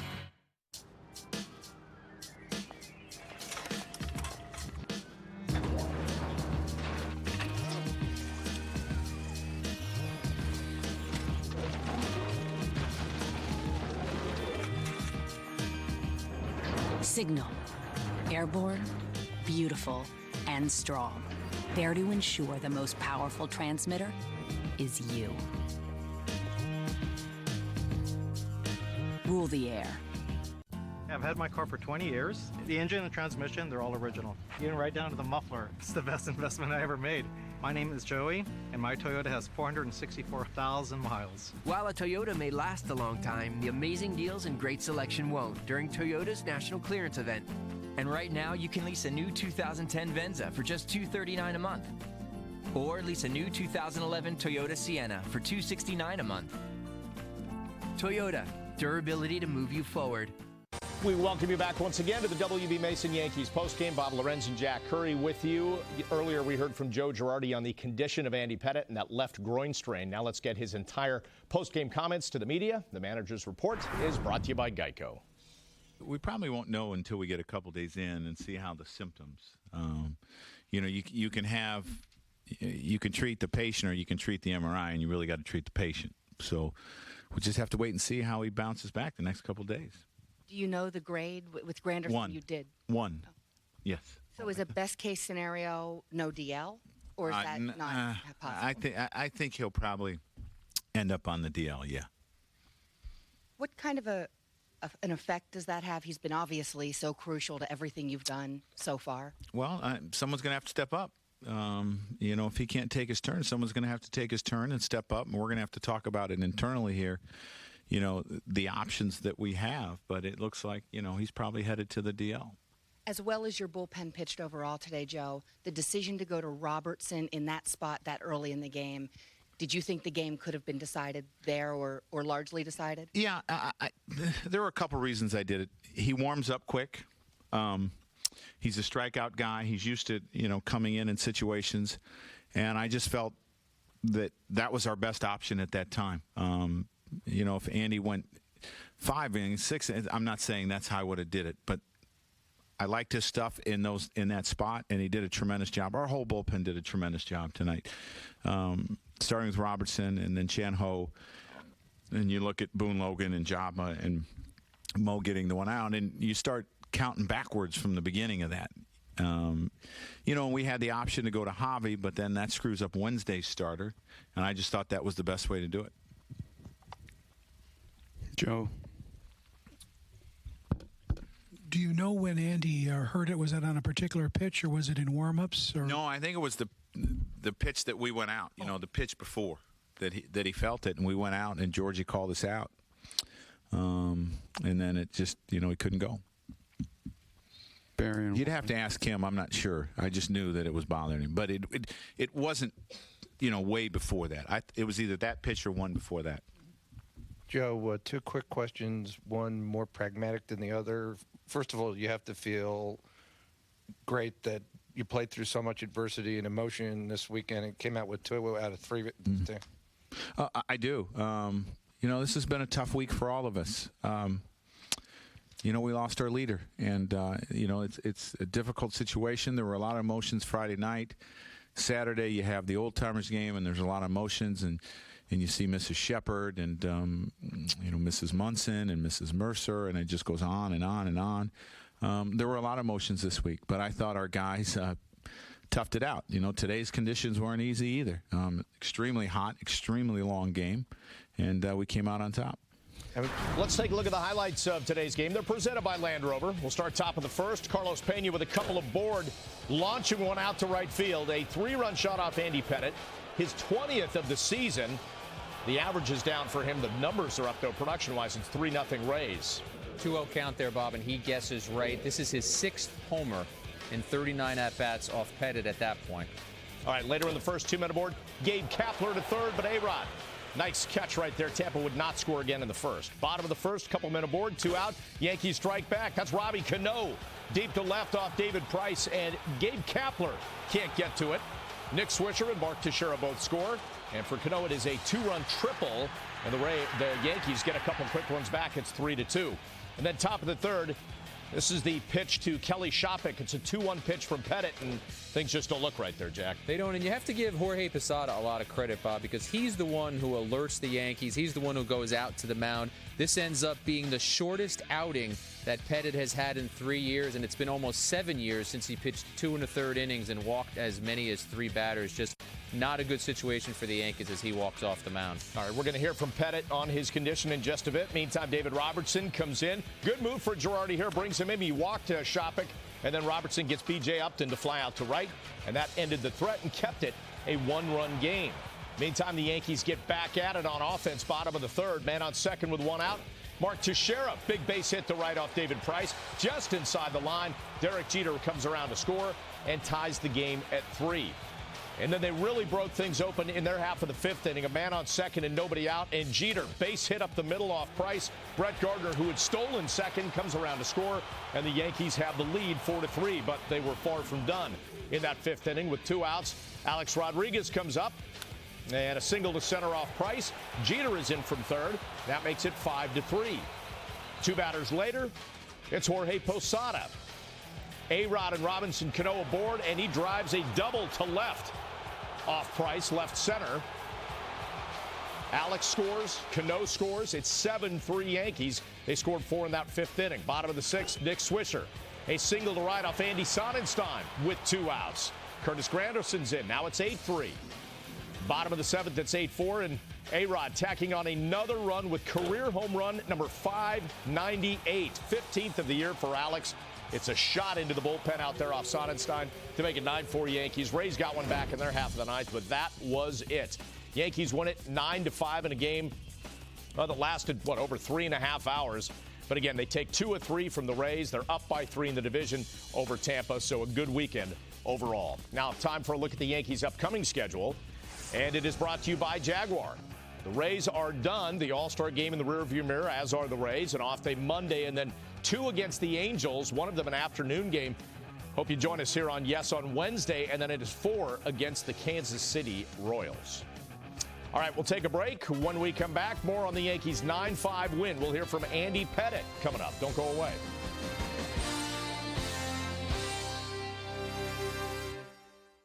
Coming up next on an all-new WB Mason presents the Joe Girardi Show. The skipper sizes up what lies ahead for the Bombers in the second half, including their upcoming series with the Angels and Royals. Plus, Joe's reflections on being the American League All-Star manager. It's an all-new Joe Girardi Show coming up next. Only on Yes. Do you know which sedan can outbrake and outcorner the Mercedes C-Class and is quieter than the Mercedes? You do now. The new Kazashi Sports Sedan from Suzuki. Suzuki, the power of engineering. Aching for steak and bacon? Try the Subway Steak and Bacon Melt. Tender, juicy steak, sizzling hot bacon, fresh veggies on a blanket of bubbly cheese on freshly baked bread. And when morning rolls around, the new Steak and Bacon Muffin Melt with fluffy egg, melted cheese, and oh yeah, bacon. All on a fresh toasted English muffin. Guess we should leave you lovebirds alone now. Crank up the flavor at Subway. You know which car company is the winner of 17 International Car of the Year awards and has had the top-selling car in Japan for the past 6 years? You do now. Suzuki, the power of engineering. Today, they are the Yankee captains who inspired courage, persevered through pain, led by example, and set the standard with a relentless will to win. Yankeeography, the Captain's Collection, is a 2-DVD salute to 7 distinguished captains from Lou Gehrig to Derek Jeter. With more than 6 hours of pinstripe pride as seen on Yes Network, Yankeeography, the Captain's Collection, is available now. He's the godfather of sports talk. He got whacked and whacked again. And he's on Yes 5 days a week. Where do I sign? Make the Mike Francesa Show your home for breaking sports news. We're just getting started. In-studio interviews. Did you change your approach? And analysis of the hottest topics of the day. He's the best quarterback in the world. So tune in and call in to take your shots with the man behind the mic. You are giving them no credit. I said they played great defense? The Mike Francesa Show. Weekday afternoons at 1, right here on Yes. Good to have you back once again here on the WB Mason Yankees postgame. It's a 9-5 Yankees win today, but they lose Andy Pettitte after 2 1/3 innings this afternoon. He left with a strained left groin. Tough news because Andy was having such a standout season, an all-star season, obviously. 11-2 with a 2.88 ERA. He allowed 3 runs to the Rays in this one, seemed to be settling down, and then strained his left groin. He talked